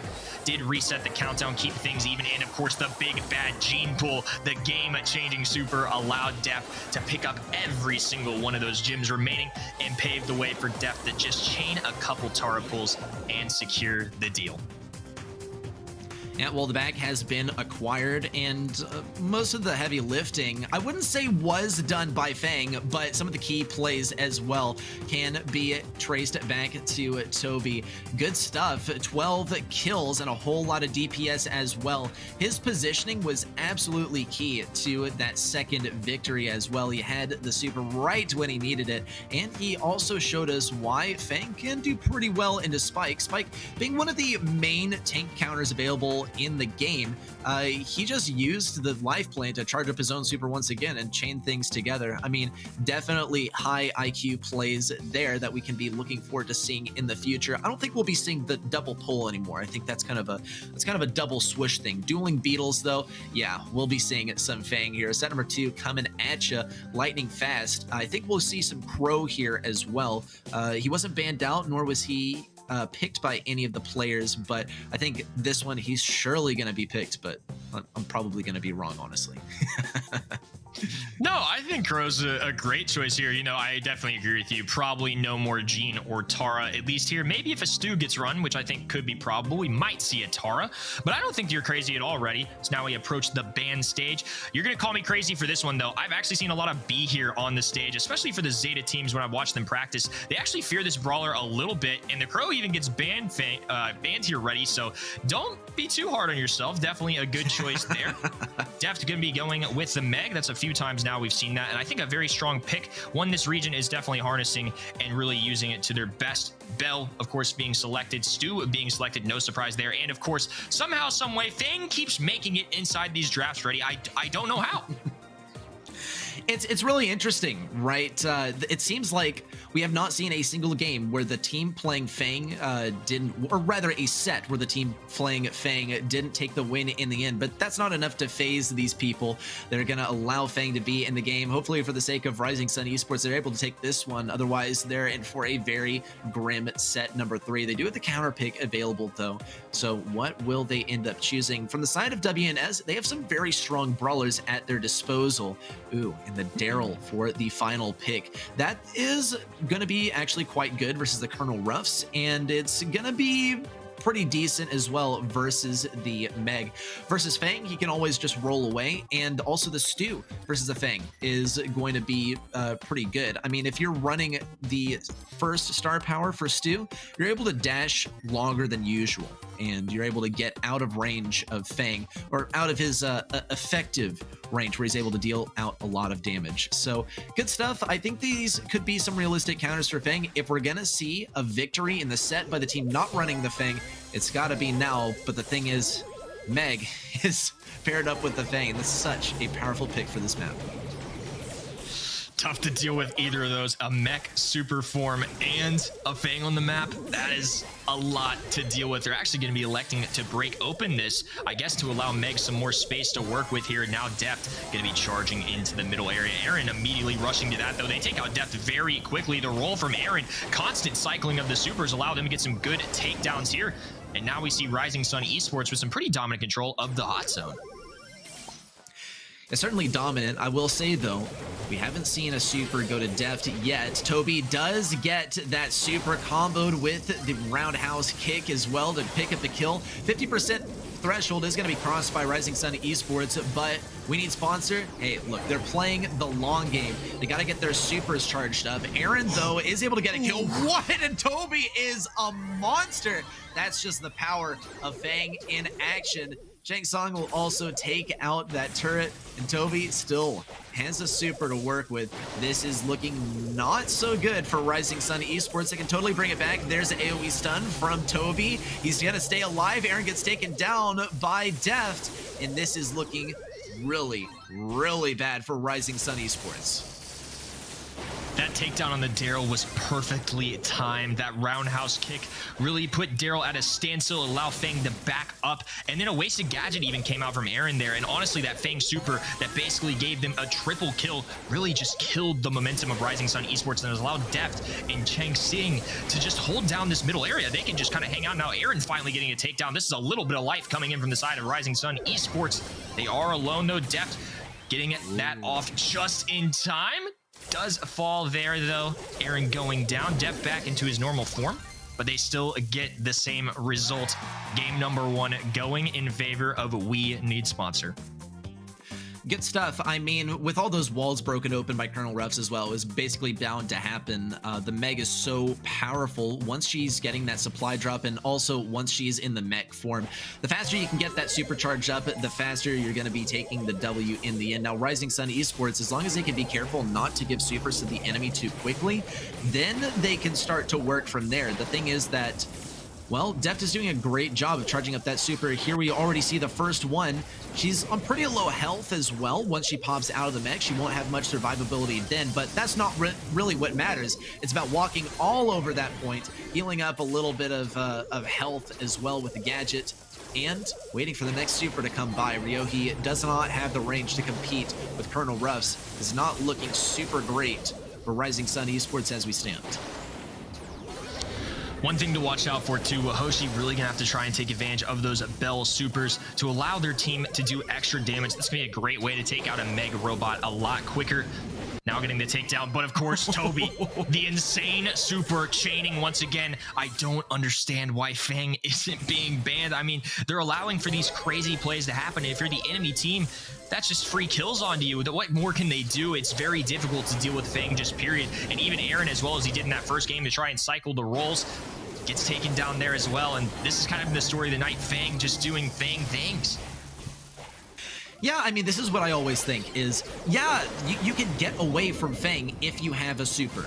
Sure, but then you have to hang on to the super. That means that you can't use it as long as Fang has the super. And in a way, that's better for Fang's team than if Fang were just to use the super and get the kill anyway, right? They're staying off the point. They're not using their abilities. They're a severely weakened enemy with the whole part of their kit removed. And it's exactly what we see. Now we need Sponsor grabbing their second win in a row. Great stuff. Chig saying definitely relieved here after a bit of a sweaty set as well. And now they're going to be heading into the next set with a couple of wins under their belt. One game is all that they need in order to bring themselves to the match point, and they've done it in nice fashion. Picking that Fang twice in a row has been pretty much their win condition, and it's something that we can maybe not so anticipate on Layer Cake, right? Like he can work there, but I don't know. We're going to have to see a ban is the thing. I would love to know the win rate of Fang tonight. I just think overall, anytime I see him on the field, it feels like he's a difference maker here. I mean, it's just hard to argue. He's done so much work overall tonight, and it's hard to argue Toby doing a great job there, constantly cycling out kills, the damage coming in every single game. And despite the efforts of Aaron trying to counter Fang, I imagine, I think the Daryl shotgun brawler up close to Fang, maybe they thought they could do some work with that, but the roundhouse kick, the cycle of supers, I mean, just look at that right there. A kill coming in once. Toby with another one there, only with 614 HP. And even though he goes down there, I mean, the job was done. 100%. That was a very dominant set. Now we see 252 DPS. That's the highest I've maybe ever seen. I mean, that's insane. 10-4 as well. Across the board, just putting in work. And if this isn't convincing enough, that Fang needs to be dealt with, that needs to be addressed by these teams, and really just probably being banned from more often. I don't understand it, to be honest with you. He's just provided so much value tonight. And again, for all you all watching at home, homework for the weekend, let's find out what Fang's win rate is, because I'm super curious here to see just how good of a job he's done, because Toby, a great player combined with a great brawler, is obviously going to do some amazing things, especially when there's no clear-cut counter to Fang. You know, there's some options that do well. Some of these more recent counters like Gale and Griff, who have been buffed, do a good job, don't get me wrong, but at the end of the day, I don't think it's mattered what we've thrown at Fang tonight. He's just done an insane job of grabbing some wins. Yeah, I mean, as much as you try to counter him, he'll find a way, right? You think you can outrange him? Yeah, good luck. He'll charge up his super from long range. You think that you can tank him? No, you can't. You think that you can spread out pretty far? He'll chain his super together. Layer Cake is going to be an interesting one because Fang is totally going to be viable here. And we need sponsor our, okay, finally, Rising Sun says, Rising Sun says, please, bro, please don't run the Fang. Actually, wait, no, you can't. We're going to ban it. Yeah, but we need sponsor going to be getting rid of the Tick, which is quite smart. They have the second pick, and Tick is usually the first pick here. Now, Rising Sun are going to be starting things off with the Gene, which is a good first pick. It allows you to get a lot of control once you have that super up, whether you're on offense or defense. So we'll see how they form a comp around it, but for now, it's over to WNS to pick a couple of brawlers in a row, starting off with Piper. Piper going to be a good first choice here. They could pair that with something like Leon to combine that lollipop drop, little invisibility for the team. Does really well with synergizing with long-range brawlers. I love the Colonel Ruff's pick too. I think that's going to address the Gene situation pretty well here, and overall just a very solid pick at the moment. We'll see what picks number 4 and 5 and B, but I think a very nice one for pick number 6 to consider here. Sprout, a good choice, I think, on this map. And at pick 6, if you know that the enemy team here at 4 and 5 don't pick something overly aggressive, there's no Fang on the board, maybe they don't go with anything that you're scared of as a Sprout, maybe they take a longer range brawler like Bell per se, Sprout could be a good way to deal with that, especially knowing that you don't have anything that hard counters him. So that's one I'm kind of looking for the long term here to see what they do, and looks like they're going to beat me to it. They are going to go with Sprout here, which is going to be a great play into Piper for all my NA natives at home. We know that Sprout is a great way to deal with Piper. We saw it all last year. Somebody like Bobby on the side of Stamina just wants to address that brawler constantly, and I think that was a really intelligent pick here, Rising Sun Esports, to grab that now. 1, it doesn't give it to WNS, and 2, it addresses Piper super well here. Yeah, and honestly, once you started talking about it, I was like, yeah, they gotta pick Sprout 100%, because the thing is, usually you're pretty guarded about picking a thrower when your enemy has the counter pick, because, well, they can pick something that counters out a thrower, like a short-range brawler like Mortis. But the thing is that Sprout counters out Piper, but also counters Colonel Ruffs so effectively that is a risk that ends up paying off at some point. And we'll see the Daryl pick, actually. That's not going to be amazing for Sprout to play into, but still, things are going to pay off. You're able to throw up the hedge to get Piper to be completely useless. She cannot shoot around that thing. And also, if you're able to get those seed bombs onto Colonel Ruffs' sandbags, you're able to deal with all three of them in just a couple of shots. It's a great way to deal with pretty much a hallmark ability of Colonel Ruffs.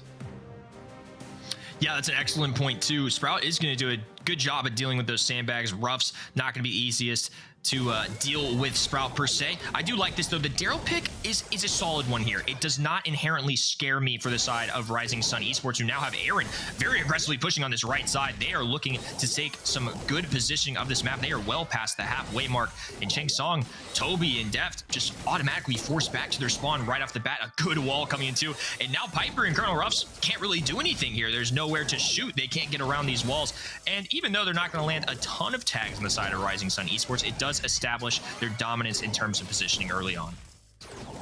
This is interesting. Ryohi has his super ready to go. If he can push up just a little bit more, then he can close things off on the left side. He's going to close things off on the right side to make it a little bit easier for Wahochi to go for some damage. And Toby's all closed in, but Deft is able to get through here. Ryohi can't separate himself from the pack. Now, Rising Sun Esports are able to get that kill on Deft in the end, but still, we need Sponsor have a 1-star advantage, and they have opened things up a lot, especially with Toby using those heart bombs to break things up. They don't need a push up. They can kind of hang out towards the back lines and wait for Ryohi to come to them. He doesn't have a super yet, so he won't be able to defend himself versus Toby, but the thing is, there are two other brawler matchups to consider as well. Wahochi's looking for a proper angle. We do see a pull. Chang Song is almost able to get the kill, but not in the end. No, Toby picks it up, and we need Sponsor once again. That 1-star lead. Such a narrow lead, but certainly a consistent one.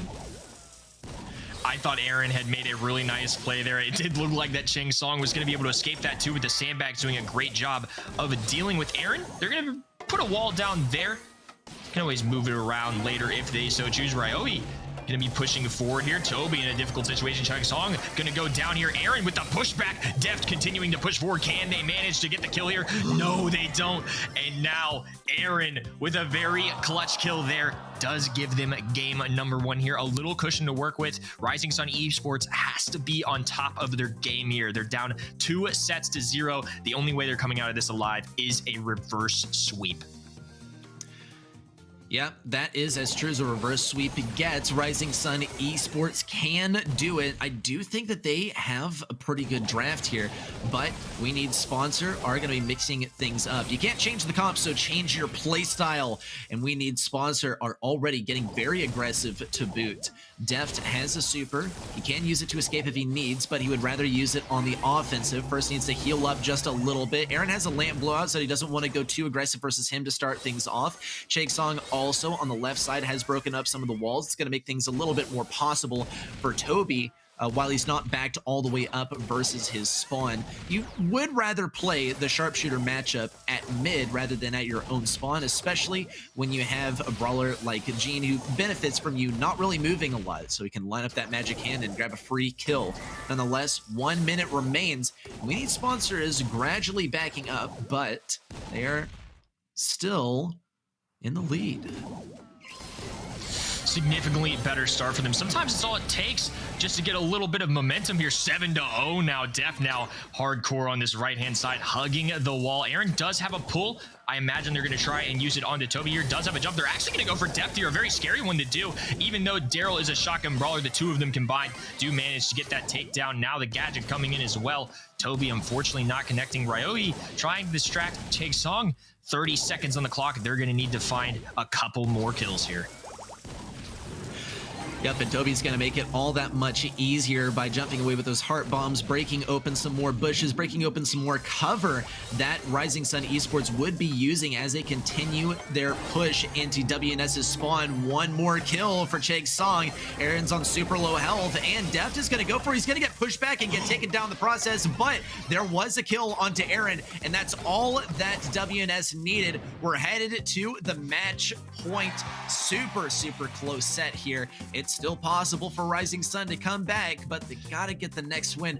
Otherwise, this one's going to WNS, and we're going to see Zeta Division 1 versus WNS in the grand finals. This one's been a nail-biter. That came down to the final moment. I was gasping under my breath, just not knowing quite what was going to happen. Let's see if WNS here, though, can get off to the strong start they had last time, or will Rising Sun Esports take to the stands like they did in game number 1. They really got aggressive, and I think that was one thing that played a major part. Toby, though, already charging a super. This is going to be a better start, in my opinion, for WNS, who also get the charge from Deft here. He's going to be going in. He is really weak here, does manage to find a roll out of that situation, and they come out clean with a 2-1 lead. No blue star for their side, but they are the first to strike. Yeah, and they'll be able to get that blue star if they play very aggressively versus Ryohi, but that's going to be a tough accomplishment. It's really going to have to be a kill by Deft, and a Deft one at that. There's a kill by Rising Sun Esports as well. Now they're leading by that crucial blue star. Great pull onto Deft. He goes down as well. Things are looking real good for Rising Sun Esports as we stand. Not enough wall break from WNS so far. Not as much as we saw last time, and here's a big wall that's not going to be breakable for a while as well. Toby is pretty much disabled while that wall is up. Now Ryohi's going to recover it for now. We need sponsor can continue to push in. The Rising Sun Esports has a Gene Super at their disposal, so Deft can't get too aggressive. He needs to look for a solid opening, and it's going to come down to support from Toby and Chig Song to make it happen. There's a great max range pull onto Deft, and things are looking so good for Rising Sun Esports. Yeah, this is a good recovery here. I thought that was going to be a really strong start from WNS. One of the keys to their strategy is going to be opening up this map, but it does leave Deft a little more vulnerable. Chig Song, not the most long-range brawler in the world, so not the end here. Aaron with another pull here. That's been a pivotal part of their strategy here today. The wall break coming in from Chig Song, and they do have an opportunity here. If they can find 2 kills, that's what it's going to take. 5 seconds on the clock, though. Can Toby connect? No, and that's going to be good enough to keep Rising Sun Esports still in it. We're now at a 2-1 scenario. Aaron with a little life in him, still looking a little nervous there, obviously, because this is so close. Staying very focused, not too much emotion showing there, focusing on the next one. You got to take it one at a time, ready, especially if you want to make a reverse sweep. Yeah, it's just got to be one set at a time. You cannot be thinking about the fact that you are literally at the brink of defeat. Otherwise, then the defeat starts to set in. You can't be playing not to lose, right? You got to be playing to win, and that is exactly what Rising Sun are doing as we speak. Pinhole Punt is up next, but first we got to reflect on what exactly happened right in this past set. We need sponsors started things off quite strong, especially with Toby breaking open so many walls in that first game. Deft also was doing a good job of getting some reliable kills, and Aaron started to find his rhythm, picking up some crucial pulls. And look how close things came as well. It came down to just a single star difference right at the end, which then multiplied, of course, into a 3-star difference. But Rising Sun as well, they managed to keep their cool throughout this entire thing, even when it got down to that match point. Yeah, I think Deft did an overall really good job of trying to find his matchup into Sprout. Going into the Squishies brawler they've got, not going to do super well up close as well. Game number 2 went much more in favor of WNS, because I think they opened up those walls. They established mid control a lot earlier. They didn't fall back as quickly. And in game number 3, though, a nice little comeback here from Rising Sun Esports. Managed to get the job done. It came down to the wire just a little bit, but they found the necessary kills at the end there. Managed to get it done, and their tournament lives are still here for now. We're going to take a look at Aaron's stats here. 157 DPS, some nice pulls, delivered on several occasions between those 3 games, and held up his end of the bargain in the team damage for sure. 32%, 5 kills. Overall, really impressed with Aaron's gameplay. Yeah, seriously impressed here too. Definitely was finding his footing, getting those crucial pulls, especially in the last game. It seemed like every other pull, he was getting a kill on Aaron, or rather on Deft, and that was remarkable. So we'll see if he keeps up that rhythm in the next set, picking Gene once again. I would say it's certainly possible, probably not the strongest pick, but you got to play to your strengths. So we'll see how this next draft mode goes. First, though, we got to see those bans. I got to say, Crow is probably a go-to ban here, considering how strong and how essential brawlers like Pam and Byron are on this map. No, never mind, actually. We're going to see the mutual Fang bans. It seems like both teams have learned their lesson, especially Rising Sun have discovered that as soon as we ban Fang, we managed to grab a win over a set. So maybe we keep up that trend. I, on any other occasion, would agree with you. Crow is what I was thinking as well. Stu is another one I was thinking of too. But when Fang's in the mix, you just got to ban him. You just got to do it. It's what's been happening all night. Teams are finally starting to learn their lessons a little bit. And I love this first overall pick from Deft, Colonel Ruffs. Now, we mentioned brawlers like Stu and Crow, who I think would be really solid on this map. But now you kind of eliminate those options a little more. Colonel Ruffs is going to be a great option to Stu. Crow, not inherently great with those sandbags down too. It's really hard to scour the grass. They're still going to elect to go for it anyways. I still think it's a good option, but not necessarily as strong as it could have been that they hadn't picked Colonel Ruffs. I just think overall for a first pick, it's a very safe one. You can address a lot of different brawlers, and Ims, of course, being one in this region that people really love. I could also see the max combinations coming out. Spike, a really solid lane brawler here as well. Are there any brawlers I'm missing, Reddy, that you could anticipate maybe seeing with these last few picks here? I mean, I was going to say you're missing one until you said Spike. I mean, Spike is definitely my go-to on this map. Love the guy, and I think he's a strong brawler. We are going to see some Byron here. I think Rising Sun could follow things up with some Pam. I also think it's quite interesting that we see the Byron pick actually into the Crow. Now, I think Crow, for the most part, is going to make it very, very difficult for We Need Sponsor to succeed with a max. So maybe we won't see that in the end. Of course, Crow can slow things down. We saw that applied in a previous match, though it didn't work out super well, so it's not totally off the table. Here's the Stu pick, actually, and that is actually going to mean that for Rising Sun, the Spike pick can actually be quite strong. We'll see how it turns out. Spike is not going to be so amazing versus Colonel Ruffs, so they'll want to rotate Ims onto that lane. It's really anything possibly here, anything to counter out those three brawlers that have been picked by We Need Sponsor. Nothing is particularly sticking out, though. There's the Spike. I was thinking Tara might be a solid option too. I think Spike definitely works though. Great plays into Stu. But Tara going to be one that can address both Colonel Ruffs and Stu. So you have a little versatility in that option. But it would be nice to have a little more range. And of course, Spike going to be one of the best lanes in the game. I don't fault them at all. Not too traditional of comps on either side. I feel like no true mid on one of them. You know, Byron going to be one for WNS. But on the other side, they're going to have to rely on Spike. That's their maximum range, to be honest with you.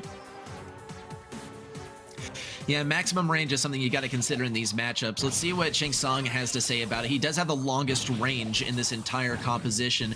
Deft immediately is going to find Wahochi rotating onto his lane, so he's not going to want to use those sandbags quite yet. Toby also finds himself versus Ryohei on the Spike lane, so not great positioning for WNS, but they are already quite backed up, so they cannot really afford a lane swap at the moment. They're just going to have to play the hand they've been dealt, and Deft is doing a pretty good job of that so far, going for those reflected shots around the side. Toby, though, is taking a beating from Spike. There's really not a whole lot that he can do without his super to boot. Now, Cheng Song does have a super, so if an enemy is lowered to pretty low health, he can auto-aim that super for a guaranteed kill. Ryohei would be a prime candidate, but he's out of reach now, and he's an unknown enemy hiding in those bushes. Toby could look for some positioning on the right side, but Rising Sun Esports adapts accordingly. Now, though, We Need Sponsor can start working this and rotating their lanes to something that's more optimal for their brawler picks. Toby surviving by about 40 HP. They're going to be huge for them, actually, because it means they have three brawlers moving forward, especially as they get a takedown there. Toby going to be approaching the ball now, going to be bobbing and weaving some Aaron shots here. Just dropping the ball once again. They're playing it slow. They know they now have the front of positioning here, well past the halfway line. Ryoji just doing his best to try and deal with these enemy brawlers. I think much preferred to go on to Toby here, really demonstrating for about the first minute of this match, really how you can make Stu just vulnerable. You can't give him his dash. You stay at that max distance. Spike playing it very carefully there. And for a long time, Toby didn't even have a super, which is Stu's main feature. Yeah, and Toby's also going to be slowed down. That speed, one of Stu's other features, is going to be out of the picture. Ryoji gets the pass, actually, from Aaron, and a slick goal is on the way. 30 seconds remain for We Need Sponsor to make a goal here. And one of their main objectives that they've been working towards for the entire earlier part of the game was getting everyone's supply drops. And Toby is going to go down, and with that goal, all the supply drops are gone. All those power-ups are null and void. Aaron with the dive bomb. Ryoji's going to be able to get this one in once more, and that's Rising Sun Esports just getting started with their reverse sweep, once more preventing themselves from heading to that match point. Nice couple goals towards the latter half of that game. I think they did an excellent job there, especially considering the predicament they were in. At one point, WNS very well into their spawn side. They just held on, respawned appropriately, dealt with the defense, and they did an excellent job there to give themselves a nice 2-0 win on game number 1. They're definitely keeping their tournament hopes alive here. If they get another game here, it is going to allow for them to make this 2-2, and we could have another 5th set in our hands. We very well could. Wahochi is going to get a lot of pressure on the right, but eventually ends up going down. Now Toby has his super. We will see the breakthrough. Aaron gets taken down. Ryoji isn't able to pick up the kill on Toby either. Now it's down to Chang Song and Daft to start working on Ryoji, but it does seem like Ryoji's dodges are just too slick for these guys to get him out of the bushes quite yet. Wahochi takes this opportunity to push back Deft on the right side, and the ball starts traveling over towards the left. Toby wants to corner it, but it can't get perfectly in the corner. Now it's just him versus the entire world, and Rising Sun Esports will be walking this one in. One goal separates these guys from heading on to set number 5. This has been a strong showing from Rising Sun Esports. They've finally woken up a little bit from what it looks like and have come to play here. They don't want to go home quite yet. A nice super being chained in there as well. Chang Song left all alone, and an easy goal from Aaron. Can you believe it, Reddy? We're going to another set number 5. Aaron with a smile on his face here, as he should. They have an opportunity now to do the unthinkable. Can they pull off the reverse sweep? A little fist bump as well. Love the energy he's bringing forth. That's the confidence booster you need, and now they've got a little momentum riding into this 5th set. Yeah, I feel like almost as well, like a little momentum is a huge understatement. These guys have won 3 games in a row. They've brought back themselves from the brink of defeat 2 sets in a row, and now they have to get that final set that they need to win. We Need Sponsor. They looked pretty terrifying in the first couple of sets, but the thing is, they had a better draft phase, and I think they also had a better draft phase in set number 3. Come set number 4, though, now we see Rising Sun Esports start to wake up, and these guys are really giving WNS a run for their money, especially slipping in some sneaky goals as well. You can kind of start to see WNS start to fall apart, and Rising Sun Esports get some slick passes to each other and into the goal in the end. Great stuff from these guys. I'm looking forward to set number 5. It's not Brawl Ball though, so we'll have to see how their expertise carries over. Yeah, I think overall just a great effort from the full team there, each of them doing their part, but especially Ryoji here, 203 DPS. Ooh. Only 3 kills, but when you consider how much team damage he dealt, 47%, nearly half of the entire team's damage came from Spike in those 2 games, and that is definitely a feat that is hard to match. Yeah, in retrospect, he was actually doing a lot of work. You could see there were times where he was the only member on his team remaining versus 3 members from WNS, and he said, you know what, I just gotta bite the bullet, I gotta dodge as many shots as I can, and he did it perfectly. In the bushes, he was dodging every single shot thrown his way, whether it was Colonel Russ, whether it was Stu, no matter who, he was capable, and he maintained his position and allowed his teammates to come back. He is the back line, he is the bottom line of his team. He's the rock. And as we head into a knockout, well, seems like they're going to be falling back on his expertise a lot, I anticipate, because you got to have every single member of your team present and ready in those final few moments. One player is all it takes to make that difference. We'll see what brawlers end up being chosen. The tanky ones are definitely preferred. On this map, though, you're looking at like a Brock first pick to get that rocket fuel and break open the walls. Here's what I'm anticipating, right? It's a 5th set. This is do or die. You have to take out Fang here. You can't leave it to chance. You have to eliminate Fang on one side. Another brawler I could see getting banned here, Byron being a popular choice on this map, especially in combination with maybe some of those tankier options that you mentioned. And I think those are excellent choices. We do see Gene, who's a very common pick here, being banned. That does leave Byron open. And Fang, of course, being eliminated by Rising Sun. I love this choice. I just think you can't leave it to chance. And, of course, the nursery rhyme Ready Set has taught us. First pick tick, once again coming to life. We see Stu being selected, which does leave the door open for brawlers like Colonel Ruffs for Tara to maybe counter the Stu. Pick number 3, I could see this being Byron. I could see it being a max combo. They're going to go with Piper, which is definitely a great option as well. One eye definitely comes to mind for this map as well. And I think the Brock pick is definitely something worth exploring here. Maybe more for the side of Rising Sun Esports, because I don't know how many walls they're going to be wanting to break on the side of WNS when they first select Tick, who is a thrower. Yeah, I totally agree. I mean, seeing that Stu into the Tick already gives me some flashbacks to what we saw with Stu on the Tick lane already. It was everyone just waiting for the poison to close in. It was this exact map too, is the thing. We will see the Colonel Ruffs, which is going to be strong versus Stu, which is further cementing Wahochi's fate as that Stu who has to hang behind and wait for the poison to close in without getting a super for the entire game. But we'll see what the last 2 picks are going to end up being, and hopefully for his sake, that is not his destiny. Ryohi will be able to get some long-range snipes versus Deft if he's able to get on that lane. The thing is that Ryohi doesn't really want to face versus Chroma Ruffs either. You're talking a single target brawler versus a whole bunch of sandbags. There's the Pam. That's the survivability that WNS needs. Rising Sun Esports, how on earth could they possibly respond?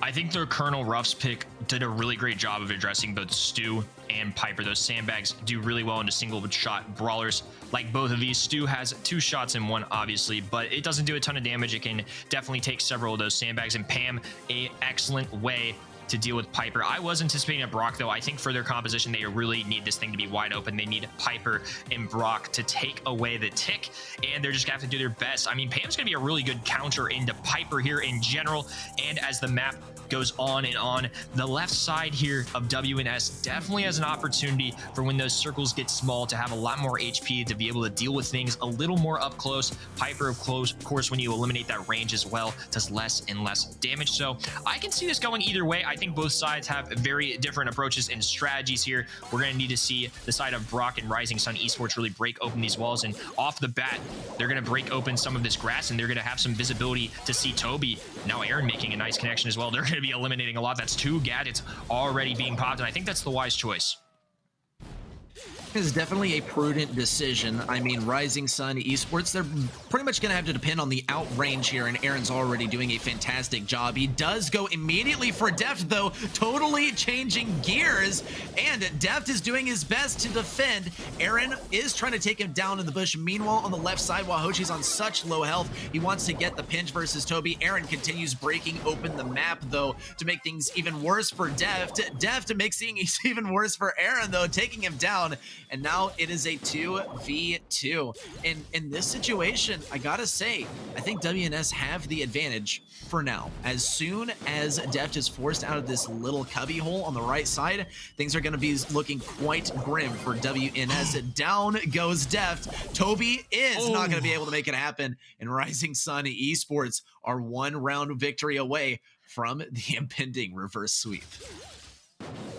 Wow. I mean, honestly, I have never seen Piper be used quite so fondly as a shotgun brawler. I mean, really used as an aggressor there. Somebody who capitalizes on these long-range fights. Got really up close and personal with Tick, which is something you don't see too often, and nearly got away with it too, just a little over-aggression. It was a trade, though, and it ended up working out. Rising Sun doing a great job there. The connection, though. Nice job from Aaron to secure that. And it's a 3-2 lead in terms of kills. More grass being broken up too. Less and less places for Toby to hide as he's now isolated on this right-hand side. Deft on the left. Well, Hoshi, though, not able to move forward. Deft with some much-needed tags there to back them up. Uh-oh, though. The super being popped. It does shield for now, but Deft still in a very vulnerable position here.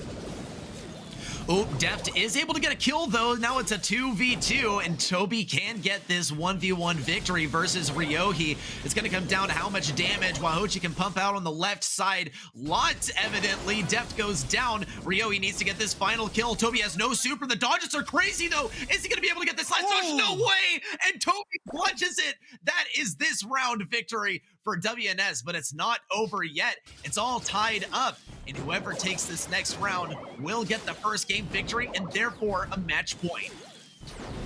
This is a huge round like here. And Aaron, honestly, a couple unnecessary deaths, I feel like. And yes, he has cycled out a couple as well, but I just feel like at the end of the day, now we see Rohi, though, getting really aggressive down here. Toby going to be weak. They're going to be forced to move it to the left. We've seen the 3v2 scenarios before. Aaron, I think, just needs to be a little more careful here. They need to stay as a team, really focus on one brawler at a time, rather than having these unnecessary takedowns. I feel like this could have gone to Rising Sun Esports a long time ago now. It certainly could have, actually. I think Wahochi just needed to break open some more crucial walls, keeping Toby safe, and Aaron just needed to be able to pick up those long-range pot shots versus a brawler that he significantly outranges. And Aaron's doing just that, but Toby, noticing this, is going to start taking cover. Now, Chang Song also is trying to maintain his position on the left side. He knows that this poison is going to start closing in, and he just has to be in this place at the right time. Picks up one kill on Ryohi. Now Wahochi will be the next to fall, and Aaron is the final straw. That's it. That's We Need Sponsor taking this game, and it wouldn't have been possible without the insane Pam clutch. I mean, several crazy plays here. That's what Knockout brings to the table.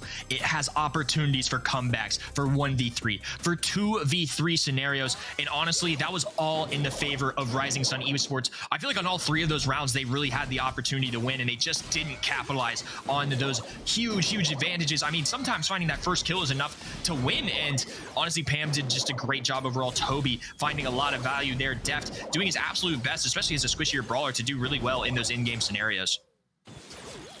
Now, you can definitely tell that WNS is on fire right now. They are ready to get this game victory. They're at match point. They need their first round victory, but that aggression might actually come back to bite them. Deft is playing for control on the right side, but he's letting up just a little bit. Does actually net him a little bit of damage on Ryohi.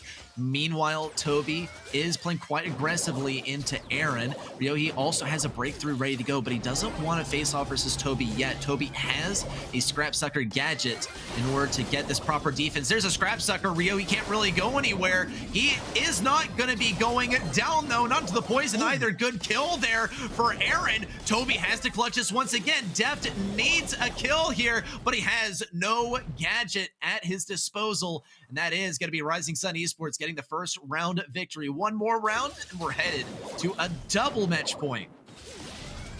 I don't know how on earth Ryohi stayed alive there. I mean, what a very tough situation to be pinched between a tick, a Scrap Sucker, Pam with a lot of HP. I mean, honestly, great job there. The fact that Rising Sun Esports got that round is incredible to me. Now going to be approaching Depth here, a really aggressive push, and it does provide a kill there. Chang Sang and Toby been in this scenario before, though. Another 3v2. Rising Sun just needs to get the job done here. Around here would be a nice confidence booster, especially after a very devastating game number one.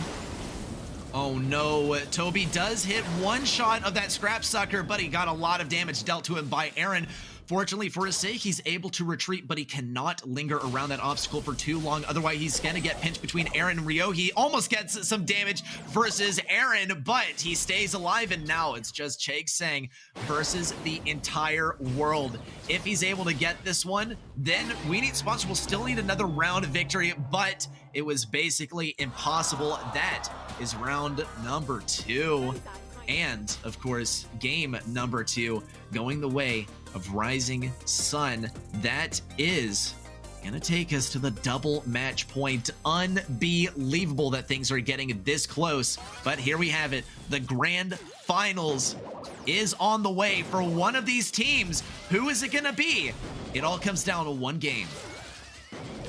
This is a winner-take-all scenario. No mess-ups can be had here. Every little mistake especially counts here. You need 2 out of 3 of these rounds. Who will take it all? Could we see the reverse sweep? I think it's a real possibility here. Before this started, we called this a 50-50, and it really is looking that way as we kick off our game number 3. Okay, Toby's gonna pop that first scrap sucker. It's not gonna get too much value versus Ryohi. In fact, it's not really gonna get any value at all, unfortunately. Ryohi manages to get away, though. Not gonna get pinched here either. Zaren has cleared out this mid area. Toby, though, dares venture into it once again. Jake Sang also tries to rotate over to the right side. Dev takes a lot of damage, goes down. Ryohi's able to escape. Toby takes even more damage, and he's practically one hit. Ryohi looks for this pinch, and that's gonna be it. Toby can try his best, but the pinch is so strong. It's not gonna be super easy, though. Okay, there it goes. Rising Sun Esports, though, are just one round away from taking the victory overall and heading on to the grand finals. Good news for Rising Sun Esports too. This map has really opened up. Aaron does have some opportunities to land some much needed tags. There's more visibility for them as well. Wahoshi does have a super as well. This is looking really good for Rising Sun Esports. And I like how Stu, even though he is an aggressive brawler at heart, is playing this a little slower. You know, it's very hard to aggress when you don't have that super in hand, and he's just trying to find an opportunity. Finally gets one. Toby going to be able to force him back a little bit, though. They take down the healing station fairly quickly, though. Jake Song on this left-hand side, trying to find whatever angles. Pam going down here, though. This is going to be a problem. Another 2v3 scenario. We've seen WNS in this before. Can they do it one final time here? Deft managing to find a kill. 2v2 scenario.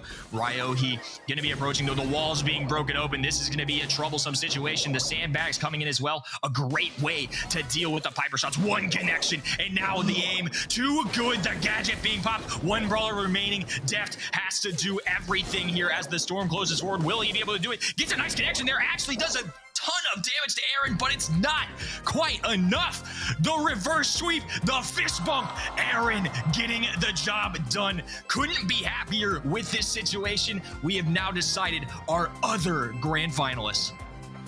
Well, congratulations to Rising Sun on the huge victory. A reverse sweep is always the sweetest taste, and especially if it's on your side. GG to WNS. They had a great run. I said that they were my favorite, and honestly, in the bottom of my heart, they still are. Best of luck in their future endeavors, and I hope to see them next month. But for now, it's all about Rising Sun. What a way to come back. I think, honestly, they won this game in the pick phase. We saw crazy, amazing clutches by Toby, but the Brock final pick, I think, was a final nail in the coffin. The free wall break, combine that with the Piper, I mean, you're pretty much set from there. Toby, though, did give it his all. I mean, a great kill in that round there to very much clutch it up against Brock in some close quarters there. I think overall, though, this was an absolute highlight reel of a match. WNS, especially in Knockout, had several occasions where they really should have lost earlier, but somehow they just kept managing to find opportunities for themselves. They stayed disciplined. They did what they were supposed to. And honestly, considering their situations and how many 3v2 scenarios they had to deal with, I think they did an excellent job. This is definitely a team we're going to have to watch for in future months. Oh yeah, most certainly one to look out for. I mean, we have gotten so familiar with these names, especially Deft on his close range brawlers, but in the end, he came very close to making it happen with some long range brawlers, some throwers as well. Let's talk about Ryohi, though, because our eyes were all over this guy in our last round, especially on the Stu, right? He was playing quite defensively, doing a good job of luring in Toby at those crucial moments, pretty much the powerhouse from the enemy team, and pretty much deconstructing the enemy strategy from there. Definitely a crucial player in that final game. Yeah, and the DPS, not the highest, right? 87. Pretty normal number, but 6 kills, 2 deaths in a mode where kills are everything. Did exactly what he was supposed to. Stayed alive, dominated overall, did what they need to, and now they've landed themselves a grand final spot. Also, you all at home decided Aaron was the MVP. I think that's a great choice. Overall, throughout the sets, did an excellent job overall, and definitely a player that has established themselves as a good one in 2021 and now continuing that streak in 2022. Well, great stuff for Aaron. Great stuff for his team as well. We will be seeing Zeta Division 1 as well as Rising Sun in the grand finals. This is going to be a killer match. Zeta Division 1, I mean, we're looking at the titans of the region. Rising Sun, or the Rising Stars, if you will, who dare to try and usurp that throne. Who will be our first monthly finals champions? That is a big question to be answered in our grand finals. That is for sure. We've seen some close ones today. Uber, what have you thought about the matches so far? How did you feel about our semifinals? Yeah, I feel like Ready Set really nailed the sort of synopsis of that last set, of course, and knockout. Really came down to the pick there. I felt like We Need Sponsor had to play incredibly well just to have a chance at winning some of those rounds, right? Such a safe composition for Rising Sun, and they get, you know, double sharpshooter and can play around with the Stu, who's incredible late in the round. Completely outcomped. So, I mean, looking forward to seeing what We Need Sponsor have, but unfortunately with them falling out of the tournament here, that's a prediction that I made. It doesn't quite play out. Let's have a look at everybody's preds and we can sort of see where we're at so far. I will say, not too shabby at all there, Kenny, going for the Rising Sun pick here is, well, I mean, Ready Set's seen better days on the prediction front, I'll be honest. None of us got Blood Dime, and that's fair enough, but Kenny, you must be feeling pretty comfortable right now because there's no way you're losing the prediction race today. Well, I'm pretty happy, to be honest with you. They made me sweat for it a little bit. They had me pretty nervous, but at the end of the day, they did get it done. But I think credit needs to be given to We Need Sponsor, a team that really came out of nowhere, probably to a lot of you at home, and definitely more on my side as well. Some more unfamiliar players, newer to the scene a little bit, but honestly, they had a great performance here today. I will be definitely looking out for their names in future months. And of course, we're all going to be going with the Zeta Division 1 here. That was my favorite to start off the day. And Reddy, I'm glad you finally joined us on this Zeta side. I am feeling confident in their abilities. Well, I mean, if Zeta Team Zero were an option, I'd probably be voting for them, right? Even the, I don't know, man. I have high hopes for those guys, but still, yes, we gotta stick with our guns. We gotta go with the tried and true titans of the region, Zeta, as well as their namesake players, especially Stetampo, have been pulling off some crazy moves today, and I think they got it. I think they got it in the finals.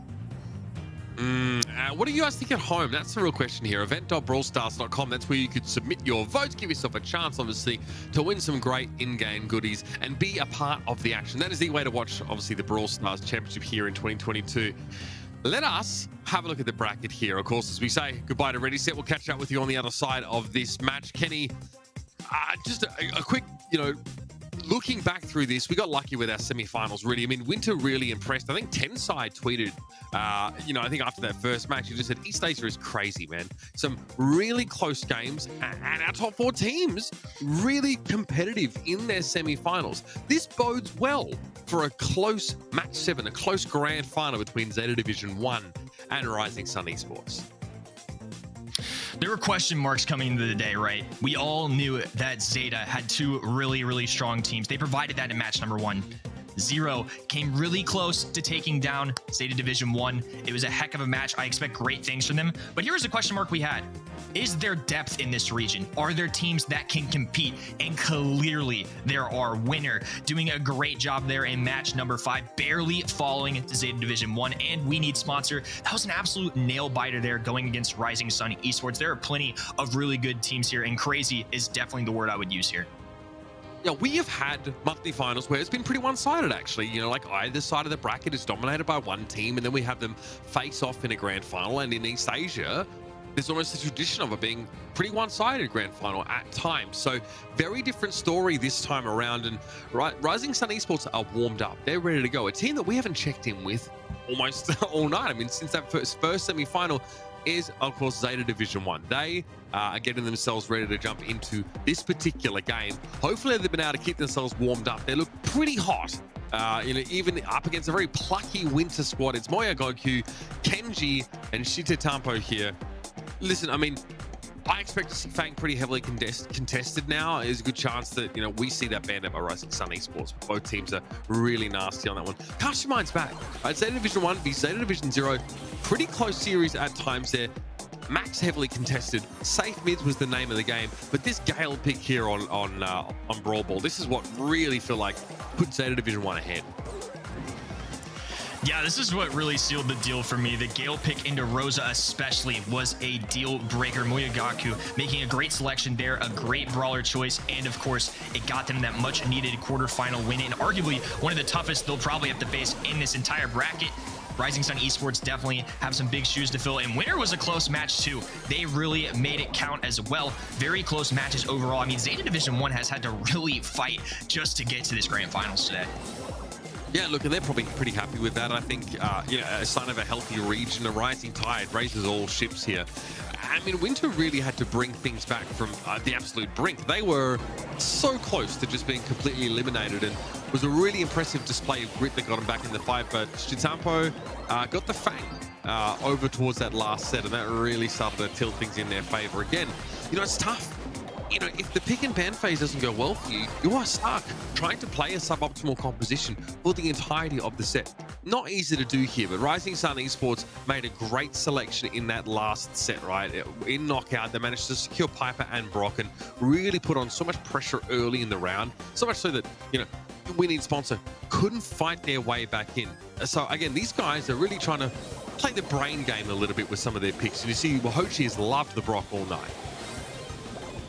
Yeah, I think Brock was an excellent choice there, and really one that provided really good synergy between the compositions that they've chosen. This is now multiple times that they picked this brawler, and I think it does really well. I think they're demonstrating that with the buff, Brock is definitely a good option here. Wahoshi demonstrating multiple times just what that brawler can do, especially on a map like Flaring at Phoenix. I think Aaron, a great brawler all throughout the day too, 7-time monthly finalist last year, comes in with Ryohi, they add Wahoshi, and overall, I think they've just shown some great toughness. It takes a lot of mental fortitude to really climb back and make a reverse sweep, especially against a team like WNS, one that is very hungry, willing to prove themselves against a very stacked region here. I think overall, they've just done a great job, and I definitely can't count them out for this one. It's been close all night. I anticipate something similar here in our finals.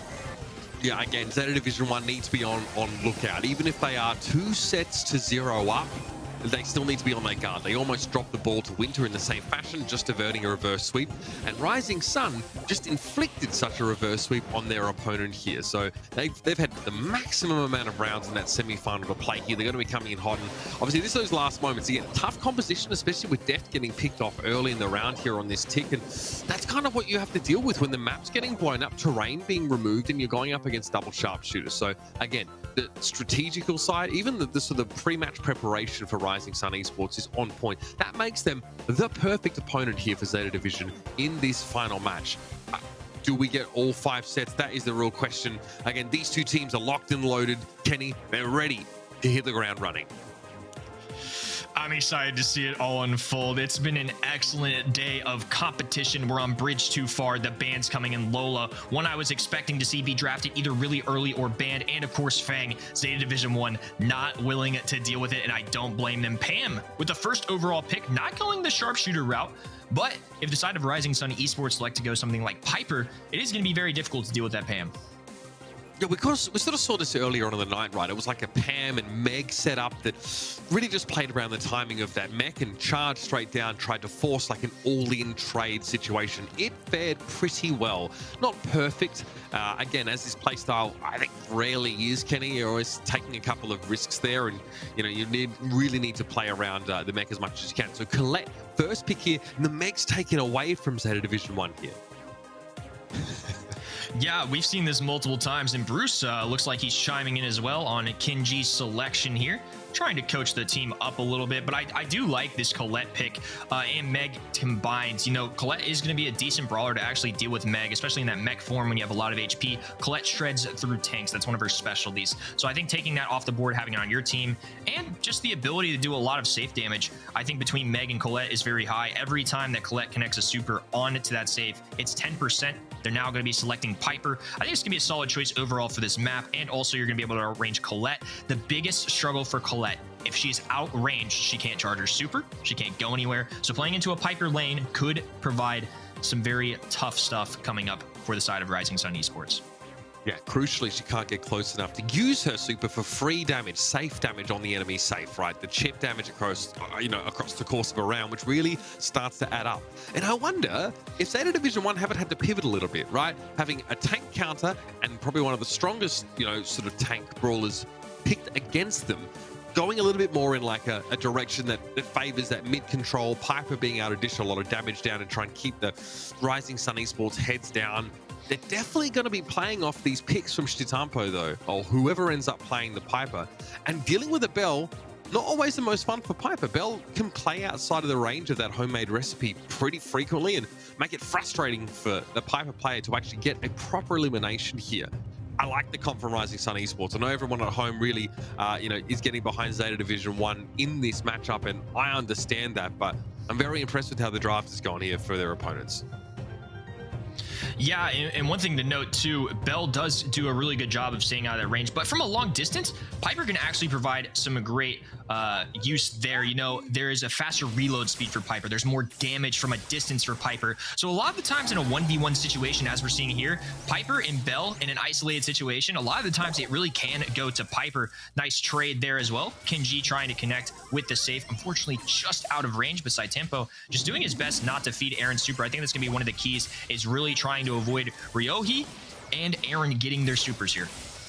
See, Kenji often has to intervene on that left lane there as well, just to try and give Moya Goku a bit of a leg up, because Ryohi is pretty scary as a mid-range brawler. And now with that built-in self-healing, extra scary. And there it is. Colette super straight away, 10% stripped off the safe of Zeta Division 1. Yeah, excellent start here. They now have a little aggression. Kenji, though, managing to stay alive. Ryohi going to be very weak, forced away. Moyogaku going to be pursuing this takedown. Nice job there on the left-hand side. On the right side, Tempo holding his own against now two brawlers. Aaron with 48 HP finally goes down. Another connection from Kenji, and now they can rein in a little bit of safe damage here. Moyogaku not going to do the most here, but 2016 with that power-up is quite a bit of damage for every single one of those shots he takes. Absolutely. Moya Goku is hurting a lot, and Aaron has to respect this. Super there used from Colonel Ruffs to sort of keep the Meg mech at bay. Well, Hochi here has a chance to get a little bit of damage on the safe, but it's a decent lead so far for Zeta, even with time to collect being used there by Ryohei. So comfortable spot for Zeta Division 1, but they need to find a way to re-establish the pressure, the control of the middle part of the map. Yeah, and Tempo doing a great job on this right-hand side. Really feel like doing a decent job here of handling the Colette. That was the first time that we'd seen him go down in a little bit here. Aaron on this left-hand side going to be a force to be reckoned with now moving forward. Once you get that bat as well, things can get really scary. They do close the gap in time, though. Aaron not able to capitalize on that side. Tempo now doing this all on his lonesome until the respawn comes in. Moyogaku just so weak here, has to back off a little bit. Nice connection though, but at what cost? Aaron now very clearly on the stage. Tempo gonna do some decent damage as Pam, but certainly not as much as an Aaron in a mech form. We'll now have to take a look and see what exactly this percentage is. It's neck and neck, 1% apiece, but Zeta Division 1 moving forward. They are also sending in players from Rising Sun Esports. Some good connections there, 14%. Can they make it up here? It's 10, 13%, 5%. It's gonna come down to the wire. And Rising Sun Esports, by only 3%, managed to take home game number 1.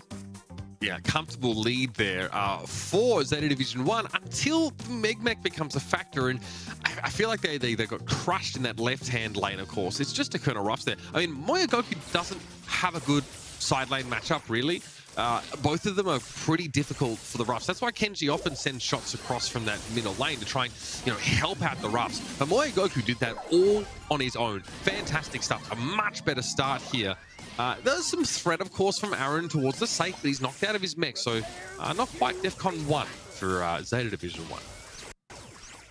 Yeah, don't have to quite worry about Aaron as much, especially with dealing damage to the safe when he can only do about 400 a shot here. I think this is a wide decision to open this up, and a really nice connection here for Kenji, making those insane connections as a long distance sharp shooter like Piper. It requires a lot of mechanical skill, and Kenji clearly demonstrating that he's got it in him.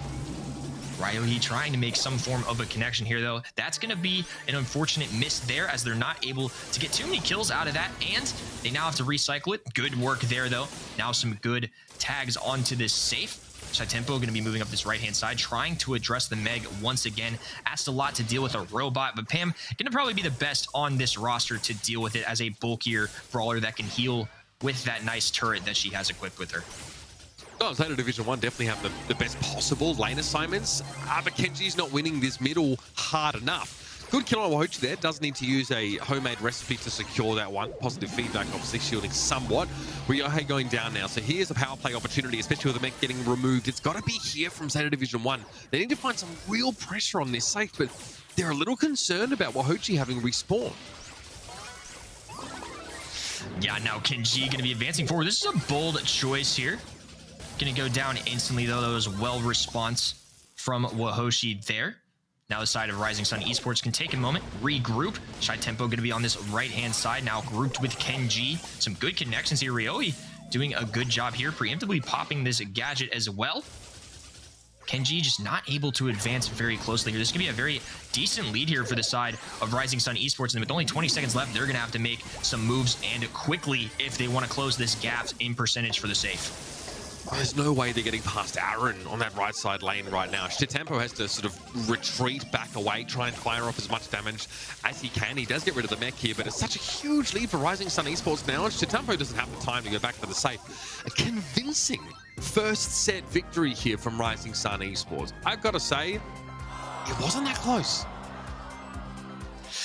Which is surprising to me, too. I actually really liked the composition. They had several brawlers that they could address, and their lane positionings I thought were correct. You know, Colonel Ruffs with the sandbags. Going to be tough for Colette to land those shots. You can keep your distance a little bit, too. Piper and Nibel is typically a favorite matchup in terms of Piper. And then Pam, pretty decent to deal with the Meg, but it was just an overwhelming amount of damage. They couldn't close out those kills, win those lanes enough. And once they leaked onto the enemy side, they started letting that damage onto the safe. It was very tough to defend here. Goku, for example, on this left-hand side does manage to find some decent tags here, but it's just not enough compared to a Meg robot, to a Colette super that does 10% with every use. It's just very tough to come back when there's just so much damage to be dealt. I like the idea. Self-sufficient laner can actually try and snowball the mid matchup by giving those supply packs over to his Piper. You notice that when Kenji was purple, when he had those packs, he's almost one-shotting Wahochi from with a full range shot. It's pretty devastating. And again, Goku also was able to use it fairly effectively when he just took his own supply pack there. Again, Colette now being able to survive much longer in the lane and not require any attention healing-wise with the gadget made it pretty hard, even for a very safe laner like Ruffs, to pressure her out there.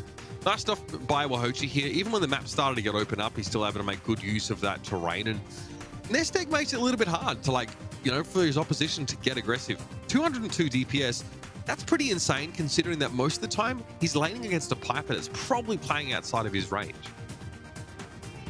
Yeah, that's a great point. The nest egg can really eliminate any kind of aggression. Even if they win that lane, it can be halted just because you tripped over one of Bell's traps. So that was a good point there too. And yeah, it is surprising me. 202 DPS is actually a lot, I would think, for a Bell, especially considering brawlers like Piper can do more. Meg can do a ton of damage. So really good plays there to do that as a Bell. I think it goes to show that Rising Sun Esports was just doing a great job there. I mean, 2-0 on Zeta Division 1 in game number 1. That's a big confidence booster. Of course, though, you can never count them out. If there's anything we've learned tonight, anything is possible. There is no accident involved with both these teams making it this far. I could really still see it going either way. No doubt about it. Again, it's not just Rising Sun Esports that had to fight a tough match to get here. Knockout hasn't been the most impressive game type for Zeta Division 1 so far this evening. It's kind of where they started to drop the ball a little bit in their previous series. Conversely, we just saw knockout from Rising Sun Esports, right, where they had what we would suggest is like probably a better composition, allow them to, like, you know, put much more pressure early on. The only time they lost, in fact, those rounds was when they got 2v3'd, which is, you know, Pam, when the circle's pretty small, is almost worth 2 brawlers, especially when Piper is on the other team and she has to get closer. She gets worse, the enemy Pam gets better, so, you know, it's still fairly even. Here, I'm looking at the picks because I think, you know, as good as, you know, Zeta Division 1 are, a little bit lacking in terms of how they've navigated this phase, and I think they got completely rolled. I think the Meg getting picked away from them just completely threw them for a loop, and they went for some safe brawlers, right? Take the Piper, take the Ruffs, and it was a little lackluster compared to what their opponents had, though. So now this year, you know, with using the Power League format, there's a whole other element to sort of game planning here. No one wants to get stuck into using a bad comp. Like, you sit there and you look at those 3 brawlers that got picked, Kenny, and you're like, we're going up against that in a best of 3 now within this map. Not a great feeling to have to walk into like weak matchups and know that you can't really change it in between rounds. So preparation is key. Research on your opponents is key. I hope Zeta Division 1 have been watching. Yeah, they're going to have to, because Rising Sun Esports is here to play. And I think if there's an upset possibility, Knockout's a great candidate for that. It's the newest mode, and even the best in the world are not immune to that. There's still new strategies to be learned, new maps to be discovered. You know, it's a very different playing field. It's not something they're used to, and every single one of these teams is adjusting just as equally. So I think if there is a mode where the #1 team in theory should be winning, you know, this is one where an upset could happen. I think it makes a lot of sense. It's the newest to all these players, and no matter how good you are, you still have to learn the strategies. You still have to learn the mechanics of each map, and that's where practice really comes into play. Like you mentioned, you know, each draft's a little bit differently. The more times you can get repetition on maps like this, especially newer ones, that's a really important thing. And let's not, I guess, forget the element of chaos that just tends to permeate every single knockout match, is that when that gas starts to get close and everyone is bunched into a circle, you just get a flurry of behavior from both teams. Usually the team with the stew at that point does better. You know, if you're able to stay alive at that point, stew is kind of impossible to hit because you start mashing super and just, you know, pouring a lot of damage out, of course, with that primary fire. So some teams will just play for the end of the round, right? We saw teams struggle picking stew and having to deal with throwers early on in knockout rounds, but then later on their value changes drastically. So we'll be able to tell pretty quickly from the pick and ban whether these teams are playing for the early or for the late game. I hope you guys got your predictions in so far, because we'll still need you to help us vote for our MVP at the end of this series. But it's going to be Bell's Rock here, and the bans are just about to come in. It is a lead for Rising Sun Esports after a convincing first set here in this best of 5. And all right, Fang, Byron, both gotten rid of. Those are the two I was looking for the most. Byron going to be a good one. This is one that's very commonly picked by Zeta Division 1. Kenji doing a great job on the Byron earlier today, for example, on a map like Crystal Arcade, was very valuable there. And the Tick first pick comes in here, makes a lot of sense to me. Tick can be a very valuable option, and one that can just do some great job at chipping down a brawlers, not necessarily coming in for the kills, but it's a lot harder to heal when you have a lot of area control coming in from Tick, and the elimination of Fang on the map just makes so much sense to me, especially seeing how dominant he has been tonight. I would want him gone too. A very safe brawler picked here by Rising Sun. They don't want to tip their hand this early in the pick and ban. So Bell, very reasonable. Look, and honestly, so is Gene. Again, that sort of predicates action based around Magic Hand, and that's like an ever-present threat once that super is built up. Especially if it's carried from the first round into the second. You know, that's when you start to get a little bit scared about, like, you know, what a team can do with you just based around that one pick. So Zeta Division have like a safe and fairly good early round brawler in the Tick. I wonder how they sort of try and supplement this, whether it's going to be, you know, another sort of safe pick like Ruffs, or whether they try and, you know, think about a gap closer, something more aggressive. Stu is still on the table, and yeah, Shitambo's going to pick that up here. And I imagine he'll hold on to that brawler as well. Shitampo, very, very good on the Stu. There's also some more aggressive brawlers they wanted to take that. They could go for a long range option too, like Piper. could maybe try Pam as well. But I think Piper would be a good way to deal with the Bell, maybe provide some much needed range here. But if they want to go with a more hunkered down composition, really just play out the duration of the match, Pam could be a good one here too. As the time dwindles down, we'll see what they pick. They actually go for a Spike. Very interesting. Now, Spike's a great brawler, but I really don't see him too often. This is kind of the only knockout map that you could see Spike more frequently, but I think it's a very interesting choice. I really like Spike as a brawler. Doesn't necessarily hard counter any of the ones that have been selected so far, and they're going to go with Sprout, which I think is going to be a great way to address that Spike pick. So I'm very curious to see how these interactions transpire in our upcoming game. I really like the comp from both sides. There's obviously more range with Rising Sun Esports, but they do have the tick, they do have the Spike on the side of Zeta Division 1. These are, it's not the most traditional team I've seen. Zeta Division 1 has some interesting choices, but I definitely think they could make it work. Fairly opened up map until we get in towards the middle of it there. That's what those throwers are probably going to be a little bit harder to deal with. There's a good chance that neither of these teams really commits for anything meaningful until the end of the round. I mean, that's kind of evidenced by the speed zone here, which means that Shitapo is just going to be able to juke a little bit of this poke damage more effectively. But Aaron is very cheekily getting plenty of his own poke down there. Again, building towards that first magic hand, which is going to be the sort of signal for starting up a fight if there's going to be any commitment at all. Magic Hand, honestly, connecting it, great, of course, but sometimes holding on to it is honestly the best thing to do to really gain some positioning, some area control as well. It's very threatening. You know, the other side understands the importance of that Gene Super, and when it's in the playing field, they know they have to back up. They have to be careful, because if they get grabbed, they're pretty much all but gone.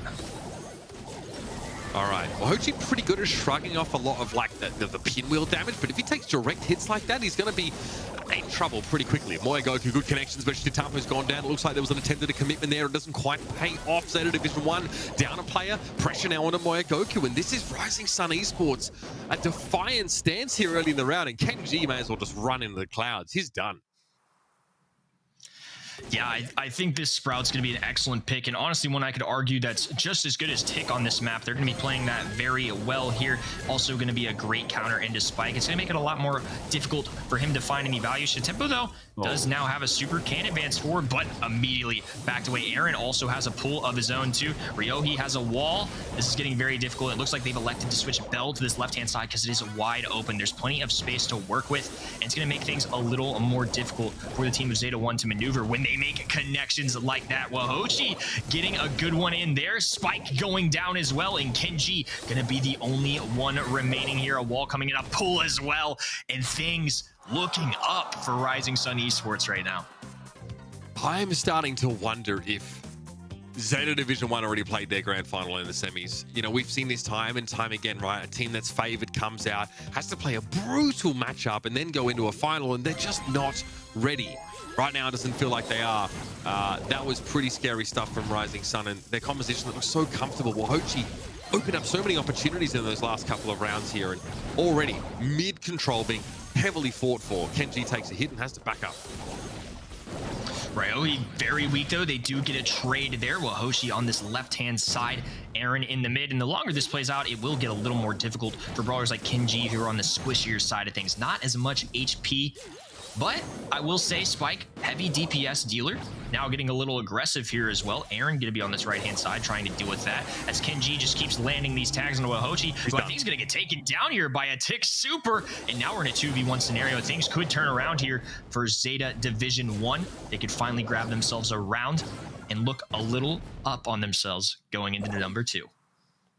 Yeah, I mean, it makes sense there that Rising Sun don't go for anything crazy in that round. They maybe want to try and build towards a super and hold on to it, but much better look here from Zeta Division 1. Wahochi not able to benefit from a more opened up map at the moment, right? The only way they can really open it up themselves is with Magic Hand. They actually need to hope that Zeta Division 1 do it themselves, and something tells me Shitampo is not going to be as likely to crack things open this time around. Good pressure on Kenji there.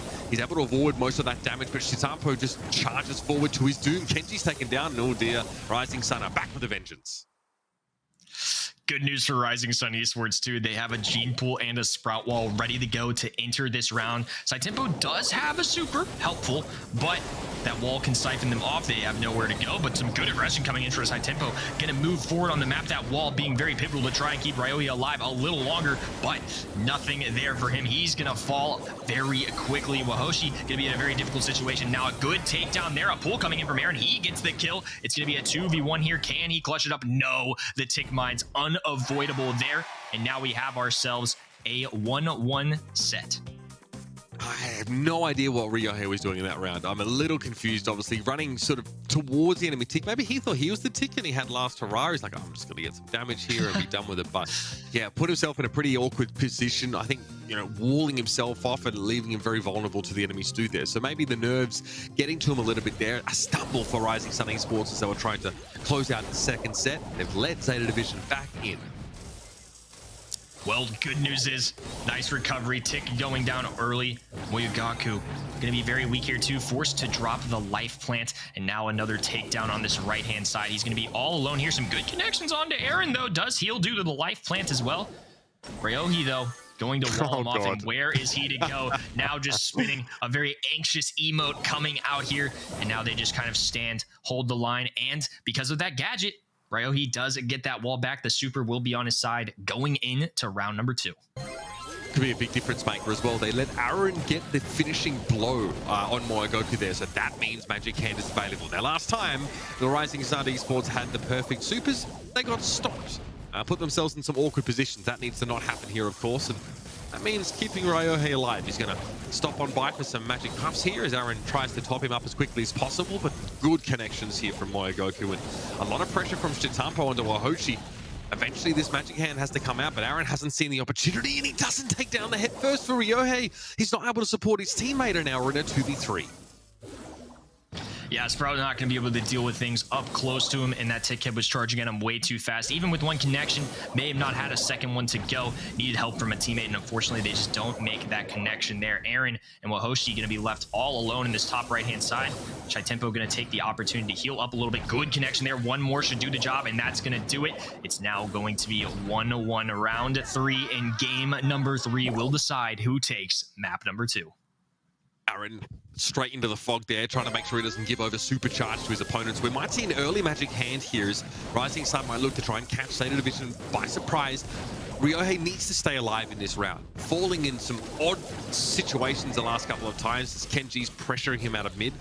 That's not the hedge they were looking for. Yes, it shuts off that left-hand side of the map, but they need to trap a player with it. So here's another one.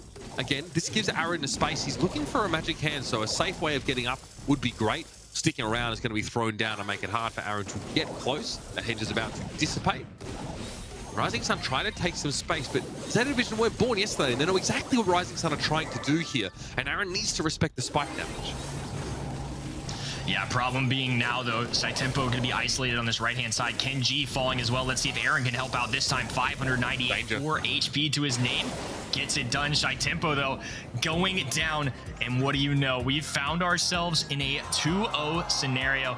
Aaron, excited, happy, but definitely not celebrating quite yet. The job is not done. If there's any team that can make a reverse sweep, it's got to be one that's the caliber of Zeta Division 1. Yeah, no doubt about it. I mean, they have to make it at this point, but they're bloody tired. It's been a pretty long run for them. And look, Rising Sun Esports have that momentum. Look, we said the pick phase was pretty important here. And again, a little bit hard to play this Sprout at times. A lot of pressure for Ryohei in the mid, but all it takes is one hedge, one good hedge to isolate a player, and it's all over. You've got all the tools you need to capitalize on it. And the rounds of Zeta Division 1 were the ones where, yeah, really, they didn't get any Sprout value on the side of Rising Sun Esports. So that was fantastic. Generally very close. I think that Zeta Division 1 maybe having a slightly weaker draft made it very competitive. Moyogaku impressed me a lot. No matter who he was laned against, Kenny, he seemed to be putting down constant pressure.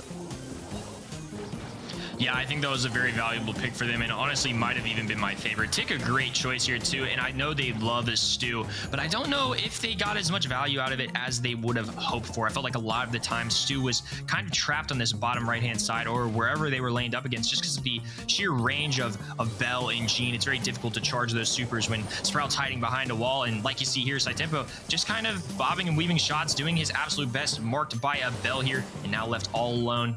Rising Sun Esports, I do think, had the better composition, though. We now see Ryohi with a DPS of 155 as a Sprout. That is unreal. 10 kills in knockout. Absolutely insane. Only 3 deaths as well? At 44% damage? This is a thrower we're talking about. This is not the heaviest hitter on the field. Yeah, we were being quite, I mean, at least I was being fairly critical of Ryohei because he was being focused down, presumably, by Zeta Division on a couple of occasions there. But that is a pretty huge performance for Sprout on a map that maybe doesn't necessarily favor this kind of pick. So that's very impressive. It's a big problem for Zeta Division to deal with now. If he's able to have so much success on a pick that is maybe disadvantaged in some scenarios, especially against the a lot of the pressure that he was facing early in the round, it doesn't bode well for Zeta Division in this next map, because we're going to gem grab here. Crystal Arcade is going to be our map, and it is do or die for Zeta Division 1. They must win this set. Yeah, and we've seen them play Crystal Arcade before as well. I think Fang and Ems are going to be a couple ones to look out for. Ems, very popular choice in this region, a good way to address several tanks, and of course, I wouldn't leave it up to chance. I'm probably taking out Fang, another one that they could rely on. They've relied on Stu before, as we saw in that last map. Saitempo, great Stu. One of the best in the entire world. That's a comfort brawler for them, and right now, they need anything they can get. It's time to pull out all the stops, maybe even bring in a Max here. Just anything that they can do to get a nice confidence boost, even just a set win, could make the difference and end this momentum that Rising Sun Esports has going into set number 3.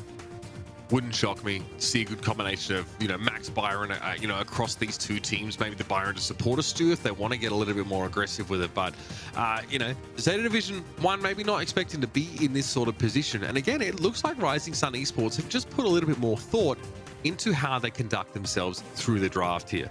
Crystal Arcade can be set number 3. And again, sort of characterized by that open cross section through the middle part of the map, but plenty of places to take cover, plenty of places to try and get the drop on your opponents here.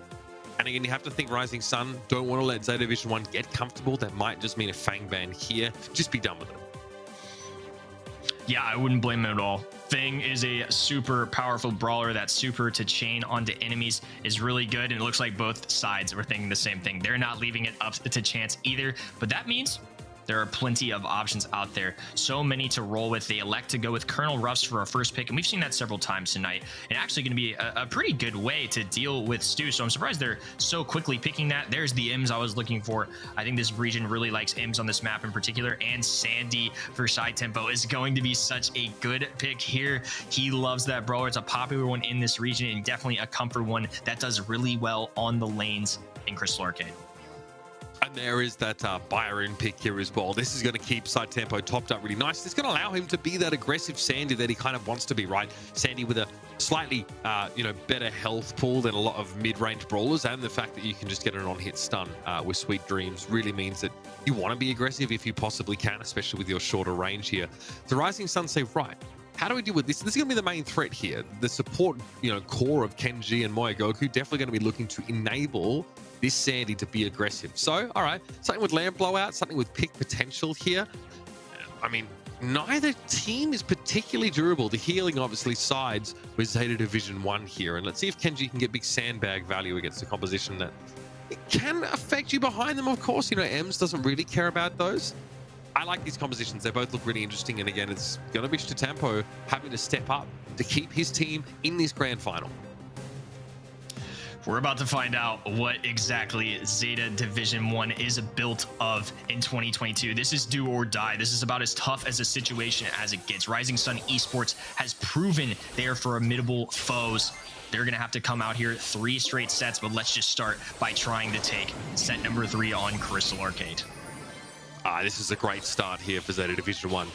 To be honest with you, now with the damage increase and the extra utility of supply drop, you almost rather have, you definitely rather have a Colonel Ruffs than a Rico playing this side lane, as you would often see on a map like this. And now Moya Goku's opened the map up. Look at this. Has to be a lane switch here. I think Aaron's going to come through at least to try and help out Wahochi, who's completely outmatched and outranged, unless he can do this. Take advantage of the bushes that remain and force Moya Goku away. But Kenji is the one with all the gems. He's blinged out. Kenji has played Byron several times tonight and in Gym Grab even, and has proven time and time again to be a very reliable source of healing and damage. A great blend of those, and that's exactly what Byron is meant to do right now. A 9-0 lead about to happen when this gym pops up. They're already almost one away from a countdown, and this is looking really, really good from Z1. I mean, this is completely different than what we've seen the last two. It's been fairly matched, but right now, Saitempo with a super as well. They can drop that at any given moment, and they're about to go hidden for the last final 10 seconds. Yeah, frustrating, of course, which means Aaron can't sneak up and get into a good position to make use of that magic hand. This is one side. I don't think I've seen any Brawl or eliminations on the side of Rising Sun Esports. It's all Zeta Division 1 here. And that's the kind of statement they need to make if they want to come back now and reverse sweep this whole darn series. Can't believe they're in such a compromising position, but hey, they look composed at the very least here in this first round. And oh dear, sometimes the closer you get to your goal, Kenny, the more nervous you do get about maybe messing things up. Well, they didn't show it there. I mean, immediately they're sending two brawlers to deal with Saitempo, and I don't blame them. I mean, they won each of their lanes right off the bat. This is going to allow Kenji a little extra space to try and hurt Wahoshi here, and I think that double-sided right-hand lane is going to backfire on them a little bit. They don't manage to find a kill at all, and if anything, they just lost a player there. Nice connection there with the booster shots as well. Going to do a little less healing, a little less damage, but of course has a much wider range and sends 3 of those shots instead of 1. Wahochi taking a lot of poke damage, getting absolutely smashed by this Colonel Ruffs in most cases. Supply drop there for Kenji by the looks of things. Just to make sure the healing's a little bit more potent. Saitempo here, of course, using the in-bush shield speed boost there just to ruin folks as he rolls up on Wahochi there, who had friend zoner. Saitempo's just going to throw down that sandstorm and make it impossible for Wahochi to really heal himself up during this time.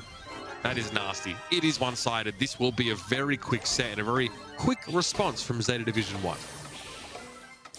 Aaron even threw up a pull there, and I think that was just purely out of frustration. I mean, Crystal Arcade has all been in Zeta 1's favor, and I really don't feel like the compositional difference was so high to the point where it should be this dominant. I think this is just Z1 really showing what they're made of. They're not willing to go home quite yet. Here's Kenji, all business right now. A little bit of smiles, but more than anything, I think looking forward to the next one. Hand on the face, showing signs of a little nerves kicking in, and I don't blame him. I mean, Rising Sun Esports has certainly provided a challenge, and honestly, it was super shocking to me that set number 3 was maybe the widest margin we've seen out of any match tonight. Yeah, this is how you break serve, so to speak, in Brawl Stars, right? Great way for Zeta Division to sort of reassert themselves here. And frankly, look, these map types are probably a bit more comfortable for them. They've probably got a lot more experience, and maybe they're less draft dependent. You know what I mean? Allows them to play, these really self-sufficient brawlers like Colonel Ruffs, and they've demonstrated they want to go there if they, can. I mean, very one-sided matchup if you have Ruffs versus Ems in that side lane, especially if you're breaking the cover that Ems would otherwise use to try and get close here. So Zeta Division have a very defined game plan here on this map, and I mean, Kenji didn't have to do a whole lot except to just dish that healing out. Like 312 DPS from a Colonel Ruffs. That damage boost, my word, really helped. This is the most dominant matchup we've seen all night. 312 DPS is out of this world. Also, didn't die one time, 7 kills, 48% team damage dealt. I mean, Muyugaku, a great pickup for this squad. I mean, look what they've done for the side of Saitempo and Kenji. It's incredible. 312, an insane number, no deaths. Just doing everything you could possibly do to have a perfect match, and that's exactly what we saw there on Crystal Arcade. Rising Sun is definitely going to need to regroup here if they want to going to want to deal with this. I mean, it's 1-2, and like we said, you can't count either of these teams out, especially Zeta Division has 2 world champions. They've been in very tough situations before, and for the first monthly final of the year, they want 100 points. They want another shot at that world finals, and getting a month #1 victory is a huge deal for either of these teams and can really help pave the way towards a golden ticket. Absolutely. Also, $8,000 as well is nothing to sort of sneer at for winning these monthly finals, that's for sure. Bounty is going to be our next map type. Dry season, this one familiar to those veterans of the Brawl Stars Championship, characterized by a large quadrangle in the middle of the map with a little bit of cover for sharpshooters to play around. So Belle, obviously frustrating because she's so safe on this map. And I mean, if you're behind in stars and you walk into a nest egg, you're throwing your tablet out the window. It's Tilt City, so we'll see Gene picked up first for Zeta Division 1. Great if they get behind, and also good to secure that lead.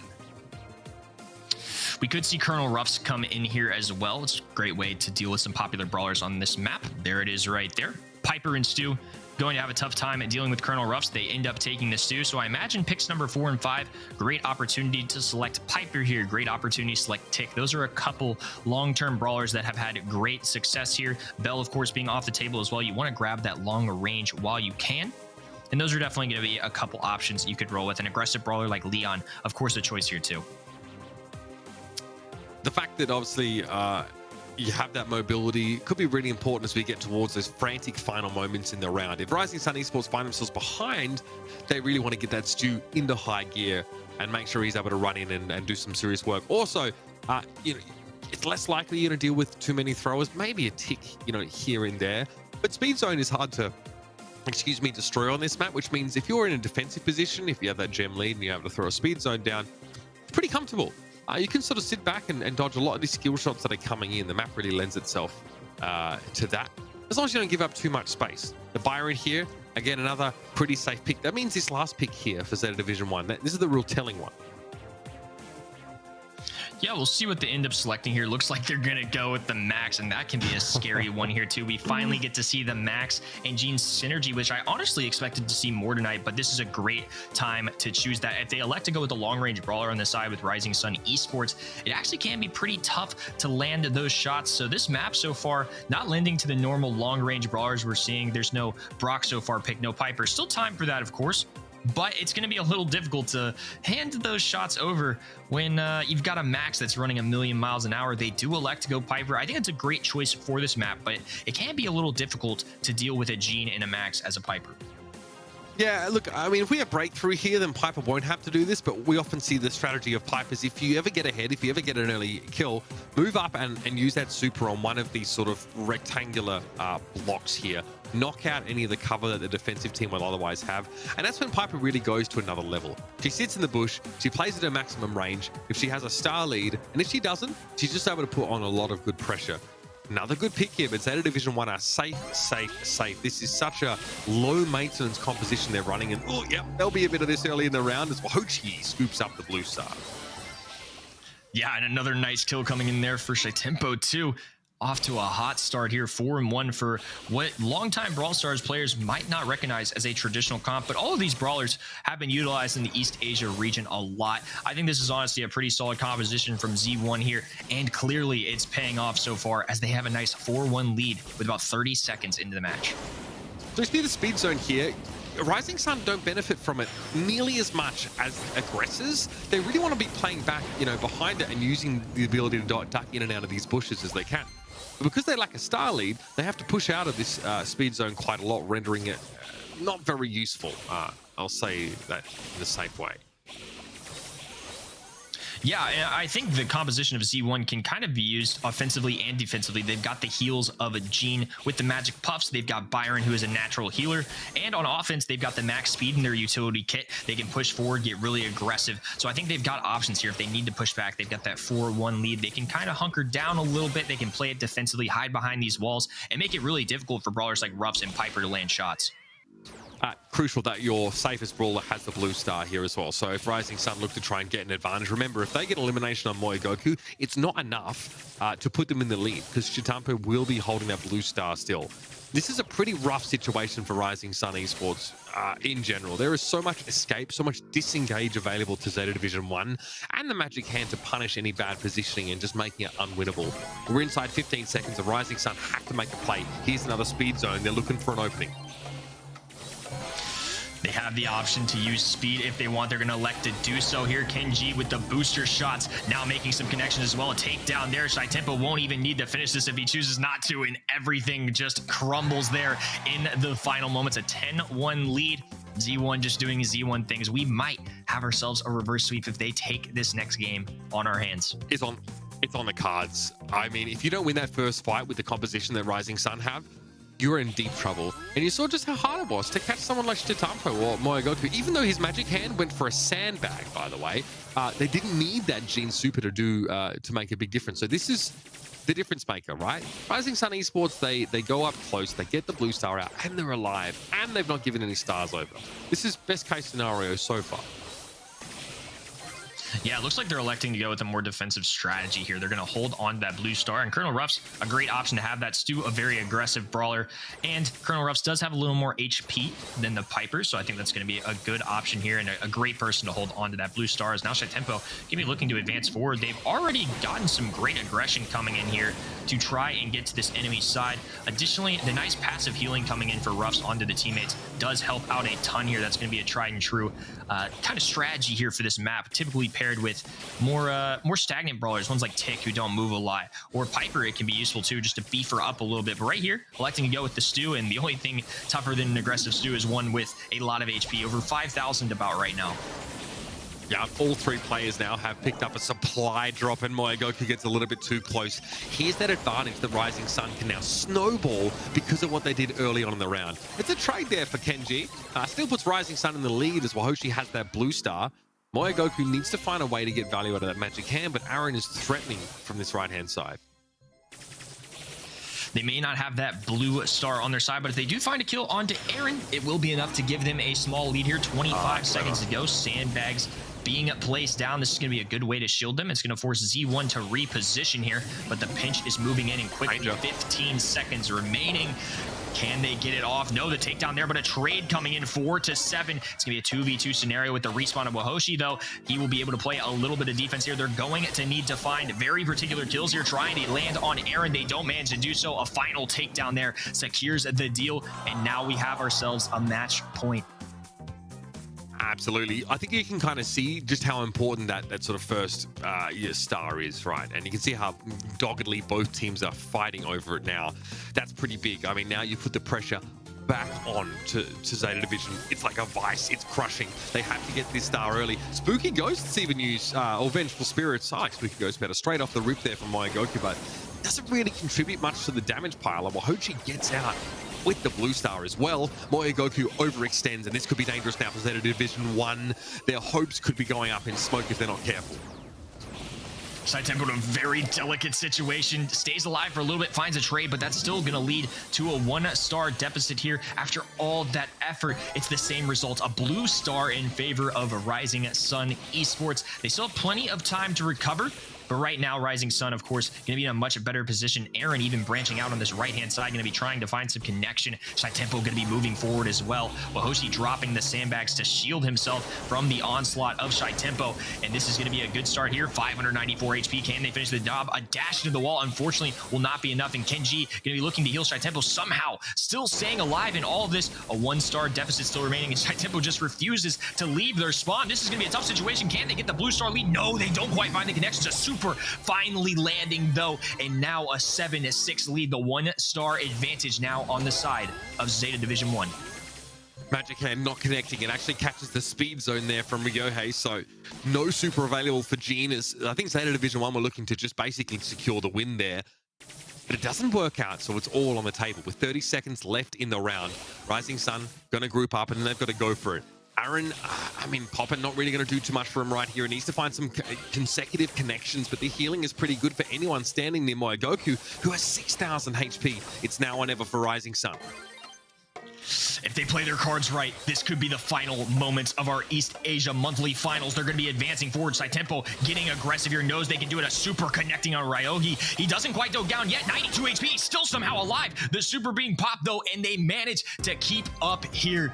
Would you believe it, folks? We might have an opportunity for a second reverse sweep of the night. There is Kenji there, a little life being shown from him. Gotta be very proud of that set there. It came down to the wire. They were fighting for their tournament lives in the final moments. They did exactly what they needed to do, though. They got the kills necessary. They backed up, held down the line, and now they have forced Super Beach in a set number 5.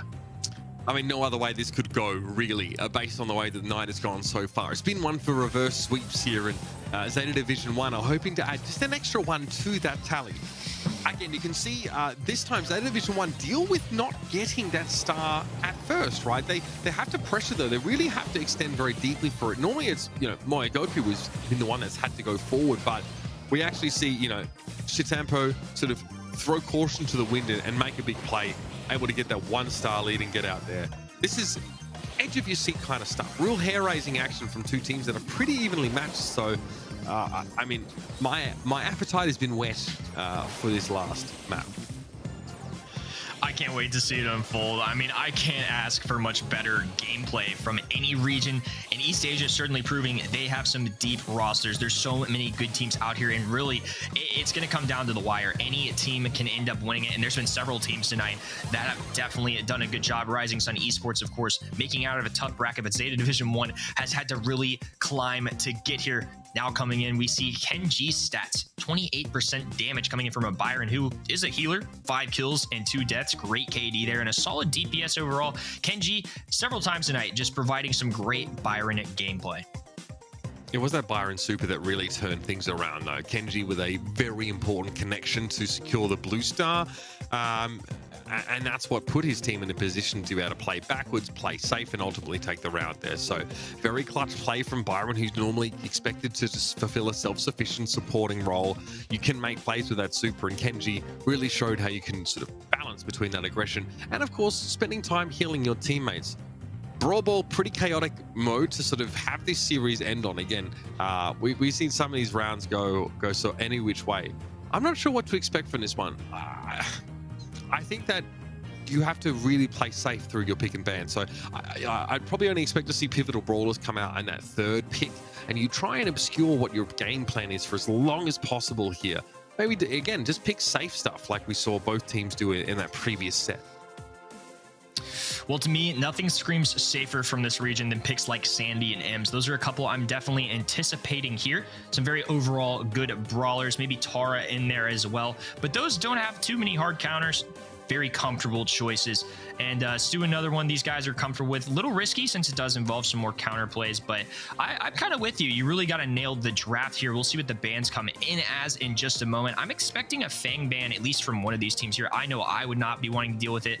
Again, Max could be somebody we see here as well, just because it's a comfort brawler, but also the Max combos on Super Stadium are a long-term composition. I mean, if you can match a Max with a Sandy or Ems or a Tara, it's gonna be some pretty good composition. Spike screams safe to me here too. Great choice in the lane. Excellent brawler overall right now. I mean, there are a lot of good options that don't really put yourself in a tough situation to be countered, but are just really solid overall brawlers, and ones that I believe these teams will both be very, very keen to using. All right, so obviously bans not quite locked in yet, as these teams, again, probably still deliberating a little bit further, and I'm happy to give them a little longer here as well. Why not build up the suspense for what is sure to be quite the match? Again, look, this is the kind of map that's just open enough, to give us opportunities to try and go for longer range play and the Fang, right? Both teams sort of banning it out, so much so that we have both teams ban that same brawler. Kind of means that we only have one brawler band overall, which means more powerful brawlers are sort of available to be picked up. So worth bearing that in mind here. But again, Super Beach is bound to be a very chaotic stage for this round to end. And what we've seen in East Asia so far is that pretty conservative play in the early stages of a round until we see a mistake force from one of these teams. That's when teams tend to go aggressive. So it will come down to the team who is least likely to make one of those errors in positioning and get caught out. I'm also going to throw this out there too. I've said it time and time again, but it's a great brawler right now. Gale is somebody that could cause a lot of trouble here. I've seen it before, and they even end up banning Spike, so that's a very safe option. And we're starting to see this is a scary, scary combo. We see Kenji picking a Max, Saitempo picking a Sandy, and we see the Gale. All the brawlers we expect to see are going to be clashing here. Last time, though, we did see Zeta Division 1 running the Gale, and it worked so well. We've seen it multiple times. What will be the final brawler they elect to choose? It's going to be Ems. So Zeta Division 1 electing to choose a comp that, honestly, in last year's format, I feel like could be playing together. I would be surprised, honestly, to have found out this is a draft, just because it's so surprising to me all three of these brawlers ended up on the side of Zeta Division 1. And it looks like Rising Sun Esports going to be going with the more current composition. A comfort brawler in Stu, Daryl being a tankier choice. Gonna be countered by Ems, though. Solid pick. And Gale gonna be really good as a standalone brawler here. No, he does not counter any of these three brawlers on the side of Zeta Division 1, but 1.5 second stun duration. It can lead to some really nice free kills. The Twister is a great utility as well to sanction off parts of the map, make it very difficult for the side of Zeta Division 1 to maneuver. I can't wait to see it all unfold. I can't believe our grand finals coming down to a final 5th set. You can feel the suspense here as we go. Hayes trying to jockey for position in the middle part of the map, but that's the mistake that gets forced ultimately. Kenji barely takes a lick of damage in the middle part of the map here, and Twister's going to be used by Moyogoku to make it harder for Wahochi to push back. You're not serious! Oh, he goes for the super stun, and neither player on Rising Sun can block the ball. That's insane. I'm not in love with the Daryl choice here. I think that was one that was really interesting, especially considering brawlers like Ems were on the board. So that's going to be a tough one for me. I love Gale pick here, of course. Stu, a comfort brawler, but this is just a very reliable composition from Zeta Division 1. They're going back to the basics. Even though it's a new format, it's a new year, they're going with what they know works. They've done it before. They've used it at Worlds. They've used it in previous monthlies, and it still works to this day. I think overall this is just a solid composition. I really like what Zeta 1 is doing in the pre-draft phases and on the field right now. Wahochi trying to get aggressive here, make something happen with that super, but Saitempo just walks it on in all that scary stuff here now. Rising Sun might have realized that they've used up all of the lead that they had. Pretty impressive performance there. And that first goal, I don't even know what happened there, but absolutely rolled over. Yep. Could be moments away. They're going to need to take 2 straight games now, and that is a tall task when going against Zeta Division 1. Now Aaron going to be charging forward, stunned immediately, though. Put to sleep with the sweet dreams there. Kenji passing the ball right to Aaron so he doesn't have a shot. Moyogoku is going to pick this up, pass to Saitempo, and there will be an opportunity here and a quick goal. This has been all Zeta Division 1 so far. They are 1 goal away from being your monthly finals champions. I just realized what it was. It was actually a double stun from Moyogoku with Sweet Dreams that set up that first goal. I thought it was Gale, but of course he's on the other side. That's how insane this guy is. Aaron trying to control space on the left-hand side, and oh, that's a risk that is not going to pay off. This looks like it might be the last hurrah for Rising Sun Esports. They're getting pushed back towards their goal now. It's 1-0. Kenji very, very low. Moyogoku can't quite get the elimination there in a sleep, not connecting. Ryohei Dangerous is able to pick off the Sandy as they encroach towards the goal, and Rising Sun Esports are just trying to take some space now.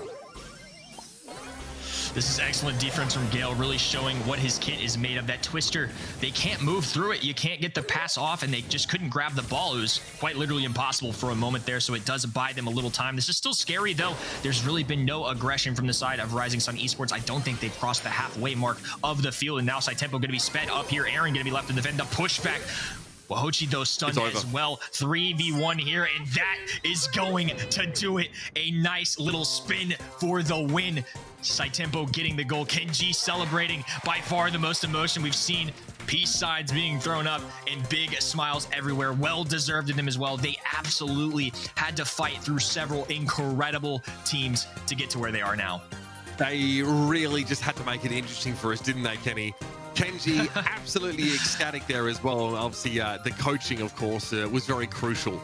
Nothing like having a stuffed animal read out your draft to you. Maybe that's why they dropped the first couple of sets. But, oh, man, they looked like a completely different team. Gem Grab was the most one-sided set I've seen, not even tonight, just in a long time. Annie was a little bit shaky, you know what I mean? If this has taught me anything, Kenny, it's that this region is way deeper than we gave it credit for initially here.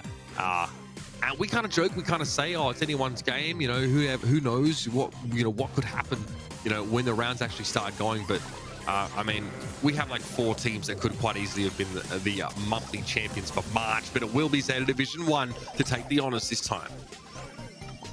Kind of crazy to think, but Zeta Division 1, I believe, came down to a final set in every single one of them. I mean, they made it an absolutely long road here. They kept it very entertaining for us, and I wouldn't say it unless I meant it, right? There are so many really good teams that we've seen emerge today. There was only 1 to 2 that I really saw realistically being the champions this month, and that was our first quarterfinal match, Zeta Division 1 versus 0. But now, honestly, in future months, I think this is a region to watch, and they've clearly shown that after the World's performance, there's more than just 2 teams that are really good here. Last year it was Queen Naya and Zeta Division with an overwhelming amount of points, but right now they're really displaying that the talent is dispersed all across this region. A lot of 3-2s here tonight, a lot of 2-1s, and man, I just can't wait to see what this region can do in future months. Yeah, I mean, teams like Kuru, Crazy Lagoon, obviously that Queen Naya roster. We've had a consolidation of like the best players on all of those disparate teams last year to make like 4 insane rosters here, obviously with some new faces. So that's pretty crazy. It bolsters the strength of this region by a considerable margin. I mean, here, this is pretty insane. Kenji really held it down on this map. I got a feeling he's definitely going to be taking MVP away just because of how stalwart he was on that last map. And here, I mean, that double stun from Moyogoku, that is completely filthy. What a way to really shock and awe your opponents. And I don't think Rising Sun ever recovered from that. Yeah, I'm with you. I think Kenji has been a great player here tonight overall on several different aspects. He's played mid a ton tonight as the Byron.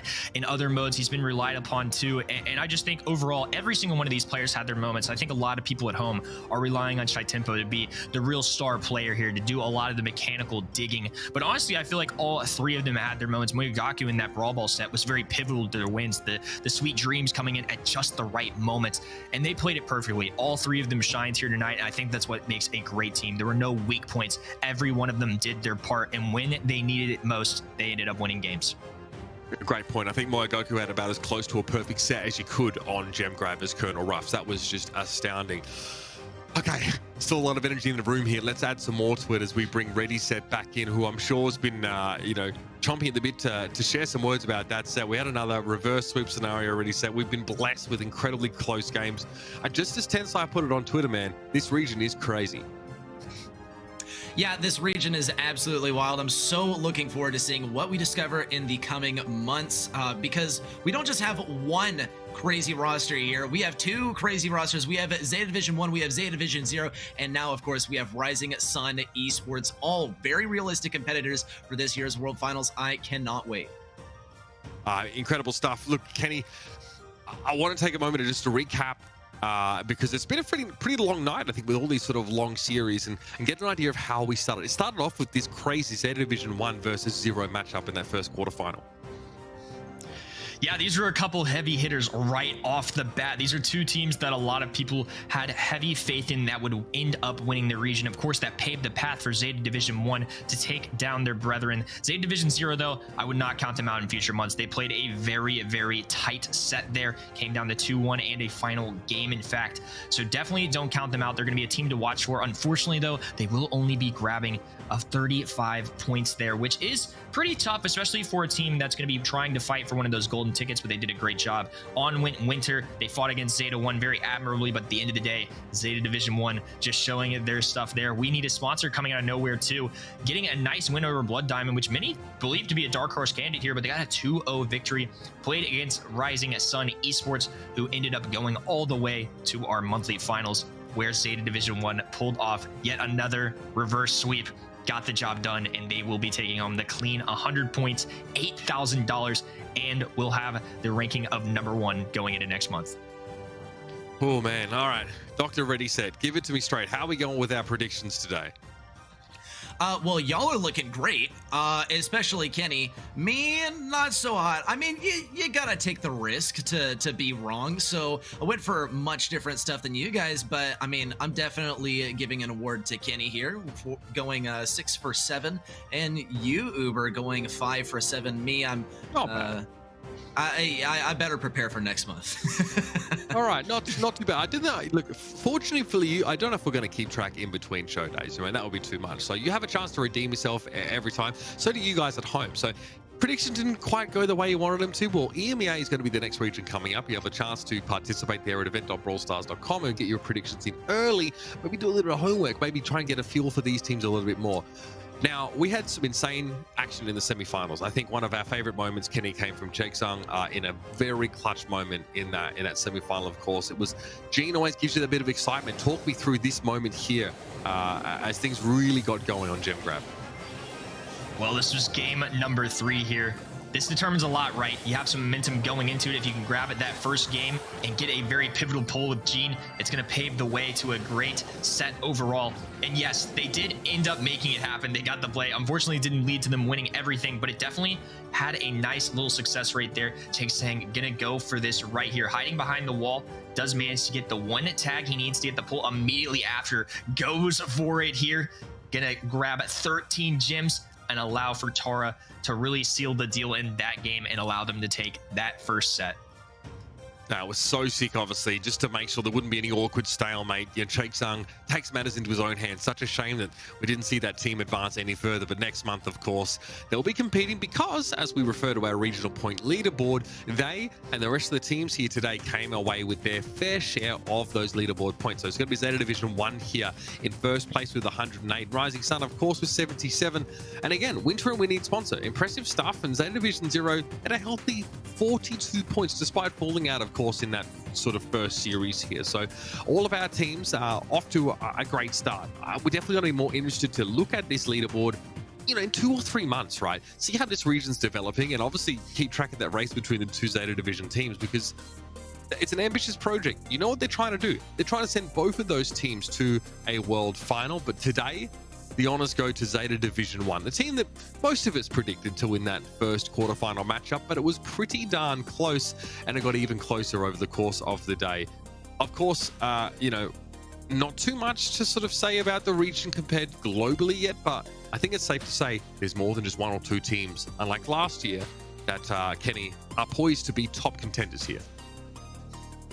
Agreed. I'm super impressed overall. This is definitely way more depth than I anticipated coming into today, especially for a lot of players that are maybe on the newer side. A great example of that is We Need sponsor. You know, some players that a lot of us were less familiar with and really showed that they had what it takes to get to a semifinals and make a really good run at it there, especially against a team who ended up being a finalist. So I think overall there's several good teams here. I expect in future months too. I believe in Blood Diamond a little more than what they showed today. I think as the season progresses, they can definitely build it up too. So I could really see this being a 4, 5, 6 team race here to try and compete for those very few spots. Now, Reddy, you've been doing this a while. What are some of your key takeaways from today's matches here in the East Asia BSC monthly finals? Well, I mean, I had my eye on We Need sponsor just from those quarterfinals, and they did pretty well in the semifinals. They didn't make it into the grand finals, but they dared to disrupt this region, which is mostly based in Japan. And it's so great to see some other representation from the East Asia region. So congratulations on their progress, but moreover, congratulations to Zeta Division 1. Absolutely, of course. And for me, I think I've just learned how important that pick and ban phase is for these maps. We see teams get locked into some suboptimal comps, and it's tough for them to try and find a way out of them. Only the greatest teams can sort of break those deficits. Now, remember, we've got much more Brawl Stars Championship action coming up this weekend. We're covering all the regions, baby. And the next one is EMEA, the spiciest, the trash-talkingest region, of course. Is always exciting to see that. That's going to be at 3 p.m. CET, obviously local time for those who look forward to watching that one.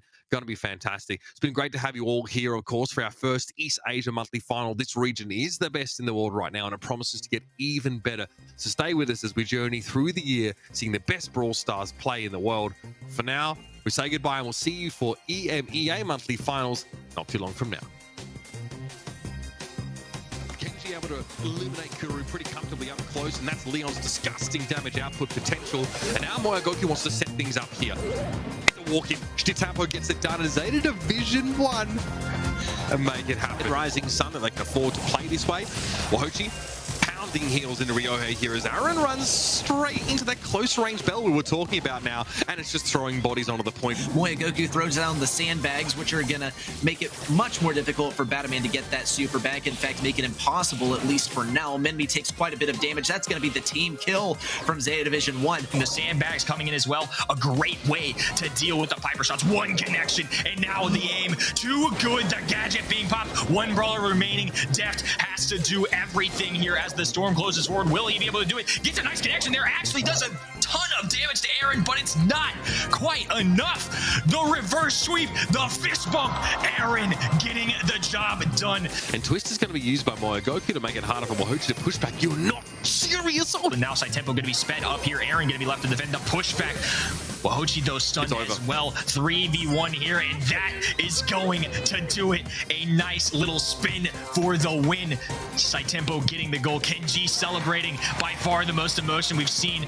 Peace signs being thrown up and big smiles everywhere.